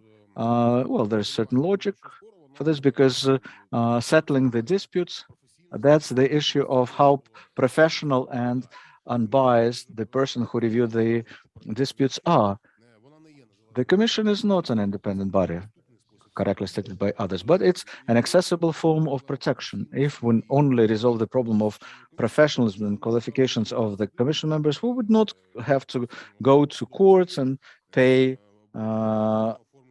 courts fee, and we can just address the dispute with the election committee, and that's it. That's the way how we should move ahead to reinvigorate the previously existing dispute resolution mechanisms, but not everything should be done only by the courts.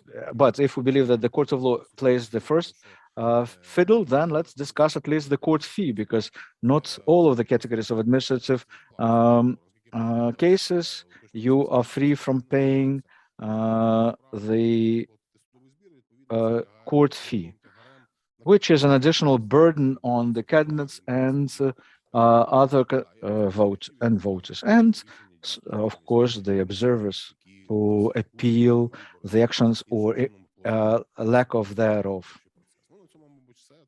That's all from me for now. I'm not telling anything new because I'm fully in concurrence with Thank you, what's being said. Mr. Dennis.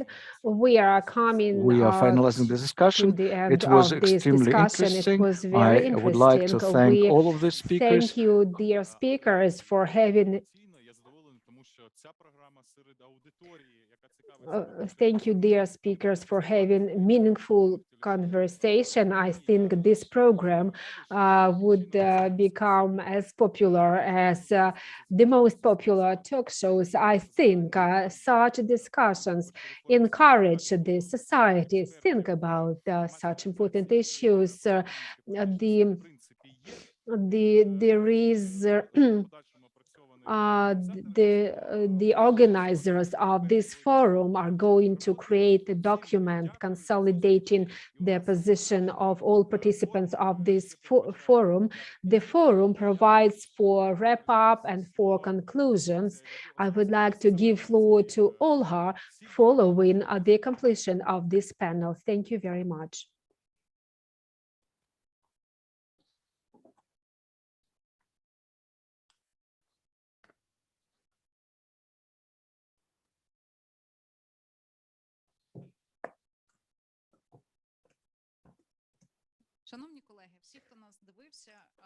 Dear colleagues, all of you who watched our forum, our broadcast, and those of you who will be viewing it later on, I would like to say thank you very much for your contribution, for your participation, all of you who are concerned about the parliamentary election scheduled for next year and how to resume this energy going in the electoral field. Clearly, we have a lot of work ahead of us, and we are very grateful to you for having expressed a lot of creative ideas within the framework of working groups that we are working yesterday.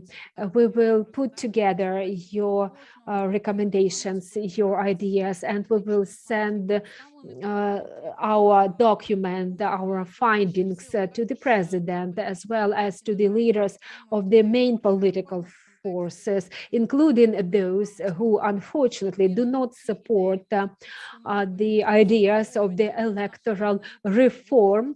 Believe us, we will make sure all ideas expressed during our work will be consolidated and summarized and included in the final document. I'm very grateful to the sociological company Foundation of Democratic Initiatives, named after Olga Kotsiuruba.